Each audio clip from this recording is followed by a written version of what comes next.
And we are live, ladies and gentlemen. Week 9 starts the NFL season. The Jets are going to play the Colts Thursday night football. Hope you all had a great Thursday. TGIF is tomorrow. Thank God it's Friday. Big play sleigh. What's going on? Well, here we go again. Another football week. It's week 9 already. This season, the older I get, the faster these seasons fly by. Wow. Oh, well, hopefully we get to watch a pretty decent game tonight. But, pardon me. I'm sorry, just ate dinner. Kind of busy this afternoon, so, King Tone, my guy. Just getting ready for another week of football, man. Jeffrey, thanks for stopping in. Appreciate it. We're, like I said, we're going to see the Jets and the Colts. Mike White against Carson Wentz. Let's see what happens now that there's a game film on Mike White. Let's see how the defenses adjust. Colts got a pretty good defense. It's good, Mac. Hey, what's going on, Joe? How you doing tonight, man? I'm doing all right. Everything that's going on, as bad as the Giants have been, I'm in a pretty good spirits, trying to avoid Twitter and, everything going on. How was your Thursday? It's been all right, man. Just been, worked all day. Just been relaxing, waiting to watch this game. I don't know how I feel about it. It's pretty Jets in the Colts, but it's football. Yeah, but here's the thing: when February, March, April rolls around, we'd love to have a game like this to be able to, So I got to watch it while I can. Unfortunately, good, bad, or indifferent. But yeah, you're right about that. Now we're going to see if Mike White's everything he's cracked up to be. I mean, primetime game. Yeah, according to most, he's the best quarterback in New York. So, right after one game, so we're going to find out. Definitely going to be interesting. But while we're taking a moment, there's not too much really to say about everything that's happened to this week. With what happened with the accident and what's going on with the Raiders. And I would just like to say, David Carr, you are a wonderful human being. And I'd love to have you on the New York Football Giants. Yeah, some people were trying to give him a hard time about that. And I'm like, I mean, Henry Ruggs did something horrible, you know what I mean? But at the same time, his friends, people that love him, they can't just turn their back on him either. You know what I mean? So, welcome, Jeff. Good evening, guys. How you doing? All right. I just felt that I had to give David Carr his props, man, for how he handled that press release and after what happened with Ruggs and everything that's going on, and prayers out to the family that lost a daughter. Yeah, absolutely. Absolutely. And for David Carr to step up and say, well, if nobody else is going to love him, I will. That's human being. That's what we need more of. I respect a lot what he said, David Carr, in his presser yesterday. And the fact that he's willing to reach out and just see how Ruggs' mindset is, as well as, sympathizing for the victim's family on what happened. I respect that man a whole lot. And if you guys haven't already, please sub up Mac the Giants fans channel. Yeah. It's one of the he's coming up in the game, I'm telling you. He's got a fantastic stream on the entire NFC East, recaps and previews. So if you haven't already, please sub up to Mac the Giants fan. And come on, you all know that you got to sub up to the great Joel over here. Former beer. Let's go. It's good to talk to both of you guys, too. Because it was brought up, and I don't really like to shy away from anything, I'm going to address this. Let's go. The Blue City brought up my thoughts on Kadarius Toney's tweet. How you doing, Pat? really like to shy away from anything. Hey, Pat. Address this. What's going on? You know, Is the game on Fox tonight? yeah, I'm getting feedback from somebody. Yeah, I don't know where it's coming Is that from. me? No, that was me. Ah, okay. On Fox tonight. Listen, Yeah, I think it's on Fox. Yeah. Kadarius Toney is really a good kid. Okay. It's hard. He's to be 21, 22, 23 years old, be thrust in the spotlight such as he is right now, and how to know to correctly form your opinions so that people can't come after you.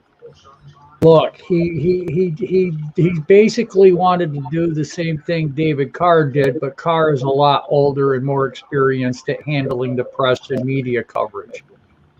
It's I'm not going to hold anything against Kadarius Toney.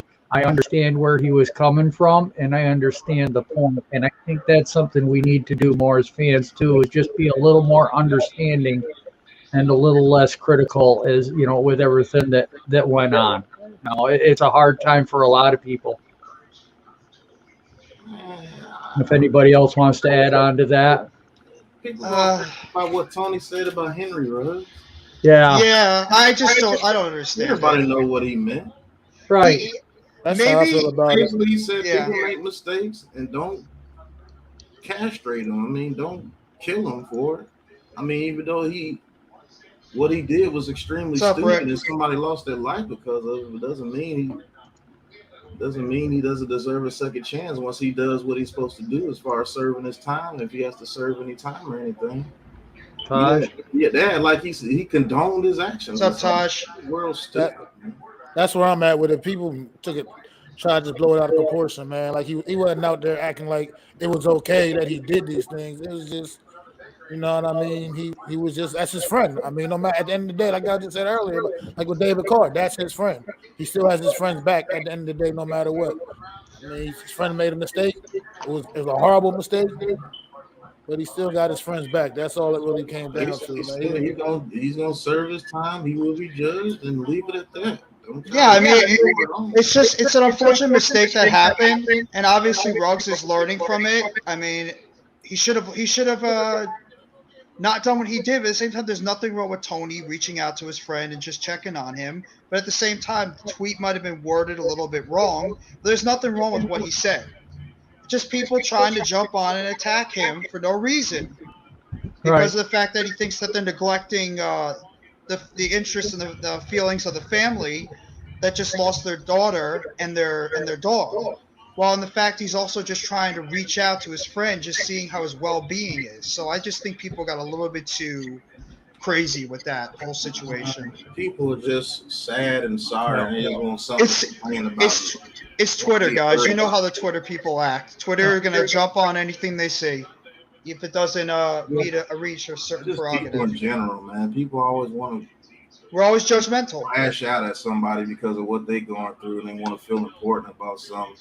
Man, what that man said has nothing to do with you or nothing to do with anybody. If anybody would have said anything, it should have been the family of the woman that died if they wanted to say anything. But other than that, what you got to do with it? You ain't got shit to do with what that man said. That's his friend.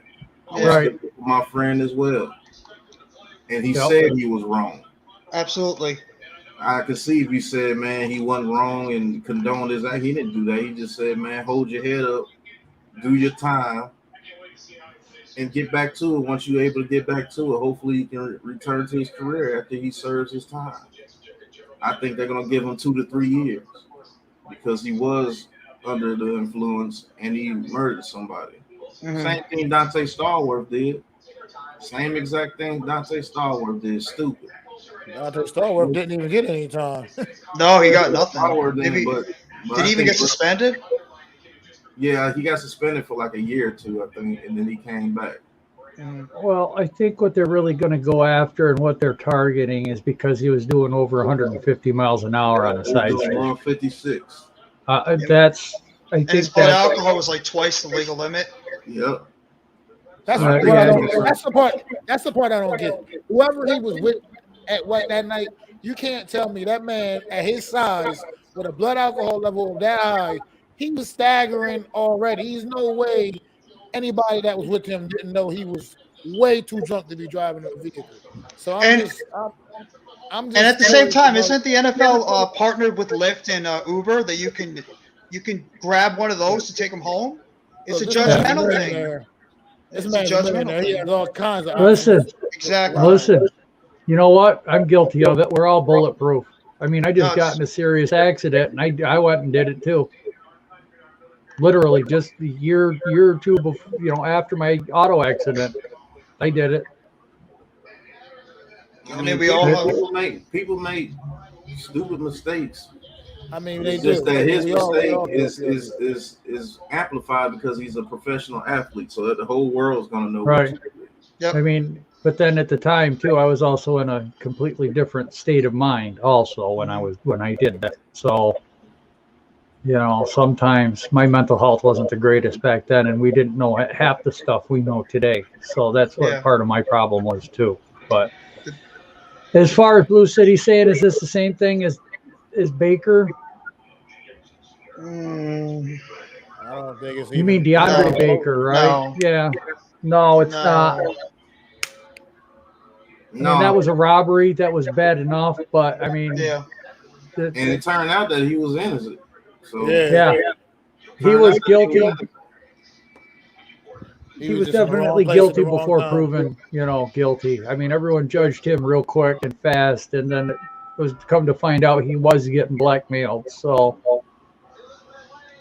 if Joe Judge would have just suspended him and kept him on the team, DeAndre Baker still might be a Giant right now. Right. I don't have an opinion on Rodgers. I don't have anything on this. Man. This OBJ thing, man. These people, everybody crying to get OBJ back. The OBJ stuff's got to stop. Look, this guy chill, man. Well, do we not have enough injury-prone wide receivers on this roster? Right. Thank you. Another one. Thank you, Matt. We need to bring another one. We need to bring another one on board. This man has only played one whole season his whole career. He's only played one whole season his whole career. Thank you. We don't need any more wide receivers that spend more time on the IR on the sidelines than on the field. We've had that moment with Dunn. Like, don't get me twisted. I love OBJ. I love when he was here. I love what he did for the team. But at the same time, availability is your best ability. Like I always say, man. Like everybody say, man. And I do have a question here for the panel, though. After everything that has come out now, and with all the people coming forward, and after giving Judge a hard time for saying he was lying about the headsets, it's coming to fruition that there is a problem with the headsets. Yeah, I had no doubt that he was lying. I mean that he wasn't lying. I mean, there were the headsets not working. There were people out there that I said that. Yeah, Boomer and Gio seem to confirm it today on their show. Yes, it has been confirmed. It's not just one team. It's not a handful. It's everybody. Well, Boomer Esiason was talking about it. He was saying that's like the whole league is dealing with it. But if that's the case, then the whole league is dealing with it. Yeah. So that means figure out a way to still, make it work. The Eagles take it. I mean, honestly, that would be good for us because Baker Mayfield actually doesn't throw the ball to him he should be throwing the ball to him because he gets open, but he doesn't. And Jalen Hurts will. Yeah, but what happens if Jalen Hurts starts missing him because he's very inaccurate at times, and Hurts starts missing him on some passes? You're going to see OBJ start doing temper tantrums. Yes, I get that. Stuff. I get that, but at least he's trying to throw it to him, unlike Baker Mayfield. So. Well, that relationship. The best place for OBJ is the Raiders. Yeah. He goes to the Raiders.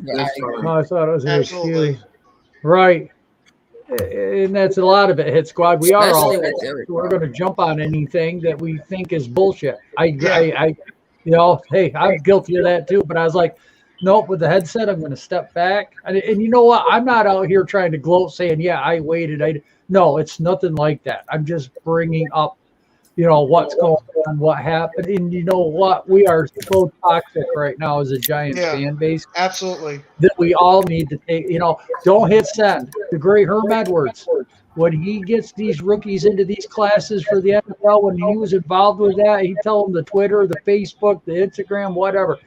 Type it out. Don't hit send. Because once you hit send, it's out there. Yep. Well, take a deep breath. Let's relax a little bit because emotions are high. And in this day and age, it's almost, I read Twitter, it's like people would rather argue and fight and be right about being wrong, if that makes sense to people. Oh, Twitter's I'll tell you one thing, though, with the headsets thing, that just tells me that Daniel Jones is not in command of this offense. No. Because if the headsets weren't working correctly with Eli Manning out there, Eli Manning will be calling his own plays out there and making adjustments himself. So that just tells me that they don't have full trust in Daniel Jones to command his offense. Correct. They don't have a college quarterback. They don't have trust in this offensive line. They don't have trust in the receivers out there because all banged up. They don't have trust in Jones. They don't have trust in anything. The offense, just to me right now, seems broken. No matter what they try to do out there, there's no sequence. There's nothing going on that makes you feel comfortable that they know how to do a full functioning offense at this moment. All that's good and well and said, but the main thing is they don't have the trust in Daniel Jones. Well, of course not. And that's the main thing. So that I like that pun. That's pretty good to see. I like that. I mean, like, why would he lie about headsets not working? I mean, that doesn't make any sense. Maybe it's just the fact that they didn't say it early on. My biggest thing with it was because when he said they haven't been working like all season, I'm thinking like, bro, like if it's been that kind of issue for that long, why can't we get this dealt with? You know what I mean? And that's up to the league. The league has to get that done. He can't fix it himself. But right. He has to send that in there too. And he's probably been saying stuff to the league the whole time. But he probably just got so frustrated after last night. He just said it. He just came out and said it. But that's something you take up with the league. You don't bring that to the media if your headsets are not working. But he probably got tired of hearing that he can't control the time when he's probably been wasting timeouts all year because great point. Headsets aren't working. Great point. And Daniel Jones doesn't have the capability of running the offense himself, so he has to call a timeout. Well said. With the defense. If the middle linebacker the middle linebacker is Tate Crowder, people. Yep. You think he can command the defense like that without Patrick Graham telling him in his ear? And if the headset's not working, guess what? We got to take a timeout.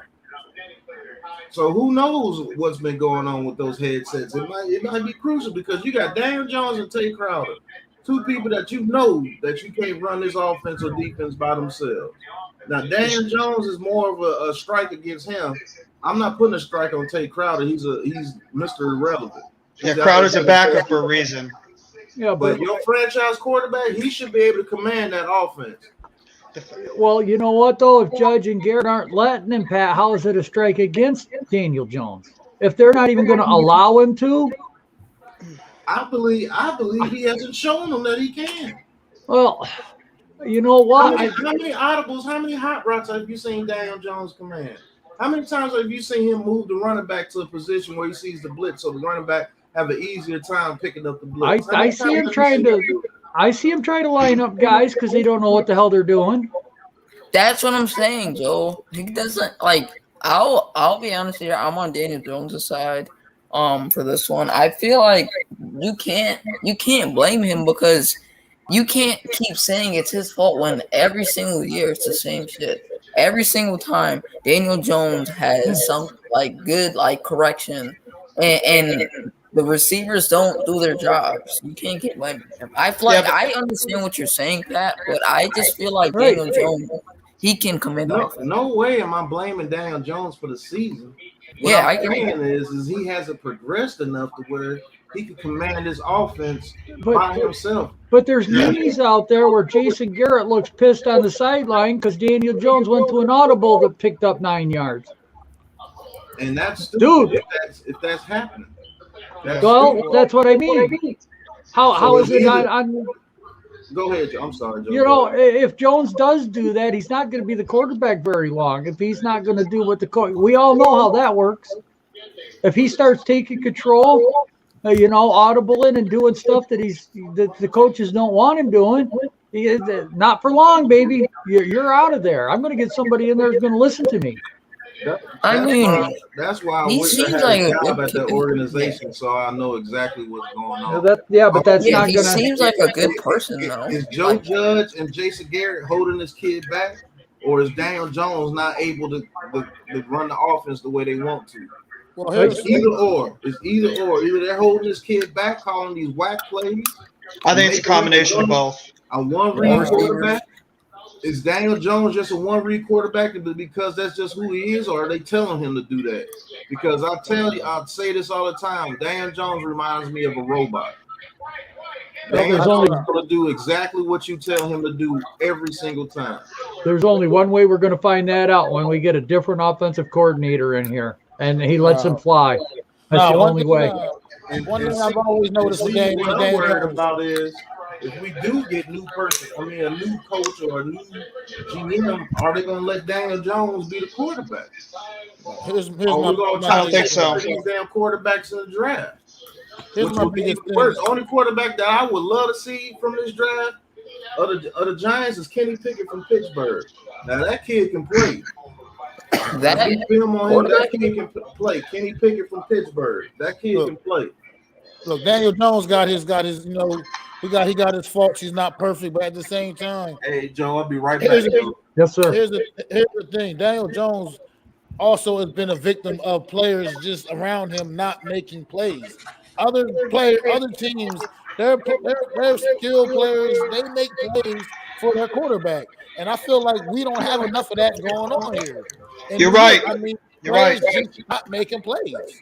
Too many bad routes, too many drops from the receivers, the offensive line not picking up the blitzes or picking up the rush for longer than 2 seconds. It's a thing. It's all around, but at the same time, Jones has made some mind-numbing mistakes still in his third year that you should be able to move forward with and not have to keep having these issues keep coming up. Like the interception that he threw on Monday. That was bad. That's something Daniel Jones should not be doing at this point in his career. Yeah, he should and identify the defense. And if you see something over there, you either throw it to the second read or you throw it away and live for the next play. I'm not gonna complain because Daniel Jones threw an interception. He's thrown 4 all year?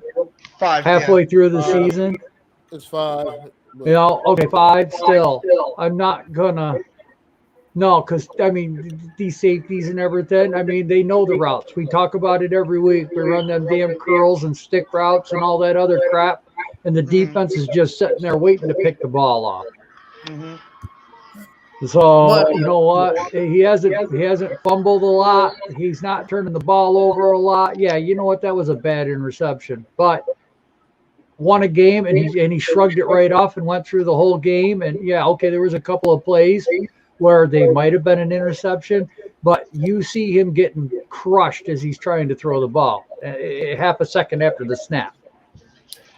But at the same time, you're going to look at somebody like, for instance, a Cooper Rush, who played without his starting 2 tackles, and he also played with one of his main receivers missing. He's a backup quarterback, and he still put out numbers over there against a pretty solid Minnesota team, as well as a backup like Mike White, who threw over 400 yards and scored over 30 points.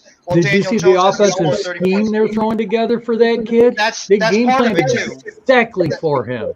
That's part of it too, and I agree. It's not just on Daniel Jones, but the numbers he's putting up are not adequate for a starting quarterback of where he should be. 7 touchdowns right now in 9 games is not good for a starting quarterback. He should be trying at least a little bit to elevate the talent around him if he needs to, which he did against Carolina. Yeah, I agree. Man, yeah, you want to jump on? Go ahead. Yeah. I want to say one real quick thing about Daniel Jones, and I only compare him and Carson Wentz in this one aspect. When they don't have the right pieces around them, and both quarterbacks, like when the pieces around them are like folding, they fold with them. And when Sunday. Yeah, when pieces are there with them, Daniel Jones and like the correct pieces for them are there. they play better, but when pieces are there that aren't doing good, they fold with that same piece. So I feel like Daniel Jones and Carson Wentz comparing that one aspect, but probably not like the entire but that's the only time I'll compare them. I look at Daniel Jones more as like a Ryan Tannehill type quarterback right now. Somebody like that. I mean, maybe it just sounds far-fetched for me to say that, but that's what I look at. Blue maybe City, how you doing? How you doing, Blue City? What's up? Hey, what's up? Bro? Yeah. So this is my thoughts about Daniel Jones. Which, don't get me wrong, I love Daniel Jones. I wanted him in the draft. I didn't think we was gonna get him, but I happen to be got in the draft. This is my thing. Even if we do draft another quarterback, who say he's gonna do good? The new quarterback for John's gonna do good. Huh? I don't like any of the quarterbacks really coming out in this draft. I'm not impressed with any of these guys. I think Jones is better than all of them right now. And even if we did draft one, it's going to be a 2-3 year project for this guy. And then who knows what Daniel's going to do. So that's a wasted first round draft pick, no matter what. I mean, I would rather build the team just like what Eli came into. And the entertainer had a good point. If we get a top 3, top 4 draft pick, we trade that, go down to 7, 8, or 9. Okay, we get a draft pick for next year, maybe a first, maybe a second, maybe a first and a third, whatever. We get more draft capital for a quarterback next year. But with picks 7 and 11, let's say we get our offensive lineman at 7 and 11. We build that defense. We get our edge rusher. We get our inside linebacker with a second. We go into the third round. We start getting some depth pieces. We look at another corner because we don't know who's going to be here. We don't know what these guys are going to be. The only one we're really locked into is Adoree Jackson. Yeah. So build the team right now. Build the trenches right now. Get some defensive interior linemen. Get some pass rushers. Get some hogs. Mm-hmm. Get those guys. And now when we go to draft a quarterback in 2023, if Daniel Jones doesn't work out in his 4th year, you got him for your 5th year. Let the kid learn and develop, and then put him out halfway through the season like we did with Eli, and then you let Jones walk in his 5th year. Yeah, I agree with you. Yeah, does it seem really? No, go ahead, John. I just want to say Malik Willis, he's like a project. Basically every quarterback in this draft is a project. They're gonna need like a long time to develop. So I don't know if y'all would be good taking a quarterback this year. If y'all do, I would laugh. But y'all probably should. I would laugh. I might be just upset that we draft another quarterback for this year's draft. Y'all should not do that. I like if y'all do that, I would be shocked as well. I'm not getting another quarterback behind this line, or even like a bunch of rookies. I'm telling people. I mean, everybody say that. Oh, we need to get another quarterback. I'm telling people they're gonna get the risk, and I'm saying that if we draft another quarterback, it's gonna be the same thing like we're going with Daniel Jones. It's the fact that why would you want to? You see how much the Giants are struggling right now in offense, and Daniel Jones is having trouble.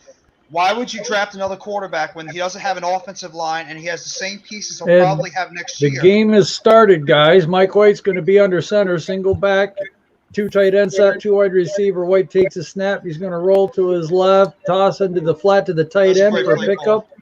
Looks like a first down out to the 21-yard line. Tyler Croft with the first down. That's a good play call.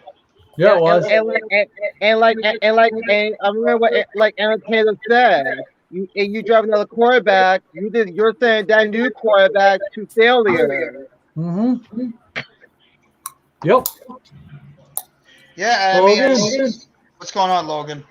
Mike White in the shotgun, empty backfield, 5 wide receiver set this time.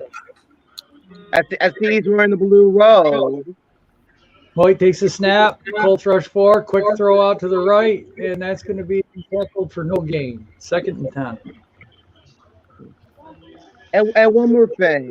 What was John Mara doing talking with Lewis Reddick during the Giants and Chiefs game?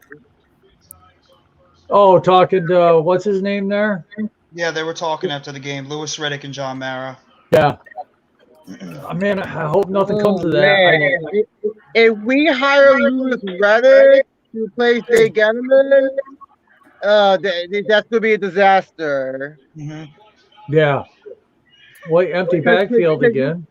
Because you remember Lewis Reddick said, looks right, looks middle, looks left. He's going to dump it down to the running back for a nice little gain of 11 yards. Another first down up to the 30. Nice play. I think that was Crowder. Good play. Yeah. Good play. This is what I'm talking about. You see how the Jets offense plays? Yeah, they're trash, but their offense looks light years better than ours. They look like they have more faith in Mike White with their offense right now than Giants do on Daniel Jones. Yeah, it's true. They're going 5 wide with a backup, a quarterback, and a beat-up offensive line. They're going 5 wide because they trust Mike White to make plays. I like White under center, single back. That's going to be a toss, right? Oh, they're going to throw it back to White. White's looking down the field and almost intercepted. I like how he just slings the rock, though. I'm not gonna lie. Mike White can just stand back there and rip one. I like how he does that. You know what about Daniel Jones that I think that people are not seeing? We call him a playmaker, but he's really not a playmaker. Daniel Jones is really not a playmaker. He's a quarterback that you have a set offense and he can run. With Daniel Jones, this is what I say. Daniel Jones is Dr. Jekyll and Mr. Hyde. When he's Dr. Jekyll, he's bad.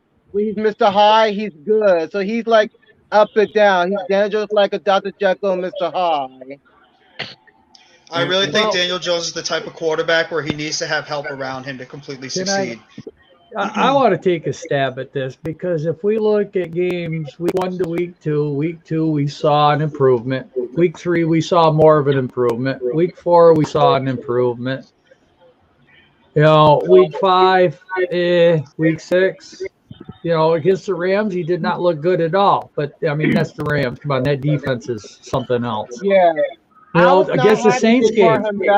Against the Saints game, who was the guy that was balling out the first 3 quarters because nobody else was? Okay. Yeah. When we played Carolina, Daniel had to get the ball down there, get it in the end zone, but our red zone sucks. Why? It's not his fault that they're trying to run the ball 4 times in a row down there and can't pick up a yard. The Dallas game, he tries to audible, he gets knocked out of the game. He's trying to do too much again. That's where he gets himself in the most trouble when he tries to do too much. You know what? He wants to win. He wants to be cut loose, but they're just not letting him do it. So that's when we say here and say he's a franchise. I mean, he's a good leader. I mean, I have nothing against DJ. He's a good leader. I mean, I can tell you he's a good kid, but like I said, put him playing with the Cowboys or with any other team, I bet he would be balling. Oh yeah.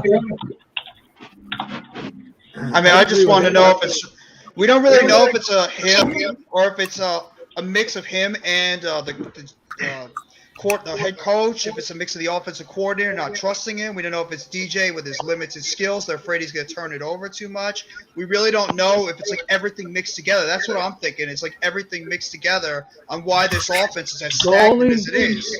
The only true real way to judge what Daniel Jones is right now is if after the bye week you let Freddie Kitchen call the plays for the rest of the season.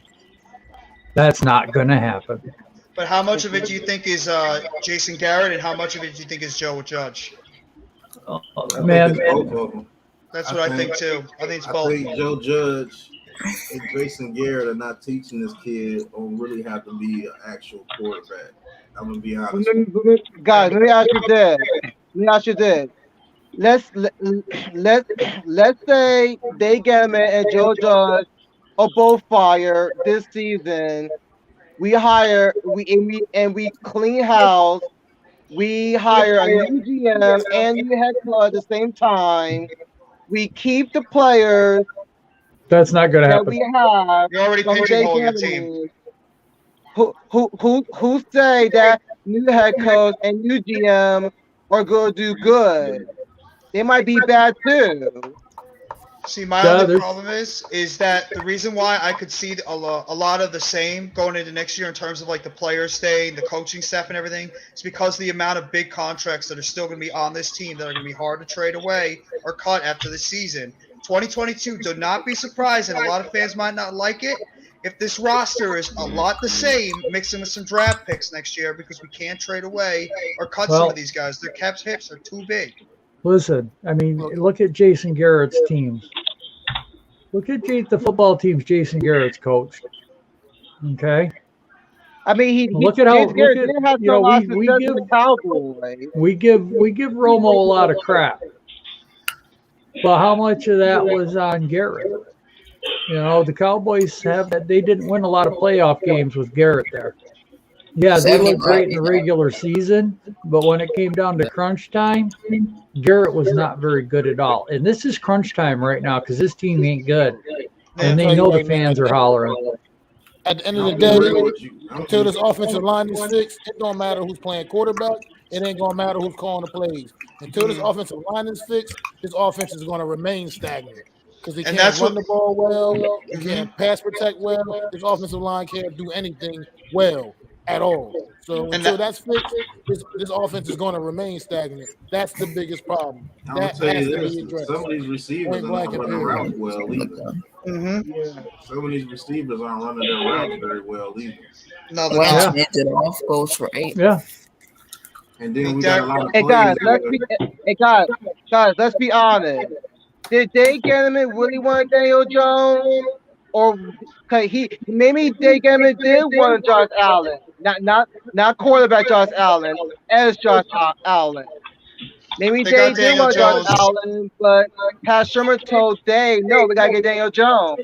Because Daniel Jones fit exactly the type of quarterback that Pat Shermer was looking like for in his offense. That's why they got him. And it's not And why that. find Pat Shermer then? And why we find Pat Shermer? They already were rumored to get him like hours before the draft even happened. They already said they were going to draft Jones. And there was like reports that were coming out that Jones was your guys' pick, and it was pretty definite. And then once it happened, a lot of Giant fans were shocked. But now we're here. I mean, I wasn't shocked. I mean, I wanted Daniel Jones, but I didn't expect him to get him early. I mean, there's a lot of parallels running with this season compared to 2017. We all see it. Spend a lot of money that first season. Don't talk about that and season. then- That and then season we go never into this existed. one. But it's no. 2017 was bad. Injuries were bad. The team started quitting on defense. Everybody, the coaching staff, the Eli Manning fiasco, it was a miserable. That was probably the worst season the Giants have had in a long time. Is that 2017 season? The only thing I like about this team better is this team is still showing fight at least, even though they're Yes, finding who ways. won the Super Bowl that season?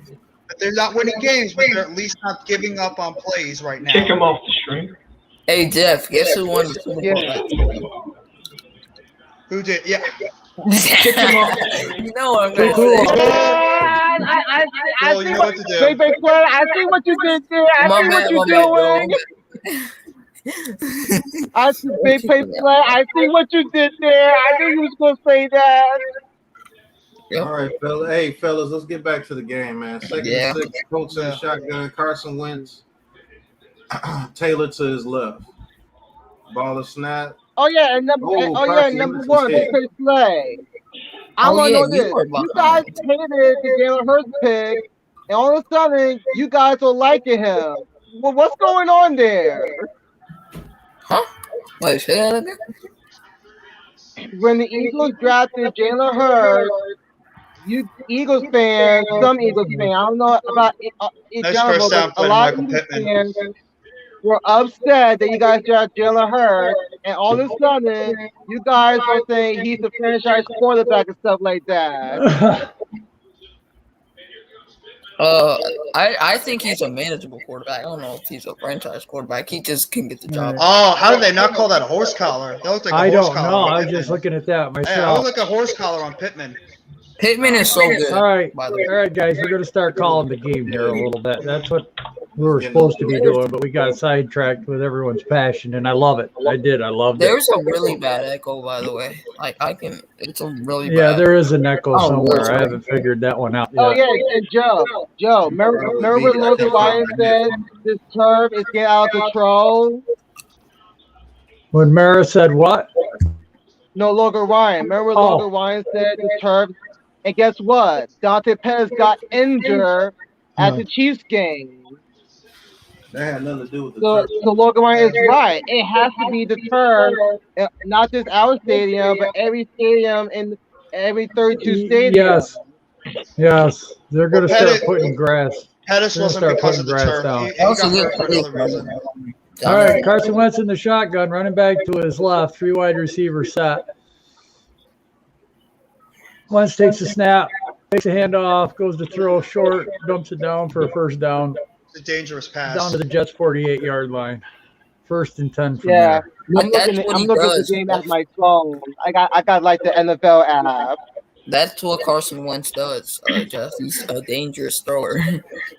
Yeah, no, he takes a lot of risky throws when he does, but sometimes it works out for him. Yep. This is ugly seeing him in blue. I swear. So Wentz in the shotgun, empty backfield, 5 wide receiver set. Colts moving left to right on the TV screen. Wentz barking out signals. Wentz takes a snap, rolling to his right, looking to throw, dumps it down short, but that's going to be a nice 12-yard completion. Hines. Nice throw to Nyheim Hines. Try to make it as easy as possible for your quarterback. Good job. Hey, Taj. Yo, thinking dunking it straight down the field this whole drive. Looks like the Jets are playing off the line a lot. I mean, and they're taking exactly what they're giving them. Exactly. Ooh, nice throw from Wentz there. Well, they don't really have a deep receiver right now, I don't think, since Wentz T.Y.'s under now. center. Takes a snap. They got hand it off on the right side. Got a Nice nice little run. hole. Wow, he's going to Beautiful break run. it to the 20, to the 15, Touchdown. to the 10, to the 5. Buddy. Touchdown, Nyheim Hines. Beautiful run. Nyheim Hines. Nah, Jeff. The Colts have a deep threat receiver. Backflip. I mean, they have another one. Who's that? You can say Paris Campbell. Yeah, but he's out for the season. Who do you guys have in the Super Bowl? Right now, I think I had the Chiefs and Bucks. Rams.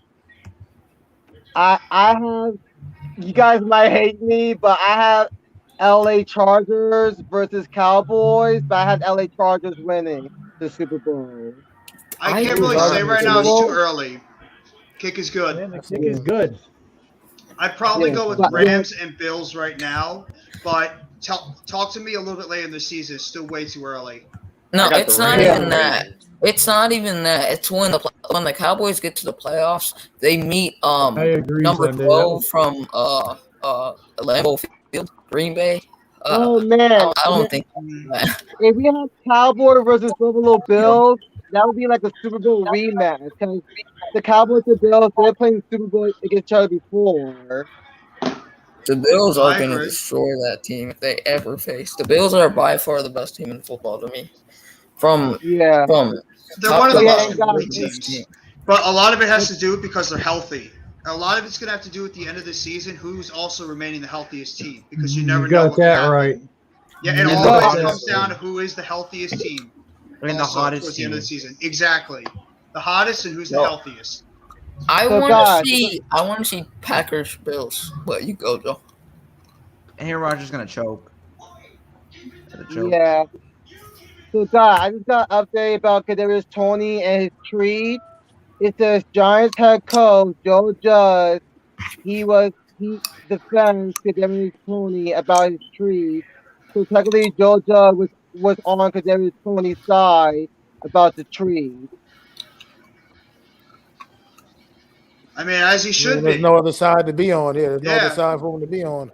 Absolutely, he's defending his player. Yeah, and right here it says ex New York Jets Damian Woody ribs Kadarius Toney for his idiotic tweet. Like, Look, with that whole tweet thing, you're going to get people that are going to be coming from each side. It's just everybody's opinion. You're not going to be able to change how somebody feels. That's just the whole gist of it. Yeah. So But hey, I'm happy that probably the Joe most Judge impossible was thing. on KT's side. I'm happy about that. Yeah, that's probably the most impossible thing to do. Make everyone in the world agree with each other. That You would be can so hard. like you can respect people's opinion, but you don't have to agree with it. Yeah. Yeah. Oh yeah, do you guys heard that the Saints were pursuing getting OBJ? I would do that if I were That's them. a good move for them. That's a good move for them. They need a number one receiver since Michael Thomas is out for the year. Bro, I'm Not gonna liking work out. Callaway They don't have a though. good That enough Marquez quarterback. Callaway. Yeah, they got to think about what they're going to do a quarterback before they worry about receiver. Callaway came in and played well. Got the W against the Hey, Bucks. Joe, where you at on the game? Did you just see the kickoff? I'm at Mike White shocks the NFL.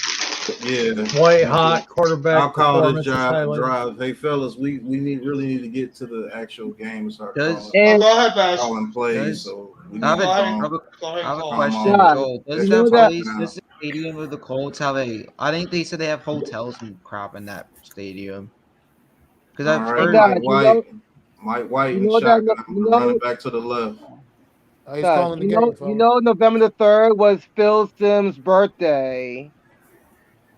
Cool. Oh, off the receiver's hands, almost picked off. Hey, look, we're trying to call the game now, fellas. Like seriously. Yeah.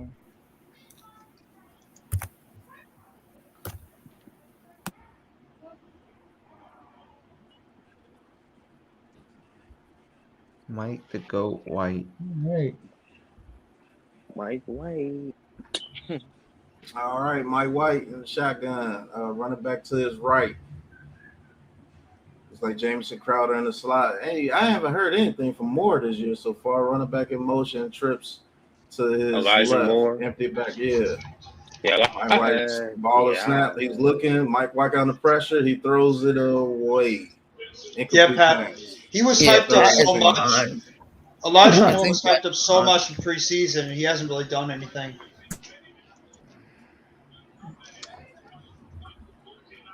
Yeah, take Mike away White- those Mike trick White- plays and everything. I mean, they had him relaxed earlier, some screens, some nice completions and everything, and now it looks just like the Giants offense. They're trying to change things up and not for the better. Yep. Oh, it is. Mike White looking like exactly what he is. Exactly. And Jets, All right. Jets may be trash, but I know they offense was better Jenks in than the ours. shotgun, tight end in motion, running back to his right. In the I'm not shotgun. sure- Ball is I'm not snap. sure Mike White on the lady looking. guys. Mike White throws it across the middle of the field. Great catch by the Jets receiver right there. First down. Yeah. Catch him, you God drop it. damn. That was Keelan He Cole caught it. again. He caught it. Yeah, he caught that. That's something that DJ doesn't get right there. DJ doesn't. That receiver drops that ball. Yep. Or doesn't make the catch.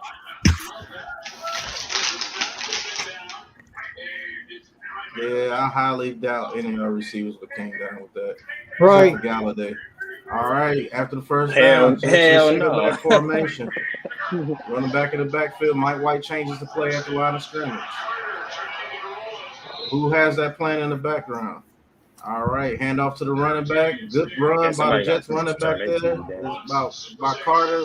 It's about 4 yards. Somebody's got to turn that volume down. Whoever got their TV down, You got to print your TV though. Hey, look, man. Yeah.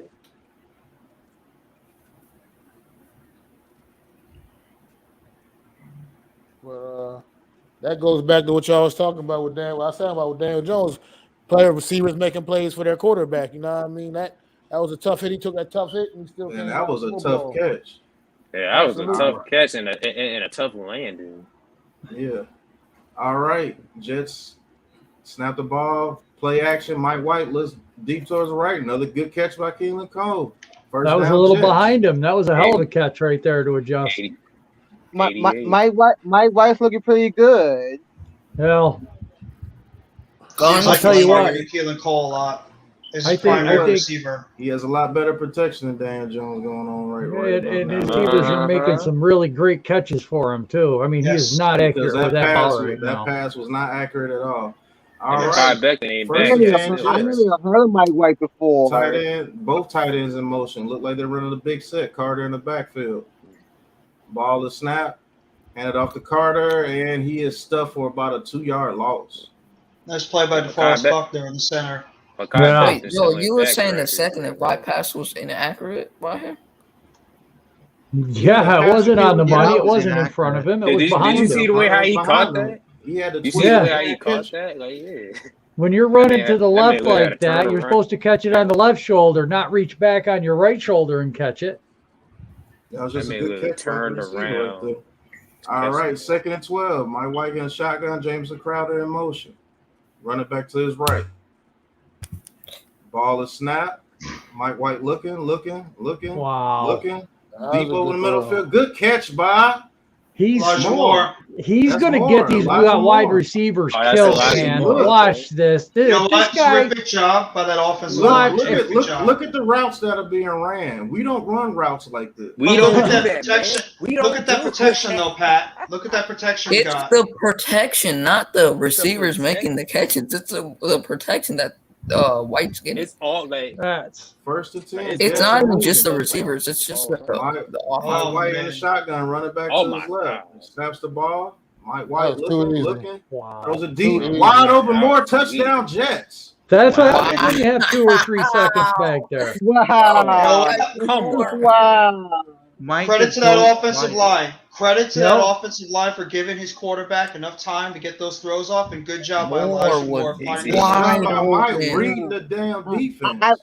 I bet Jim had chances working.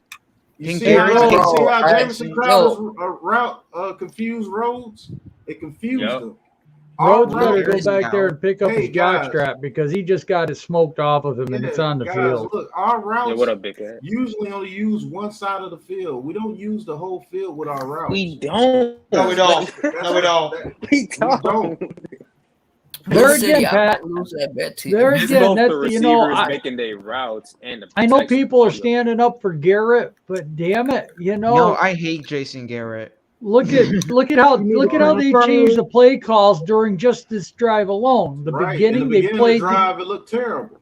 Exactly. So then they changed the plays up a little bit. The offensive line held up. That's all we need.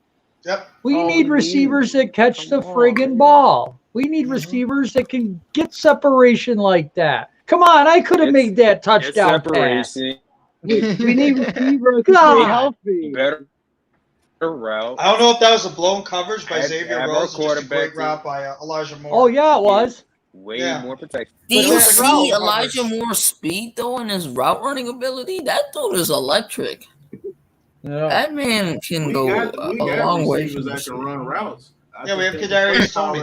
But his speed and his route running is really nasty.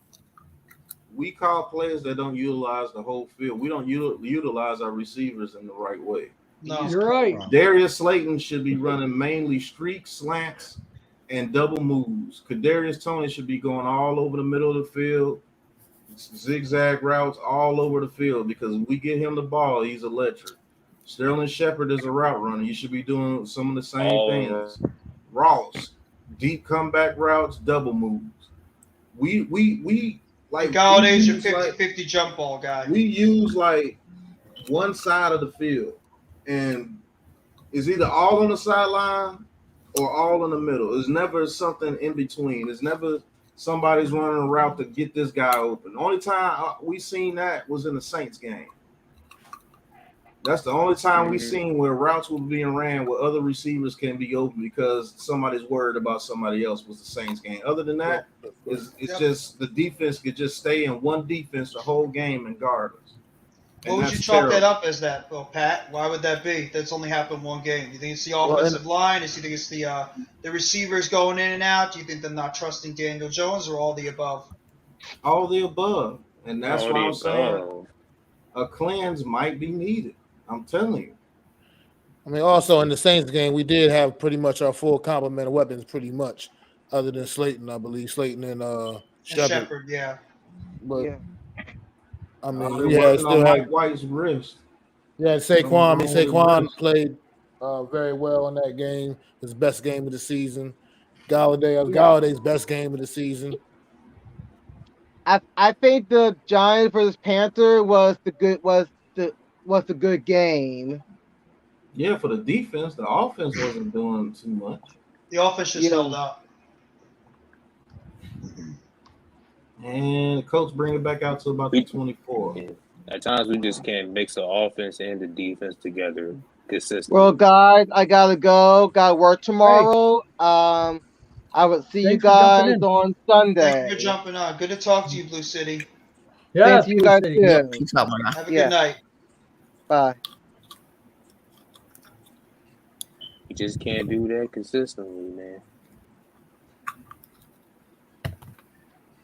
man. Some might be wrong with Mike White's wrist. We'll see if he comes back on the field. All right. Carson Wentz in the shotgun. Mo Alley Cox in motion. Ball is snap. Hands it off to Taylor. Taylor makes a couple of moves. Gets about a yard or two. It'll be about Did anybody hear? 8. Is there a reason why Ty is not playing in this game? Does he have a? He's hurt. He had a concussion. That man always hurt. No, he has a concussion. I think. He got a concussion. That's exactly what he got. Concussion. Yeah. All right, thank you.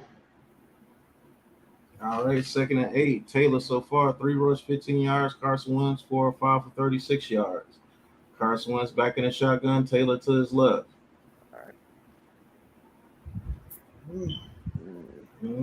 Just look like they're bringing a little pressure. No, it's a trick play. Taylor to Hines. Hines trying to get out the backfield. He makes a quick move and he gets about 2 yards. He turned up into good shoestring tackle by just defender there. Definitely turned up into something. Yeah, it's a head neck injury. Positive yardage on that play. They just get anything positive. That's a good job. I like how Frank Reich schemes. His schemes are amazing. Sirianni. 52 rushing yards and all right. 7 rushing yards. Colts in the shotgun trips to Carson Wentz right. Taylor to his left. Receiver in motion. Jets have a lot of people on that line of scrimmage. Are they coming with the blitz? 1 second on the clock. They do come with a blitz. And Carson Wentz hits Michael Pittman for a first down on a quick slant. Down to about, he's still fighting, down to about the 43-yard line. Good play by the coach. He's super good. Nice play call. A little pick route there. Yep. We don't do enough of those either. No, we don't. We don't. Not at all. We don't do those at all. And why are you not running pick routes with Kadarius Toney? I don't understand. Man, the Giants are weird. I swear. No, it's just a lot of ego involved, man. Nobody wants to evolve. That's why people should go. All right. After the first down catch by Pittman, Colts 1st and 10. Carson Wentz in a single back formation. Tight end in motion. Ball is snap. Play action. Carson Wentz looking, throws it deep over the middle of the field, and incomplete. Everyone's confused on that play. Receiver. That should have been picked off. Marcus May played that wrong. That should have been picked off. Yeah, the quarterback almost got it. That could have been picked, bro. Bryce Hall almost had it, but it looks like they collided within each other. Yeah, he Bryce needed to get more on it too. He needed to get more on it. That he just didn't have enough on that pass. Period. Yeah, the pass sort of died in the air. Otherwise, May's hurt. Somebody has some good ball skills. That was picked. Marcus May be down a little bit. And Marcus May's not a terrible ball hawk either. He's pretty good. He's really good, actually. He just needs to, like, I don't know. He's been, like, one of the more underrated players on the Jets. Yeah, but he's obviously not valuable enough for the Jets because they're not trying to keep him. I know he was drafted by the previous regime, but... Well, he's a veteran, so... And that team's trying to rebuild, so... Yeah, but you sometimes need at least a couple of veterans on the team that are, help progress. Yeah, I get that. Forward. I get that. But we don't run any rub routes to get people open on like 3rd and 3s. Why are we not trying to run the rub route to nothing, get somebody open? It's down near the goal line.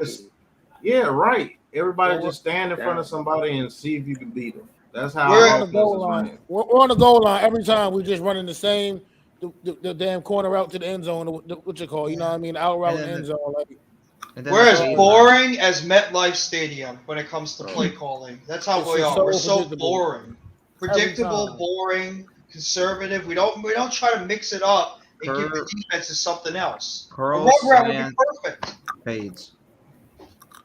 Why you don't try a rub route or a pick play with Kadarius Toney? I don't get, but we're just. You can do so much with Kadarius Toney. There's so much you can do with Kadarius Toney. You can do so much, man. It's a joke they did not use him as much as they could have that Chiefs game. This team gets on my damn nerves, man. He's an ultimate weapon, man. There's so much they can do with him that they're just not right now. I don't think they know how to use him. That might be a problem. They just don't know how to use him. Jason Garrett doesn't want to add anything to his playbook. He don't want to add anything to his playbook. You gotta. I don't know, man. Their offense is too stuck in the 80s and 90s. They're not up to date with the 2021 offense now. They're too stuck in playing defensive games. This offense can only work if the offensive line can block, which it cannot. So that's problematic. That's problematic. That's why you run quick rub routes and things like that to counteract the bad offensive line. The Jets offensive line is not that great. No, and they're missing the left tackle too. Right, the Jets offensive line is not that great, but they're getting the ball out. They were in a play. They already got Mekhi Becton yesterday. I don't know about Becton, man. He has the size, but no intangibles. I just see size. Mine just very good pass by Carson Wentz and Nakeem Hines, man. That dude's having a hell of a game. Yeah, he's off to a really good start. It'll be about a 3rd and 2. I just see size with Mekhi Becton. Why don't we try some of that plays too? What they just did. We don't try that play enough either. The first time I seen it was a Chiefs game, and they threw it to Shepard instead of Toney. Go to Toney more. Shepard can break those plays too, but not like Toney. Tony's the guy you need to use that play for. Oh man, Mike White looks like he's hurt, man. Yeah, it looks like a wrist. All right, Carson Wentz, 3rd and 1. In a big formation, tight end in motion. That Jonathan Taylor? Ball is snapped. They hand it to Taylor. Goes up the middle. Taylor breaks a tackle. Ooh, almost broke another tackle. He made a touchdown saving tackle there. First down. And that'll be the last play of the first quarter. This year has been bad with injuries, man. A lot of injuries have happened this year. It's a nice play by Quentin Davis, I think his name is. That's the kid. Some of that California. His name is it's not Quentin. I forgot. Yeah, it's that turf. I'm kind of surprised the Eagles haven't had major injuries. We're always that turf. Some of that be from that doggone turf. We always are a team that's up there with injuries. No, but Pat, what you were saying before, I don't understand why don't they try that play where you have a couple of receivers blocking in front, you hand the ball, you get the ball to Toney on the side, put receivers in front, block it off, and let Toney go. I don't get why don't try that more. Jeffrey, I'm sorry, am I not speaking common sense here? No, I know, but it's the Giants, man. Like whatever the Giants do, man, I don't know, bro. I'm just saying, you could try it. You got some decent receivers that can block in front. Try it out. Don't do it with Shepard. Don't do it with Slayton. I don't want to see Nate Solder no more once time. No more. I'm at a point. I am at a point where I'd rather see Corey Cunningham play than Nate Solder. That's how down I am on Nate Solder. I can get past Nate Solder right now. Nate Solder's awful, man. I'm done with Billy Price. I am done with Billy Price too. That guy can't block for anything either. Honestly, I don't think Nate Solder would even do good with the Patriots nowadays. He sucks that bad. Nate Solder is not an offensive lineman anymore. He's not even an NFL player anymore. No. He got small, too. He looked like he lost a lot of size. He lost a lot of weight. Yeah. It's like he hasn't lifted weights in 2 years or something. He's just getting tossed like a rag doll by everybody. He's getting pushed around. He's not fast enough.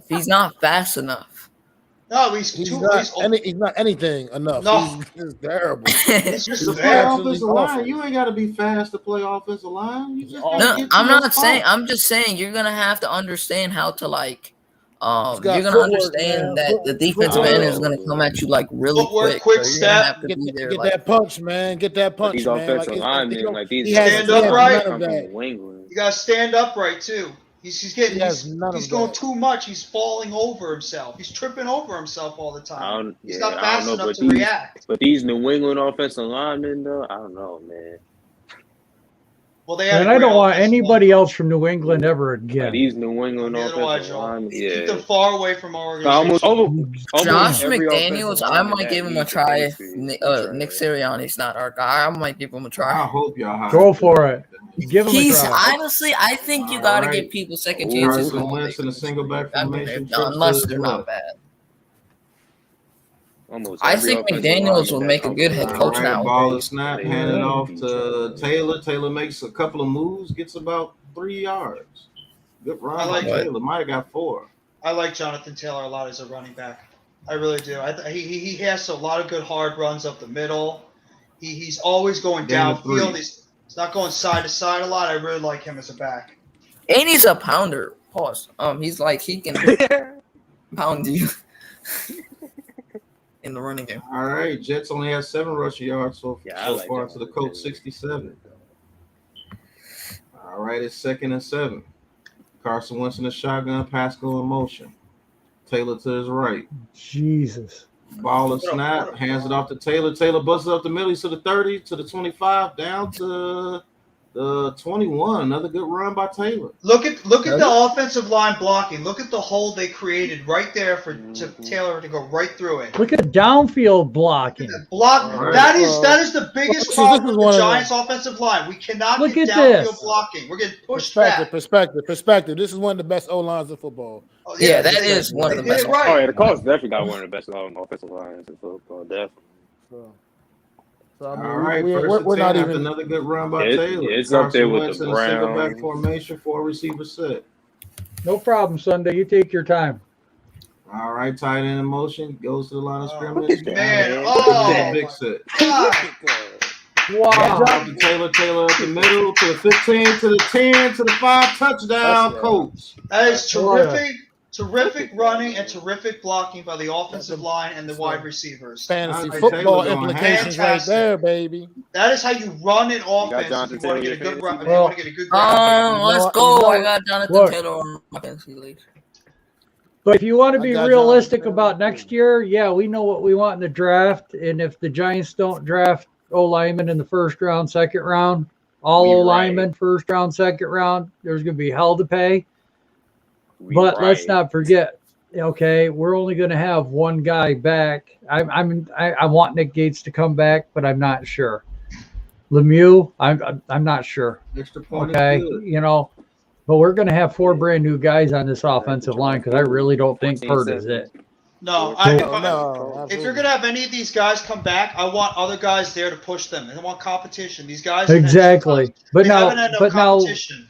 but let's be realistic, okay? We're not going to have a great offensive line the first year. So if we can go 8-8 next year and get, you know, somehow we got to give Daniel a fair shot next year. It doesn't matter who the coach is.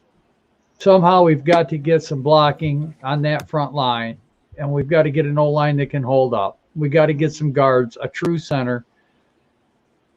But somehow we got to give DJ a fair shot next year with a different coordinator, because if we sign Garrett back again, I'm going to go burn MetLife down. But that's Somebody's. That's the thing, Joel. Are you if we're going to do all that, are you prepared to probably have an in-house GM take over? Because if they get an outside GM, he might want his own coach and he might want his own quarterback.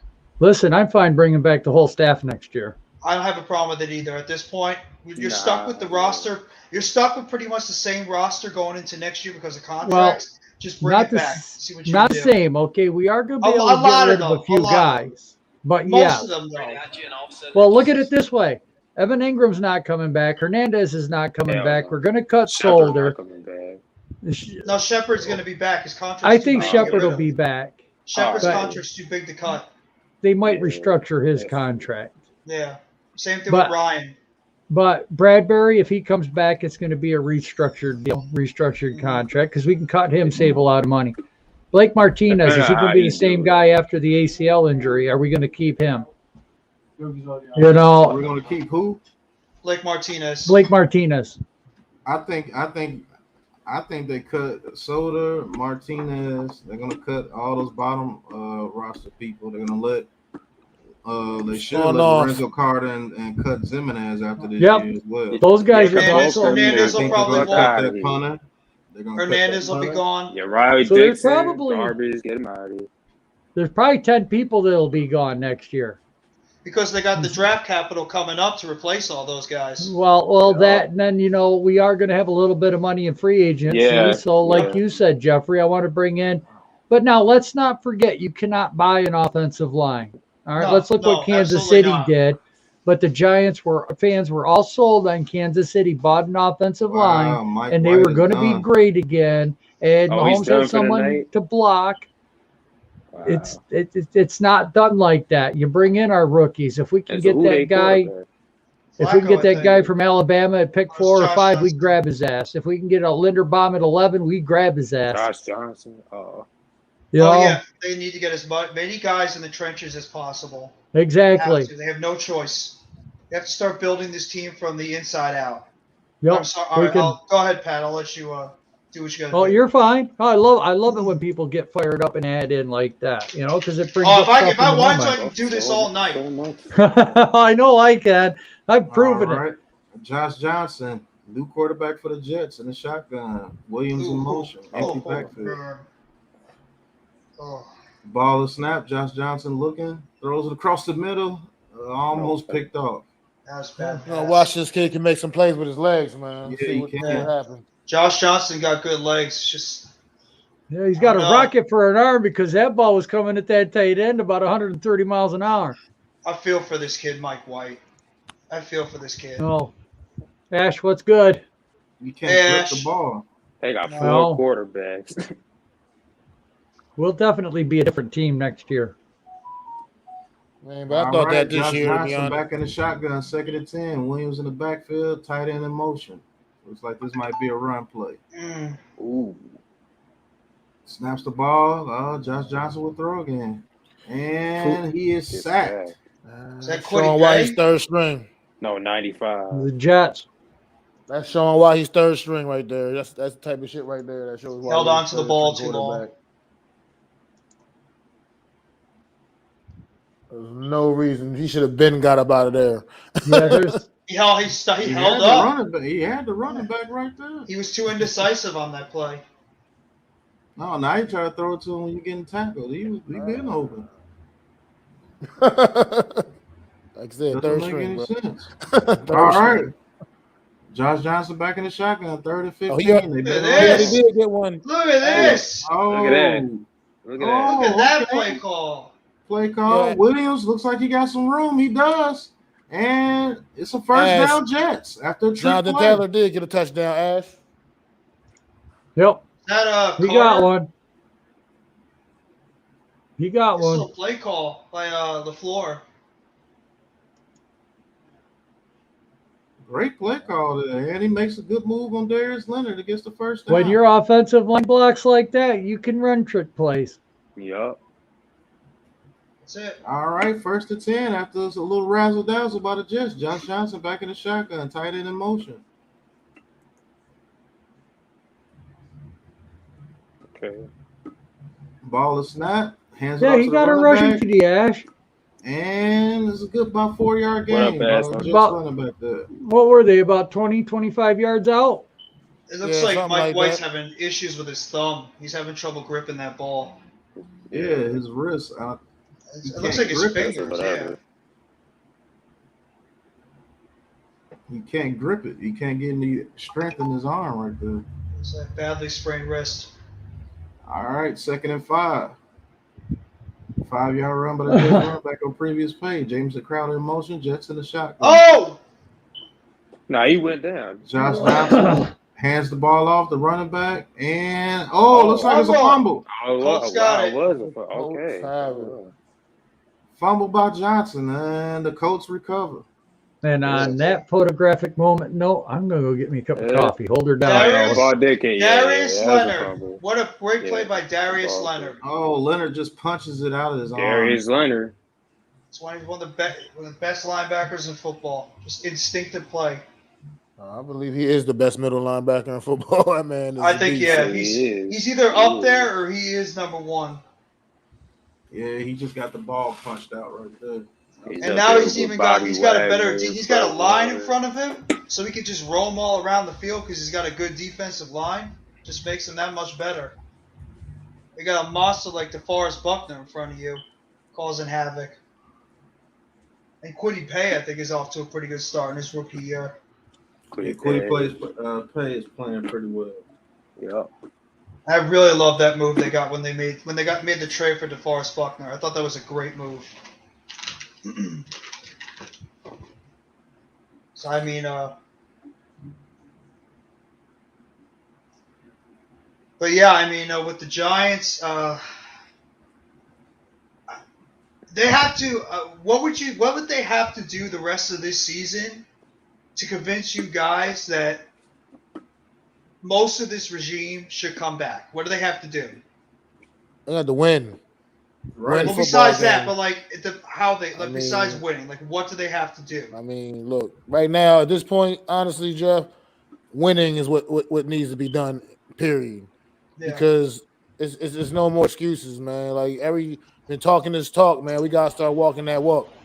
I'm been like it's been too long now. We gotta win football games. Too many losing seasons, man.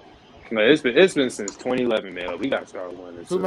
Too many losing seasons, man. Gotta win football games. They gotta stop with these self-inflicted wounds too on themselves. When they have the chance, you make the play and don't make those plays that cost you the game.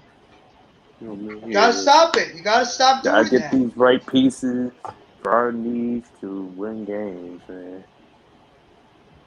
I don't even think it's the pieces. I think they got enough talent. Yeah, they got talent, but they keep beating themselves. Keep on beating themselves there too. If it was me, and with Jimenez jumping offside last week, you bet your ass he'd ride the bench this week. I wouldn't care. I wouldn't miss him to begin with. The reason why I don't like this dude. The reason why. Dexter Lawrence, when he jumped offside, you bet your ass he'd ride the bench that whole next game. I don't care. You know the sad part is that he wasn't even playing horrible in that game on Monday night, and he wasn't playing horrible. I know. Yeah, but you know what, Mac? I guess I'm just old school. I look at what Parcells would do. Look at Coughlin, Tiki Barber's fumble, and he'd sit out a game or two. I feel you. Good job. Great call. Oh, is that JT again? It fumbled. It's a fumble. He fumbled the ball. Jonathan Taylor and looks like he might be down. Fumble. It looks like who recovered it? I think he's down. I think he recovered it. Yeah, Jonathan Taylor got it back. Nice play call though. Oh, Davis is just going up there and he sees big 956 Nelson coming at him. Yeah, that ball was coming loose when he was going to the ground. He just fell right back on top of it. Yeah. Davis did the same thing Leonard did, punched it out. Mm-hmm. We don't have players that do things like that too. No, we can't push the ball out the running backs. We have guys that can't even tackle. The days of OC are long gone. Can't tackle, can't push the ball out there. The coach might have to burn the timeout here. The ball is snapped, hands it off to Taylor, and he stopped for about a 1 yard gain. CJ Mosley. OC Manure perfected that strip attack, man. He was coming around that corner, man. Woo! I miss those days. That's what I'm talking about. I miss those days. I do. You got that right. We're lucky now if we could have one great pass rusher. That back then we had about 4 or 5. Well, we might be getting back to that. If Ojulari can step up, Roche looks like he could be the real deal. All right, second and 9. Carson Wentz in the shotgun, running back to his left. Again? Ball is snapped. Carson Wentz looks, throws it, and another fumble, but the Colts recover it again. I think wasn't he down? Like he might have been. That was CJ Mosley too. Punched it out. Oh no, they came out before. Yeah, the Yeah, Colts got the ball, offensive bro. lineman got it.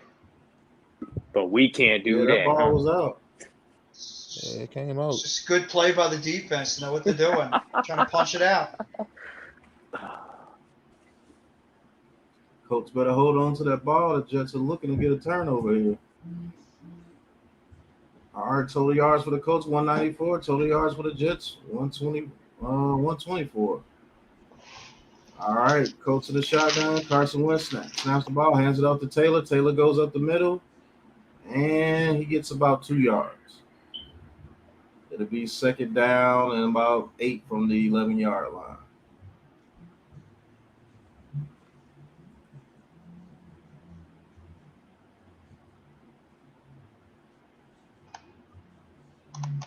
Looks like they're just going to keep pounding it up the middle now. Maybe even try to the side. All right, second and 7. Colts in a single back formation. Nice Pittman in run. motion.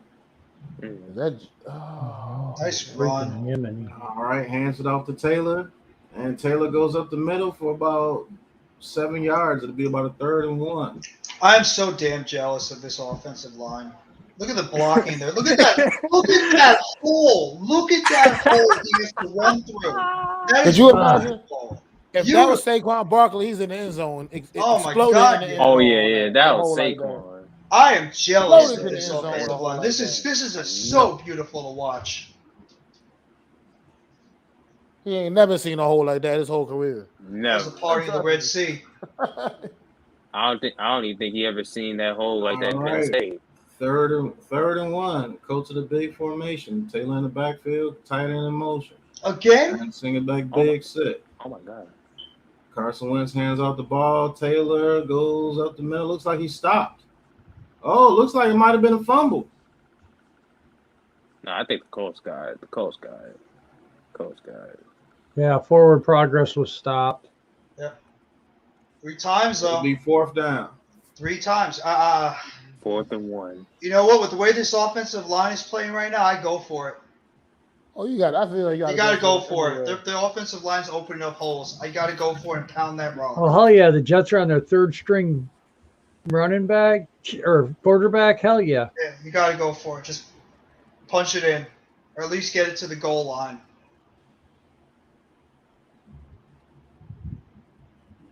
All right, it'll be a 4th and 1. Oh, Christ. Talk it over. Timeout. Rick wants to know what stocks we're buying. Probably National Grid. People got to have electricity. Natural gas. People got to have gas. Those are 2 keys I'll tell you to. Yes.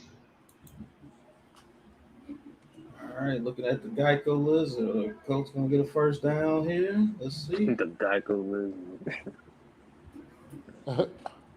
In the meantime, what is everybody's Thanksgiving plans? You got Thanksgiving plans coming up? Yeah. I just do the usual family thing, brother. Yeah. Same thing. Just go on my. I'm heading up to Missouri to go visit some family. Okay. Yeah. We'll do the family thing and Are they gonna QB sneak it or? No, you got to turn. oh, around and Ash, give it I'm to your sorry money for back. you, my guy. Yeah, no, they All can't right, do 4th and 1. Well, at least you get to see Oh, your yeah, mom. In a single back yeah. formation. Yeah. Tight end in motion. All right, Carson Wentz got it. Oh, me Yeah, they too. did QB sneak it. Yep. QB sneak. Carson Wentz gets the 1st down. Good job. Told ya. I knew it. Sorry about that, Ash. Sorry, Ash. What happened? Yeah, I don't think Oh, I'm going to man. be. I Yeah, don't I'm think I'm sorry, going to be man. streaming any games on Thanksgiving. I might just be No. sitting back home getting fat, eating Hey, turkey, don't the watching games. Lions always play on Thanksgiving? Oh Yeah. yes. And the Lions and the the Cowboys. Lions. Go to Pitt. I can see Pittman on the outside. Oh wait, that Hold was on, Wentz Jeff. on the outside. Hold on, Jeff. All right, looks like it's a trick play. And number 4 for the Colts keeps it. He gets down to about the 1-yard line.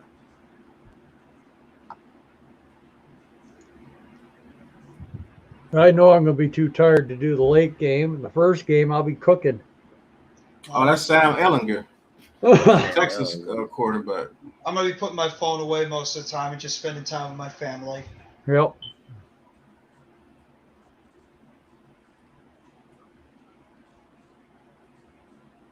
All right, Carson Wentz, 2nd and goal from the 1 yard line. Wow.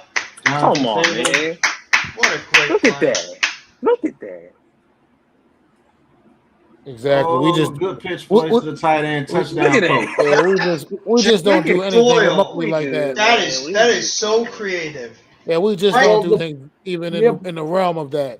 Frank But the Wright problem is is a great Evan offensive Ingram mind. would fumble that over and give the fucking other team Nah, another that ain't- 99-yard that is- touchdown. Yeah, Evan Nigga would probably fumble that shit. They do it to Kyle There's Rudolph. no way possible you can fumble that right there. No way possible. Frank Wright is a Probably, good or offensive probably coach. may not even catch that. You know where I think Philadelphia went There's no wrong way in and when hell they you started can- going you wrong? can't. The second they let Frank Wright go. I think that Yep. guy is Yeah. a Oh, yeah. very, very good offensive mind. And the second he left, it's no reason why the Philadelphia Eagles have been going down Yeah. since. Yeah, Jeff, don't spoil it for us. Right. Oh, I'm enjoying it. You think I love it? Yeah, but you can't cheer and say the call before I get the call. Yeah, I'm at the same time as you are, Jeff. It's all right. I've had to control my urges too. Yeah. It's tough hard. because mine's on regular TV, and I figured mine would be at the same speed as you guys. Because when I had the sling, I was Oh, I am. about 2 minutes behind you. I am at the same time with you. Yeah. So it's on basic TV. It's always going to be quicker than if you have it on like a different network. East Coast over here. Right. Yeah. My bad, Pat. I'll try to keep my emotions chilled. Yeah, me too. I'm trying. I'm going to take a break on this one. Y'all can call it. I'm going to take a break real quick. All right, Pat. Oh, you're doing a good job. Yeah, Pat. I was enjoying it, sitting back, relaxing for a change. Now, every time that when the coach do something good, you know what I mean? Like, we're always jealous because our team can't do none of this. Well, That's why. well, like I said, I mean, we can't really, even if we had a new coach and a new GM next year, we're still not going anywhere. Yeah, We just still don't ain't- have still a ain't going team anywhere. for. No. We don't have a team, and not only that. Okay, people are saying, well, we got a commercial break here. People are saying that they want a new coach. People want an experienced Nah, but they head gonna coach come back. to Like come they in. gonna come back next year anyway. I already know that. I do too, Taj. But here's the thing: what experienced head coach is out there? Lovie Smith? Not a lot. It's not a lot. It's not like it was in the 90s and 2000s. You know, do you guys want Rex Ryan back? Oh hell no. Exactly. I Hell mean, no. now everyone will say that they want Martindale from the Ravens, but he's a defensive coordinator. He's never had a head coaching job. That's Yeah, no not a disrespect head to Rex coach. Ryan, but hell no. Yeah, but you know, that's what I'm saying. Is it's like, well, who do you want? I mean, if we got a prepared team, if we've got an offensive line and a decent defense, Yeah, any coach you get, like you still gonna like you know what I mean, like start from the bottom. exactly. Let's bring in a little bit more talent. Let's see what this regime can do. You know, and that's that's just it. I would rather see them draft the right pieces. Everyone says we give a quarterback 3 years. Give Judge 3 years. Let get them and stay for one more year. They seem to work well together. Every coach we had since Tom Coughlin, bro, we've been giving them like 2 years or a year and a half. We can't keep firing we gave coaches Ben every single McAdoo. second. We gave Ben Problem. McAdoo a year and a half, but then he got fired because we benched Eli for Geno Smith. You know, everyone likes the draft from last year. Everyone likes the draft from the year before. We're seeing the talent out on the field. Yeah, our guys are hurt. And not to make excuses, but Miz comes up with a great point about this turf bullshit. Mm-hmm. All right, we're seeing that video. What's that, Mac? Did you see his video about the turf? That was awesome. Yes, I did. Great That was points. awesome. Yeah, that was whew. Yeah. He's absolutely right. If you've never walked on turf, and you know wide what? Receivers to the right, shotgun the snap, Hand it off. Looks like Carter's going up the middle. He's still going, out of bounds. Lost a shoe. Looks like he gained about 20 yards on that play. Nice little run there. Oh, on at the the right 30, side. 35, 40, lost. 41 yard line. Nice So little let's run talk by about Carter. that turf a little bit more because I'd like to elaborate on Miz's point. That turf is actually made extra sticky so that if it rains, more grip, they don't have to worry about footing. Yeah. False start on So the Jets. when it's dry, it's actually stickier than if it was wet. No, just to have like more grip, like basically. Yeah. So Mike if it White's gets got wet, his it's not slippery. Mike White's got his helmet on. Maybe he's coming back in soon. Like, cause playing on grass, you know what I mean, would be like, you know what I mean, like. Yeah. Like, Bring back the mud bowls. They need to I go would back love to the that. natural grass. Yeah. I think they need to go back to the natural grass and get off this turf stuff. Football is meant to be played on grass, not 4 wide receivers, 2 up top, 2 crunched into the right. Takes a snap. Pitches it back to the running back. The running back's going. He's going. And he's up to about the 47-yard line of the Colts. Oh, that was a nice swing pass for a screen. Nice blocking out in front by the Jets all the way out to the 46-yard line of the Colts. Wow, that was a nice gain. Nice play call. It's a great offensive. This is a very good job. Both teams are doing a good job right now with their blocking. That's what it's impressing me the most. Well, blocking and play calling. They're not asking the quarterback to do more than. They're making it easy on their quarterbacks. And that's what you're supposed to do. Takes the snap. About a 3-yard run up to about the 43-yard line. That's what you're Second supposed down to have 7. your quarterback to do. Like, you can't like always just put all the pressure on the. Well, Ash, you know what? A rebuild takes 3 years. It depends. A true rebuild. Sometimes you can have a quicker rebuild. It just depends on how many guys can hit immediately. How much depth you have. Top, 1 receiver down, takes the snap, looking, throws it deep, and what a catch! What a catch by the tight end Croft. All the way down to about the 19-yard line, first down. Nice throw, nice catch. Oh, he went up. That's a 50-50 ball right there. And Darius Leonard, of all people. Beautiful Leonard. play by Tyler Croft, the Rutgers boy, for a first down. Evan Ingram. Takes a snap, runs up the middle. Carter for about a 2-yard gain, 2nd and 8. See, that's the thing that I wish our players would do. Go up and help your quarterback. Make plays like that. Well, our guys don't do it. They drop it. His ears must have been burning. That's what I was saying. Hey, what's going on, man? I was talking about him, and woo, here he is. Hey, Miz, we were just talking about your video, man, about the turn. Hell yeah, man. Yeah. Just to make the receivers faster, to have more grip. Get the 2-minute warning. Yep. What they Jets don't are tell driving, you is 21-7. Colts. What they don't tell you is that them things inside of there, like them black little pebbles. You know what I mean? Like once, you know what I mean? Like once them go spikes under your shoe. You know what I mean? Get stuck under. You know what I mean? And then your legs. Something's got to give.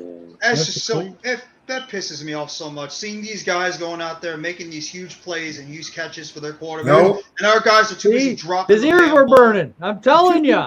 Brought up his video. Bing, he appears. Hey. Well, I didn't. What did you say? I didn't see it. We were talking about your video, and I said I wanted to elaborate on one thing. And what they do is they make that turf extra sticky so that when it rains, they can still keep the same footing. But when it's dry, it's actually stickier.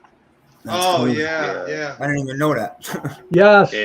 Yeah, just to have more grip, basically. Yeah, it's even worse.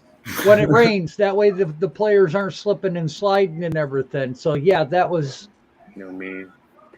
Like it's like playing in a basketball court. You're better off to slip and slide, man, because your cleats sticking to the turf. That goes, you snap an ankle or a knee. Miz, you keep watching this game right now. It's going to piss you off even more because of the great offensive line blocking you're seeing right here between the Colts and even the Jets. The offensive line blocking has been fantastic on both sides. Wow. Yeah, we're nowhere near that.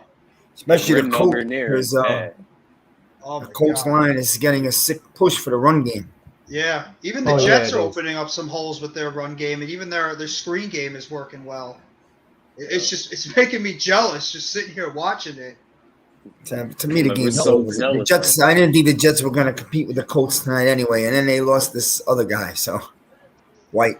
I think he might be coming back in. He might be Oh, coming yeah. back in. He's got his helmet back. Jets down in the red zone right now. Yeah, Jets are Yeah. playing really well right now. Yeah, White quarter is good, but Raiders, Giants, one thing about him, maybe CBS. he'll learn over time. He doesn't have like touch. Everything he throws is a rifle. Yeah. He's gonna have to learn how to. Sometimes you got to put some touch on the ball, you know. Yeah. In my area, the Raiders and the Giants are going to be on CBS. Yeah, it's gonna be on CBS. I think that's the same thing with me too, Joel. It's probably going to be on CBS. All right, that's so everyone knows that the Giants game's probably Yeah. going to be on CBS. Right? All right, let's see what we got. Formation. Okay, we got 3 receiver set, 2 up top, 1 to the bottom. Crowder in motion, hits the backfield. Johnson takes the snap. Looks like it's a fake, a pitch. Over to the sideline, incomplete. Second down. Should get incomplete it. to Crowder. I'll be right back. Looked a little bit indecisive on that play call. Yeah, you gotta get that. Also, good pursuit. Great pursuit by the defensive lineman. I'm not sure where 91 is on the Colts. 91. It's just a really nice job I there. see Quiddy Pay. That's Quiddy Pay over there. 51, Quiddy Jets Pay. got 3 wide receivers, 1 tight end. Tight end line up to the side. Johnson takes the snap, looking, throws it over the sideline. Oh! Ooh. Did he catch it? Nope, incomplete. No, that's Third incomplete. down. That's Almost nice catch by Keelan Cole on the sideline. 4th down. 4th and 8. Fourth So down, yes, are you're right. they gonna punt it? Or I think they're just gonna. They're gonna go for the 3. field goal. Yeah, you get the points. Yeah, go for the field goal. Go for the field goal. Yeah, that's smart. You can't screw around with this. You just got to get the 3 points right now. Oh, Rhodes is hobbling off the field.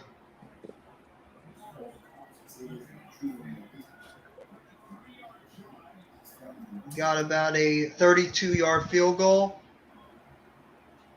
Takes the snap. The kick is up, and it is true green right down the middle. Yeah, don't you dare be saying that. I almost slipped. True blue. I almost slipped there. I almost slipped. True blue. Oh. I caught myself on that one. 21-10, less than 2 minutes to go. I almost slipped on that one. I'm like, no, you better not. True green. Yeah. At least, They gonna come water my lawn. what I'm looking for in this game on Sunday too, I just want to see this team give us something to be a little bit proud of going into the bye. Just give us something. I don't care what it is. I don't know if I can pick the Giants to win. I did last night. I absolutely picked us to win this game this weekend. I just got this weird feeling we're gonna come out and get the job done. I just call me crazy. No, I had that weird feeling. This is a game we usually win.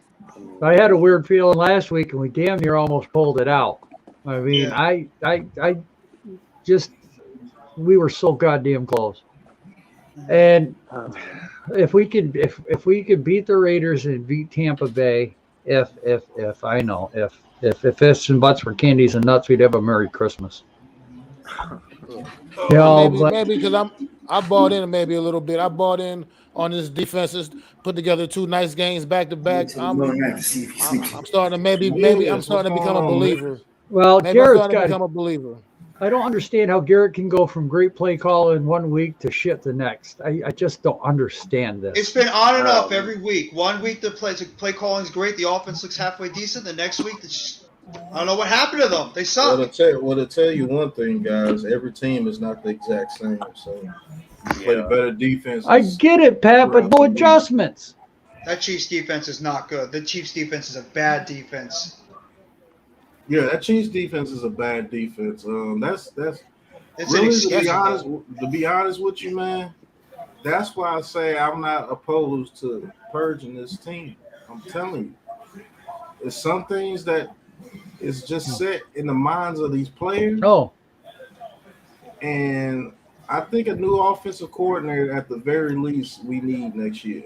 I don't think Jason Garrett's contract needs to be renewed. nope. No, absolutely not. How many years he got left in his contract? This is his last year. This is last year, so he has to. Okay, all right. I hope he gets a head coaching job somewhere. I really do. Oh yeah, that's not happening. That's not happening. Then he almost had that Charger job. After Yeah, he almost had the Charger job. Yeah.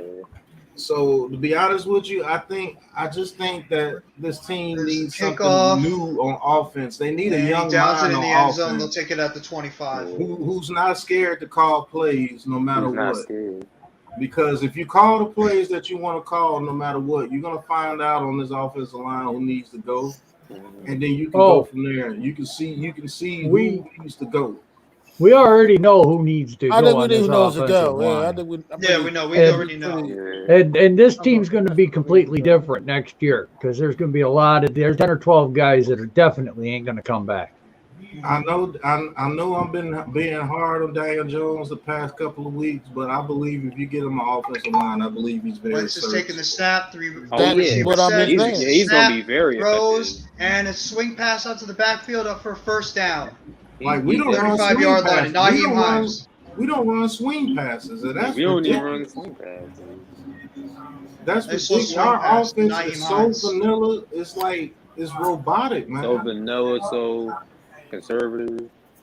It's like why Joe are we not Judge just running swing even passes? proves that shit. We need to get it. We need to get people in here who wants to use all our players. Why is Gary Brightwell having got more than 2 snaps in the game? Gary Brightwell need to be. Wentz takes the snap, looking, another pass right over the middle, up for at least a 2-yard gain, 2nd and 8. He's one of the guys in the protocol right now, the COVID protocol. Yeah, Brightwell's on he's in the code. Yeah, but before then we didn't use before that though. Oh no, I'm just I know. Yeah, I agree. 2-minute offense, 4-receiver set. Wentz takes the snap, looking, throws, and did he make the catch? Yeah, he did. Did he make the catch? Yes, he did. Looks like he might be incomplete. Let's see. That was beautiful. The knee hit. No. That knee looked like it hit in bounds. Yeah, it did, absolutely. Yep, did. that should be a catch. Yeah, that should be a All you need is one knee down. Like, all you need is one knee down. We need Daniel Jones to be able to make throws like that, not to get scared if somebody's underneath. Just throw it over the top of him. He was making throws like that. That's a nice way to help. He was making throws like that this rookie year. 4 receivers. That one to Ingram, that was a nice tight window throw that Ingram caught for a touchdown. Yeah, that was a very good throw. That was an elite throw right there. And Wentz takes the snap, looking. There was a check to missed that one, incomplete.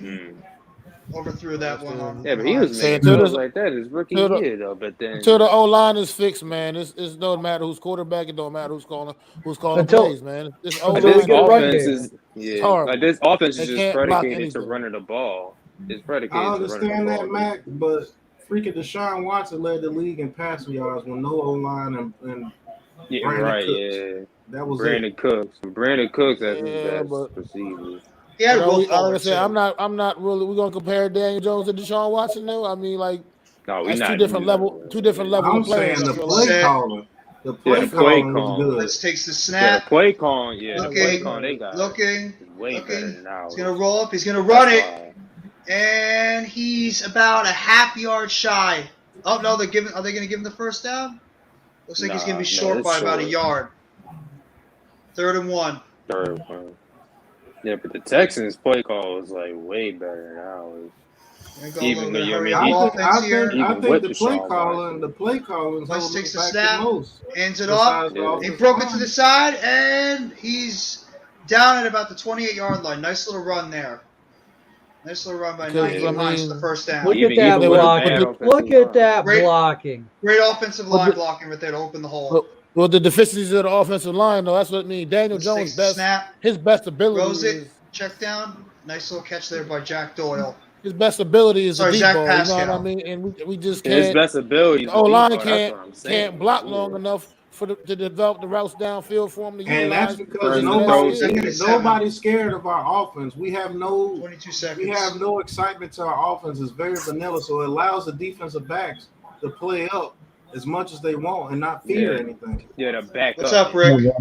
Sorry, Rick. If those defensive backs feared anything, What they up, would have to Rick? play off a little bit, and we could get some plays quickly. But everybody can press up against it because they know what's coming. 3 wide receiver set. Wentz takes the snap. They don't rolling respect out. our offense. Throws it right over the Our middle, offense and needs to be more respected. and it's caught right at the 10-yard line. First down, Zach Pascal. Yeah, this game is over. This game been over. I was gonna say, That's why I'm not even watching. Yeah, let's score a touchdown here. This game is over. Because when the Jets walked on this field, they lost this game. Let me explain something to you. You want to see what an autistic, retarded organization the Jets are? They brought in Flacco. He's not even active today. Okay? He's not even active. They lose White because White gets hurt. Now, in a week or two, when they go back to Wilson, if that guy struggles, that organization is going to be a mess. Especially with the New York media, they're going to be all over that team. Yeah, Too late, man. And they're going to want Mike White. Too late. That happened after that game last Sunday. Why you trade a 6th-round pick for Flacco and the man's not even active? It makes no sense. We're doing some of the same exact stuff, man. Yeah, but all those people we trade for, we either release them or they're not active. Yep. Besides Billy Price. Oh, Keon Crossan made some plays. our salvo situation's a lot different than the Jets. We ignored things we shouldn't have ignored last season. Hopefully this draft they do the right thing. Throws it over the middle and up. Ooh, touchdown. Did they call the touchdown? No. That's incomplete. Yeah. They can't stop the Colts from running, so the game's over. 2nd and 10. Sad, man. Pittman The had way they're it. running, man, they're headed for like a 250 rushing yard day. Nice play by Jonathan Marcus Taylor's May. Shoot, that's close. That's close. I was gonna say That might be a touchdown. Look at They have control. 3 feet. I think it's a touchdown. 2. Seems like he had 2 or 3 feet. That might be. I mean, at what point do you call it a touchdown? Yeah, I mean, that's a touchdown. That's touchdown. He had at least 2 or 3 feet. Yeah, because the hit was Control the late. football. The hit was late too. So Unbelievable. Unbelievable. So they still have that rule. You have to have possession for the rest of the play, and if you don't have possession, then it's incomplete. Yeah, but he wasn't going to the ground, so they only needed 2 feet. And he was in there already in the end zone. Oh, that should be That's a touchdown. Yeah. That's a touchdown. He really got 3. 1, 2, 1, 2, 2, 3. 2. Hey, I was at. You had 4, 3 or 4 on that one. He held the ball up and everything a little bit. That's a touchdown. 1, 2, Absolutely a touchdown. 3, 4. Yeah, that's a touchdown. I'd be shocked if they don't reverse that call. They will. I mean, nice job by May at least. Like, make it. Maybe it's not a touchdown, but I mean, it happened quick. It did happen fast. Watching it. It was like a bang bang. It was a bang bang play. Who scored? I'm not watching the game. I was Michael Pittman. Colt. Yeah. Michael Pittman. Looks like they got something going. They're reviewing it. I'd be shocked if that's not a touchdown. So now you can add Jonathan Taylor to the list of running backs you don't need to draft in the first round. That could be game changers, man. 2nd round pick, man. Man, look at this running back from Georgia, Zamari White. We could probably get him in the 2nd or 3rd round. And I guarantee you. What's his name? Zamari White from the Georgia Bulldogs. Do you realize that out. Jonathan Taylor had a better college career than Saquon and was taken a whole round after? I'm just saying. Yeah, Jonathan Taylor had a hell of a college career. He's one of the best college running backs of all time, numbers wise. Look at the numbers. It's like 6 all-time rushing yards. Zebras are still talking. Good George. What? I'm about to go check him out right now. Oh yeah, they did. Touchdown. Touchdown. Yeah. Touchdown. Mike Like White, the savior of New York, man. That's what everyone was saying last week. And Colts fans are clapping and happy. He's hurt right now. Jets fans are losing. Colts might put a 50 on them tonight. Halfway there. They're We gonna need the calm Colts it to down win in so the that the second half. Eagles don't have five. Well, the way they run the ball, it might just. But the Colts, don't the Colts get the ball in the third quarter too? The Colts get the ball starting the third quarter. I'm not That's right. The mistaken. Jets had it first. Yeah. So this Yeah. game can get out of hand quick. Yeah. No, it's all right. Snap, kick is up, and is right down the It's like middle. it's already out of hand. It's already out of 28 hand. to Yeah, 10. it's already out of hand. Yeah. Game already over. Man. Well, that'll pipe the Jet fans down. They were going a little nuts this week in New York. They thought that they were going to go on Shut a up, win. Jets fans. Here's a question. Let's assume Odell gets cut, right? Who do you think will get signed first by a team, Deshaun Jackson or Odell? Okay. Deshaun Jackson. I think Deshaun Jackson. That's I'll crazy. be honest with you. I don't think either one of them get signed. No, I could see a team like the Saints or the Raiders picking one of them all. Odell Beckham has to want to go to the Saints. And I don't think he'll want to go to the Saints. Why would he go from Baker Mayfield to Trey? Baker Mayfield to a backup. To a backup. You got Taysom. Somebody could claim him, and he might have to go there. And I not was have a just choice. going to say that he has to go on the He waiver has to go through wire. waivers. Somebody So can if claim the him. Jets grab him, if the Jets grab him, he has to go to the Jets. Now, I don't think anybody will claim him off waivers Oh, because you got to still go pay to the rest of that contract. If the Lions grab him, he's going to go to the Lions. I don't think he's going to get picked up though. If Joe. Jacksonville- he's still owed, I think, 8 to 10 million. Nobody's going to want to pay that. 13. 8 million. 13 million.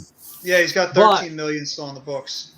He's got 8 million left the rest of this year, and the Yeah, chances he has are 8 the million Browns left are on going to the pay books. off 4 of that. So if the Browns No, I pay think off the 4 Browns of are going to that, pay all of it. I'll be honest with you. I think the Browns are going to pay all of it, and they're going to make him sit at home the rest of this year and teach his ass a lesson. And you Because know he has no guaranteed money Browns- after this year, so they're going to cut him next year if they don't cut him this year. Justin is gonna take a knee, and and it's brought to you by halftime. Dave Gettleman and John. Right now, the Browns are really pissed because I guarantee you they did everything they can to trade him on trading dead, and no team wanted him. Yep. Nope. We won the trade. It's official. We won the trade.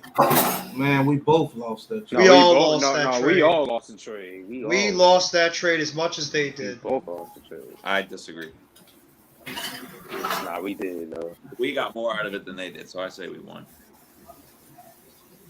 I mean, O'Shane Jimenez, bum ass.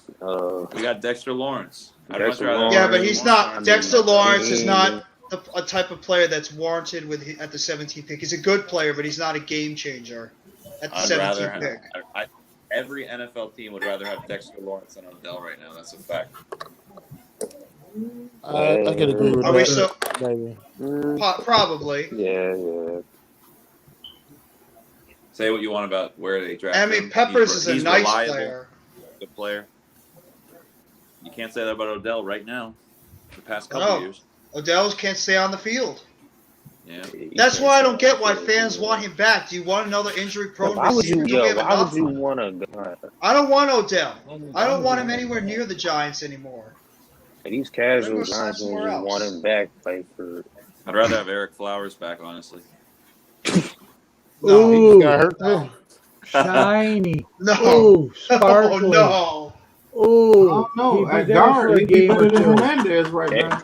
he might be better. He's the shiny thing. Ooh, look at it, glitters. Next he week, hasn't been horrible at guard. needs better. He's been good. So is Pugh. He's been pretty decent. Justin Pugh's been good too. It's the turf, Miz. The turf. The past. I mean, that's what it is. That's the only reason we suck. I'm Hey, not but going to that cry running over back Eric from- Flowers, though. Eric I honestly Flowers, think I'm so. happy for the guy. He's succeeding now in Washington. I'm not going to get on his You know, case. He made himself a better player. Listen, we're not the only team in the You too. NFL that this has happened to. Yeah. What? The injuries? The first round players are busts. The league is full of them. Oh yeah. I mean, we're judging. Sometimes It's like fans. It's like people making fun of the Giants because guys retired. We signed them and they retired. Okay, we're not the only team that happened to this year. We're just the only Raiders. team that it made newsworthy of. I mean, the Raiders put it out there that they were. Yeah, exactly, Rick.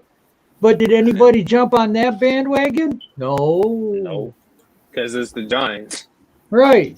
You And know, the Jets have been looking for a quarterback for God knows how long. look, Jets I haven't mean, found a franchise quarterback in years. and then people make fun of us with DeAndre Baker. Nobody knew that was going to happen.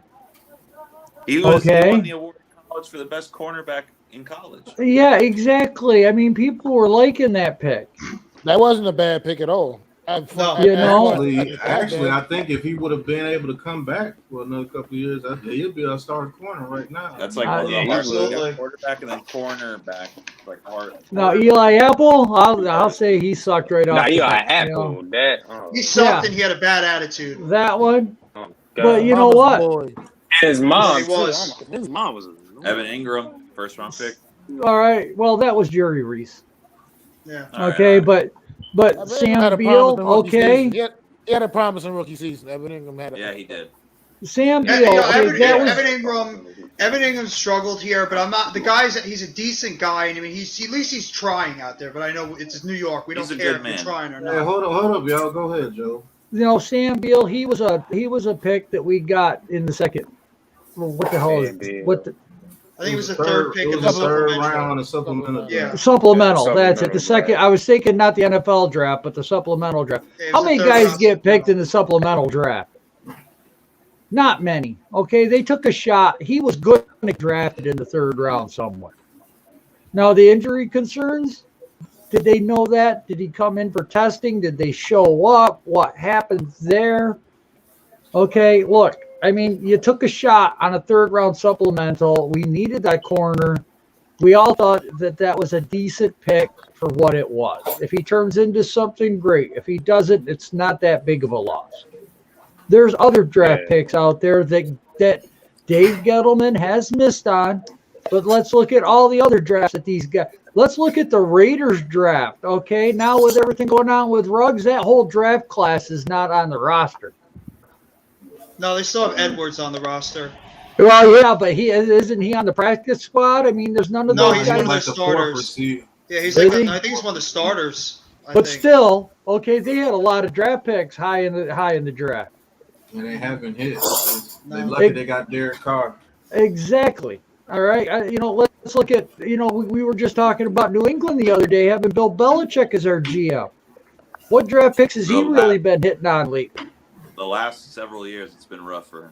He's Right. been It's missing always picks. been. Hey, look, it's always been rough for Bill Belichick when it comes to drafting. The only thing he can really say is Tom Brady, and that just happened, and Gronk, Aaron and Hernandez, Aaron Hernandez when he drafted him. Aaron But Aaron Hernandez, Hernandez turned out to Julian be Edelman. And Edelman too.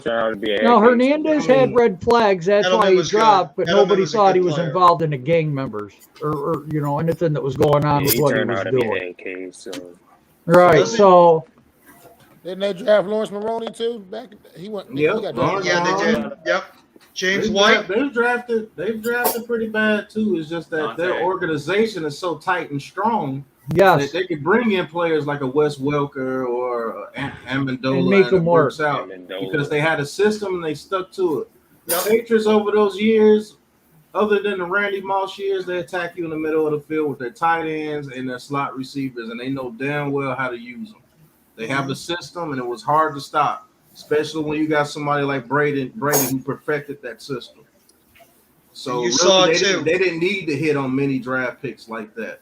Yeah, That's Yeah, why you they saw let it players too. go. But, The well, let's That's look why at Bill the draft Belichick picks always we're lets hitting his on. players go. No matter what, Thomas. he always lets his players go. Jones. You know, we've got a few draft picks that we hit on. Yeah, we got a few we missed on. It's just our organization is not tight. That's The what Well, last it our is. organization is not It's tight. nowhere near being tight. I'm liking the direction it did take from what it was to what it is now. Oh, yeah. Okay, I mean, because we're not pretty good. hearing players call each other out. We're not hearing the bickering. We actually have people can say what they want, but my personal belief is Judge has not lost this locker room, and I don't think he's going to lose this locker No, room. you could tell if we lost the locker room. We'll Yeah. be getting blown out 38 like the Rams. They're Right, still playing competitive in these games. It's right. just that the organization is not tight. I don't believe we have the right people leading in the right spots. I think Jason Garrett. Go ahead, Joe. I was just going to agree with you on that. I think Garrett is the definite one that needs to go. And I think that Judge should look into some of his staff and not have 3 offensive line coaches. I think that, we have too many special assistant coaches going on. Yes. Let's thin the ranks a little bit. I understand why Joe Judge did what he did, because if you start winning football games and you become a winner, what happens to your coaching staff? They get picked apart. And I get what he wanted to do. He wanted to be able to just bring the next guy up. When the one guy went, bring the next guy up. Yep. Okay, that sounded great, but it's not working right now, and it's not something that we should have to worry about, because say what you want, Patrick Graham was a hot commodity last year. Yeah. People wanted him. Yeah, everyone wanted him. Right. Traded him. So, looking hindsight, I can see what Judge is trying to do. Just like the offensive line, okay? He got Sakura and Price to keep them on the practice squad for 8-9 weeks. Get them in shape, get them to know the program, get them to know the playbook, and then if they were needed, they had 7 or 8 weeks of development. They didn't have any development, so it backfired on them. That's right. So when it backfires on you, it makes you look like you don't know what you're doing. But if you look at the big picture of what he was doing, he knew what he needed, and he went and got it. He went and got an edge rusher for the future. He went and got a lineman for the future. He went and got a star wide receiver for the future. He went and got another corner for the future, traded up to get him. He's going and getting these future pieces. This is Judge's second draft class. I mean, you can't expect miracles overnight. You have to have something. So what did he sacrifice? What we thought, the O-line. Well, guess what? The O-line goes out. Thomas is getting hurt. Now we got to rely on the kids that we brought in, that we had planned on prepping them and getting them into the Giants organization so that they could. Now, we're not throwing them to the wolves, which is what happened. So now when there's bad play and everything, they're just trying to get these guys up to speed. So if we had the original O-line that we started with, do you really think our O-line would be this bad? Especially if we had Gates still out there? Yeah. Not by a long shot. I think our run blocking would be a lot better too, because Gates and Lemieux are pretty good run blockers. And when we lost the 2 of them, it's no coincidence the run blocking started to get a little worse too. But those 2 are very good run blockers. This brings me to the point, guys. We got to start putting our faith in people that are not reliable, and that's what's hurting us the most. Putting our faith in people that are not reliable. We keep bringing guys like Sterling Shepard. Yeah, we keep bringing people like Sterling Shepard, Saquon. I love the guy to death. He's a hard worker. He wants to win. He wants to play. But I'm seeing Daniel Jones and Jones. It's just not working for him here. But now, if we get rid of those guys, Pat, who's our experience? Who's our team leaders? If we get rid of Shepard and we get rid of Barkley, who's going to be our team leaders? Daniel Jones, Kenny Galladay. He has to step up. Kenny Galladay has to step up. It doesn't matter if you're a team leader if you're hurt all the time. Well, you have to be able to play. Look, you can't even play. The reality is, team captains of our team, and he can't. The reality is, these guys are probably. Hold on, guys. Hold on. Chill, everybody. Hold on. Go ahead, Joe. It's all right. No, look, Sterling Shepard, even though he might be injured, he was still there on the sidelines cheering those guys. He's helping these guys learn. I mean, who was it that Shepard was excited for when they caught the pass? Was it Pettis or was it? It was Pettis and Kadarius Toney. Everybody was out there jumping on the sidelines, going, "Yeah, you know what? He's still helping those guys. He's still, this is what I know." So even though he is hurt, he's still cheering for these guys. He's working with these guys, giving them tips. Is that worth $10 million? Dude, I'll tell you what. If my team's going to go out there and fight and learn and listen to Sterling Shepard, yes, it is. If I get 10, 12 weeks out of Shepard, but yet he's out there still leading the team, the charge, helping younger players develop. Yes, it is. 12 weeks. We're getting like 6 weeks at best. You know. You see what I'm saying? But and we count on these guys to come in and be the leaders on and off the field. On and off the field. Emphasis on and off. Yes. These guys are not on the field, Joe. No. That's like if you own a company and I'm always calling sick, but I'm saying, hey, let's go, guys. Let's get this job done every week. But I'm never a part of the team to get the job done. I'm just cheering, but you're paying me the most money per hour. Would you keep paying me $25 an hour if I'm never at work? No. How did I blame Nick Yates?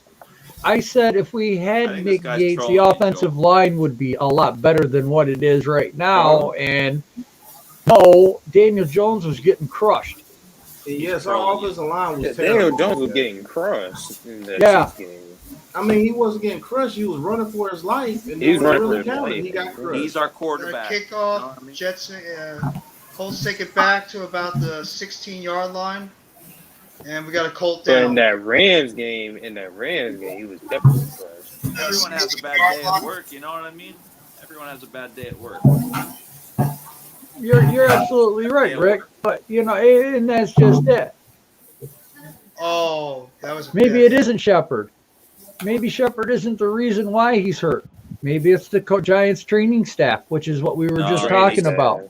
Listen, Miz is onto something. You're going to see it on ESPN. They're going to talk about it in a year or two. It's the turf. Oh yeah, that's part of it. But Rick, isn't another part of it the training staff? If they're saying these guys are coming back too early, I believe we have one of the worst training staffs in the league. We got one of the worst training staffs in the league. It's crazy. Ronnie Barnes is too old. Needs to retire. Ronnie Barnes. So you know what, Shepard? It's part Shepard. It could be part the training staff, part the turf. I mean, there's a lot into it. And I get it. Okay, there's a lot of things we got to solve. Well, Shepard has been his whole entire career, though. Literally, his whole entire career. Yeah, every season. Every single concussion season started it off, and now he's getting lower leg injuries all the time. It's not like this something that just started to happen over the course of the last couple of years. It's literally been his whole entire career. you're right. But last year and the year before, it was concussions. This year, it hasn't been concussions. It's been lower leg injuries. Right. So that makes me wonder between what Ms. is talking about, the staff, the turf, the conditioning. You know, because this conditioning thing is not just Shepard. It's everybody. It's a lot of players that are hamstring, thigh. We got another guy out with a thigh injury. John Ross has a quad. Yeah. John Ross is on the injury report. All right. All the there's teams don't have this problem. too many coincidences for me for it to be a one guy factor. There's just too many soft tissue injuries going on right now with the Giants. Receiver set. Wentz takes the snap, throws the ball, and a nice little catch on the sideline by Pascal, first down. Yeah, we haven't been healthy in years. Not even just this year. We haven't been healthy in a lot of years. It's been years and years. Oh yeah, you're right. Next year to get No, you're I cool forget in who the said box. it in Entertainer's stat. Somebody said in Entertainer's stream earlier that we're the fourth most injured team, I think, since 2015. Yeah. The fourth Fourth most injured team in about 2015. How do you get injured that much for so long? That's crazy. Yeah. Ridiculous, man. Yeah. Something has Receiver to snap. change. In the middle, Training handoff to staff. It might not be their fault. Taylor, but it might about a just be 1 yard time to gain. Get another training staff. I think so, Pat. Miz, what do you think, man? I don't know, man. I give up. I quit. You can't do that. You can't You're get the biggest cheerleader for us. After the video you made about the turf, man. You can't get excited no more, man. You can't get excited for Sunday because the game is meaningless. It's been like this for a while, man. It's not fun no more, to be honest. I'm still a fan. I still watch them every Sunday, but we don't get to play a game in early December that can win us a division or something. You know, we don't do that no more. So, Yo, Adam, what's good? Last year was because the division stunk. Let's be real.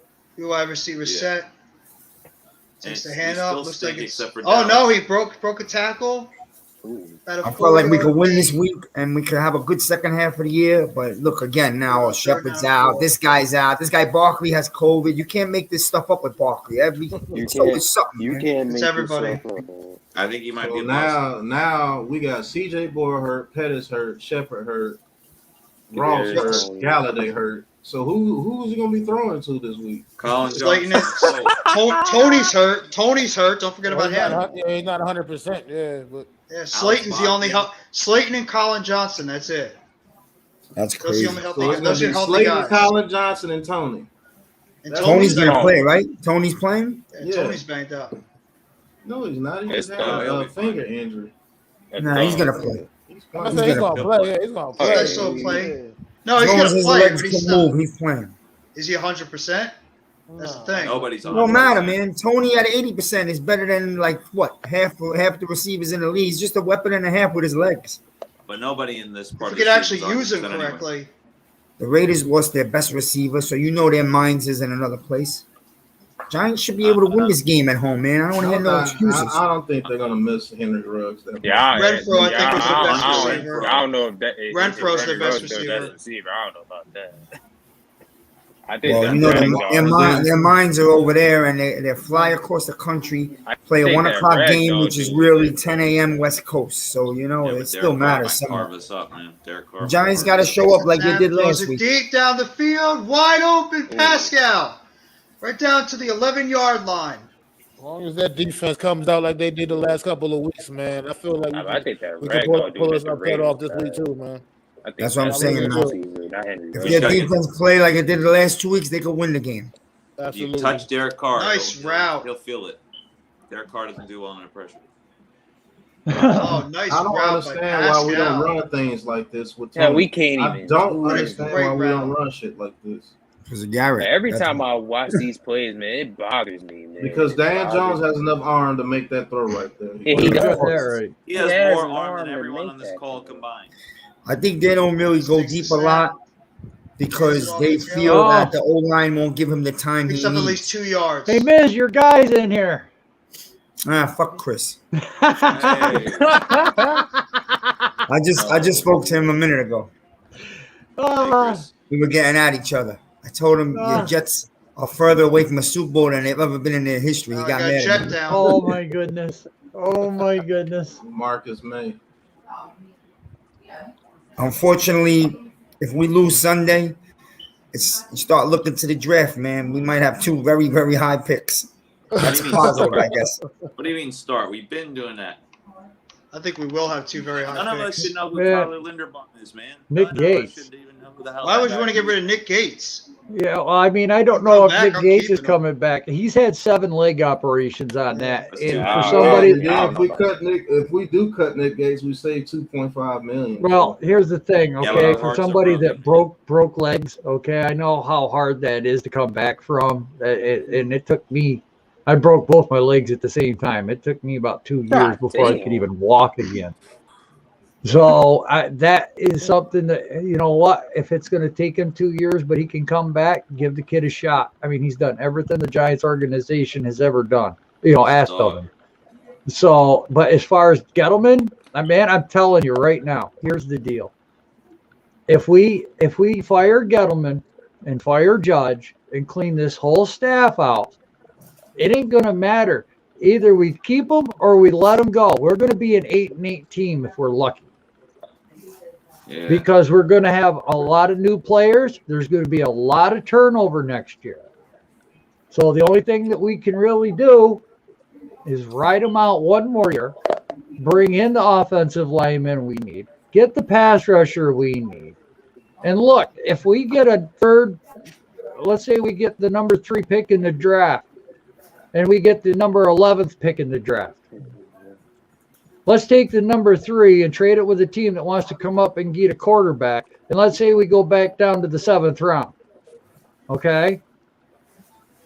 We get future capital for the following year so that if Daniel Jones doesn't make it, we got ammo to go up and get a quarterback. Let Daniel Jones run it next year. At 7 and 11, we still get our offensive lineman. All right? Then take the 2nd round pick, maybe trade back up into the 1st, And if there's a great guard up there, grab his ass too. If there's a great pass rusher, you grab his ass.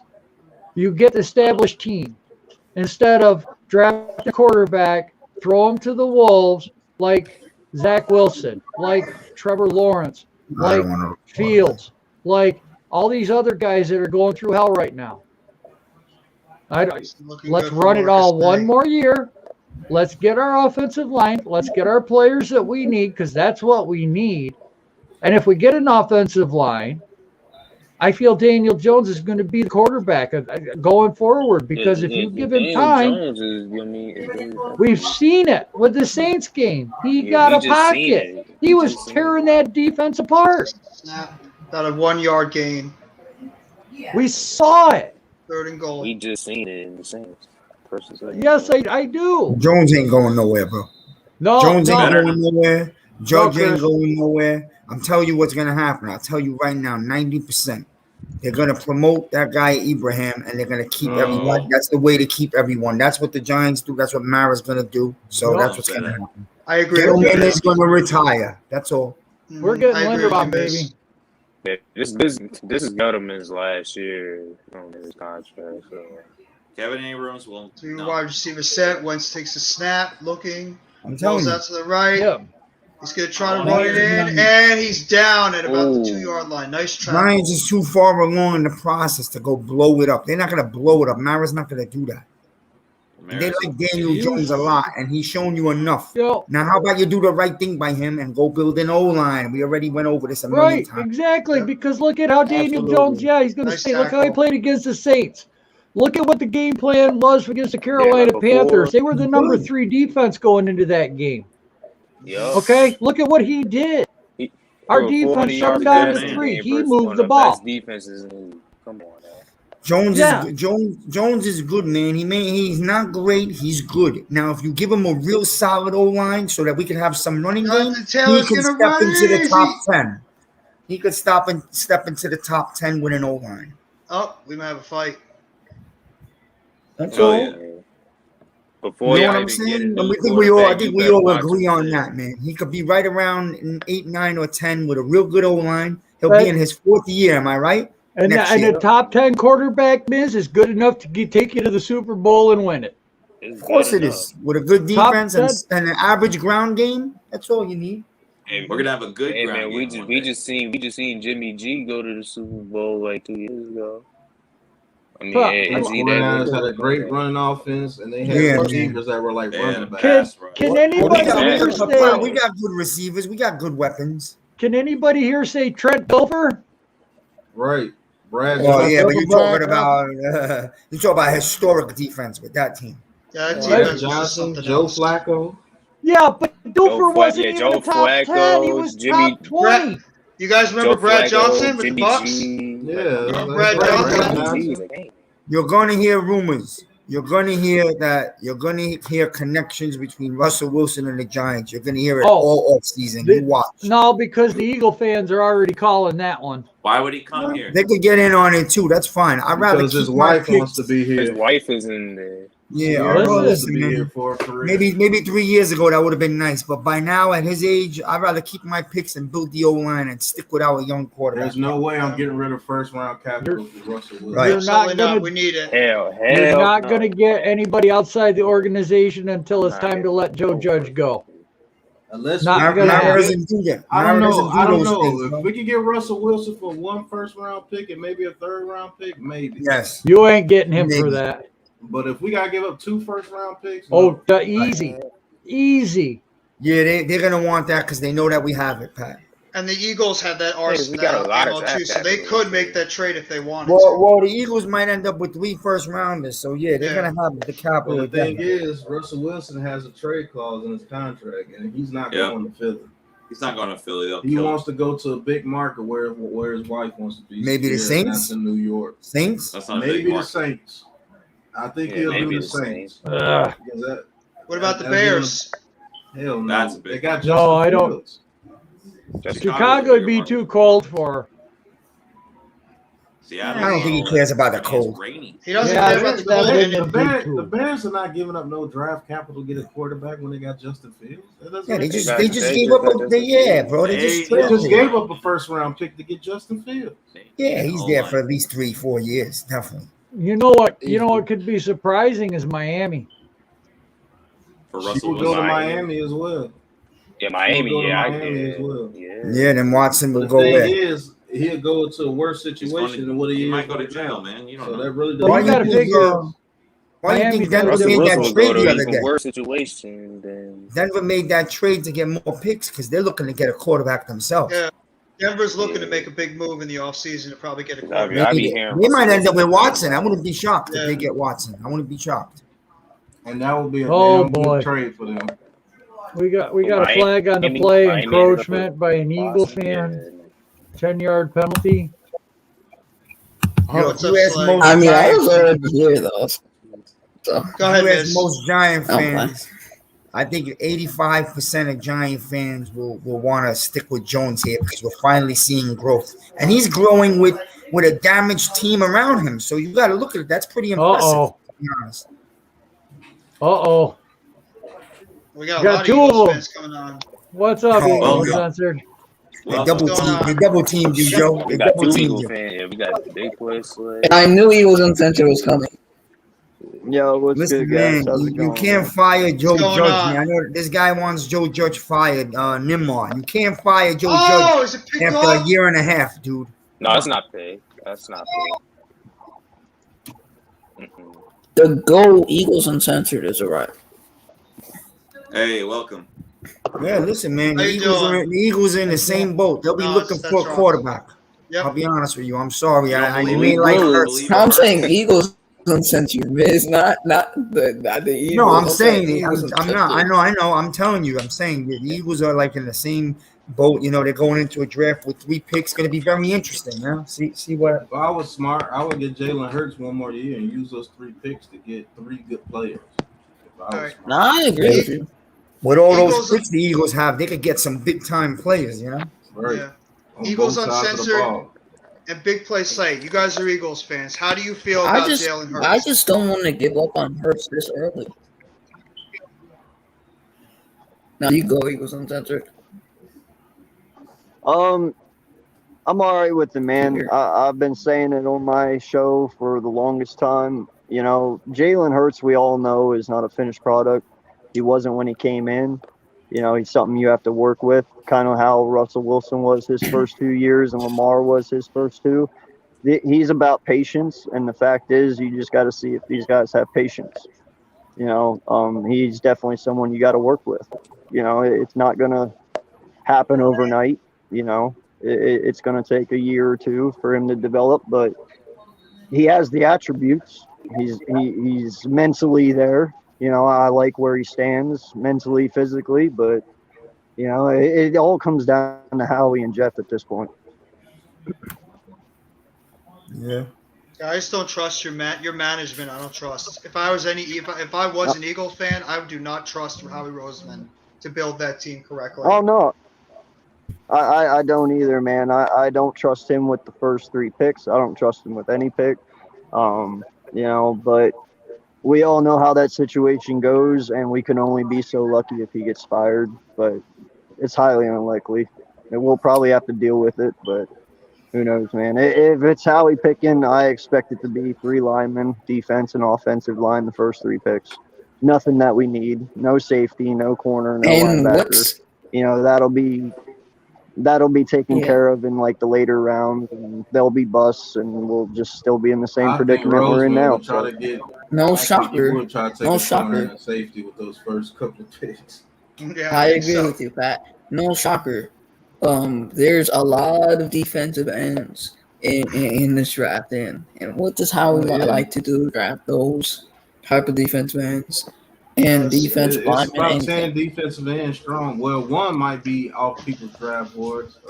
Anderson from Georgia got those rape allegations today. He's been suspended from the team. I don't know Who why was these that? guys keep putting themselves in that situation. Anderson I from mean, the Georgia. only thing that I can pray for, man, is we all know, and don't know if you guys know, but we all know how Howie Roseman is with his picks, and Jalen Hurts was a Howie Roseman pick. So the only thing I can hope is that he lasts another year, and he makes a Carson Wentz type jump from year one to year two. I technically still count this as year one because he's not even played a full season yet, but he is in year two. But yeah, I hope next year is when he makes his jump, but we'll find out. I think he's got talent. Yeah, I think he's got talent. Man. He just needs to be more polished. Yeah. Y'all got to get an offense coordinator that knows how to run the ball. Jalen Hurts is more effective if you're a running team. Hands down. That's what I'm saying. When you open, That when man you run the ball, when you open up that the man ball. completed 9 passes, and y'all beat the team 44 to what, 3?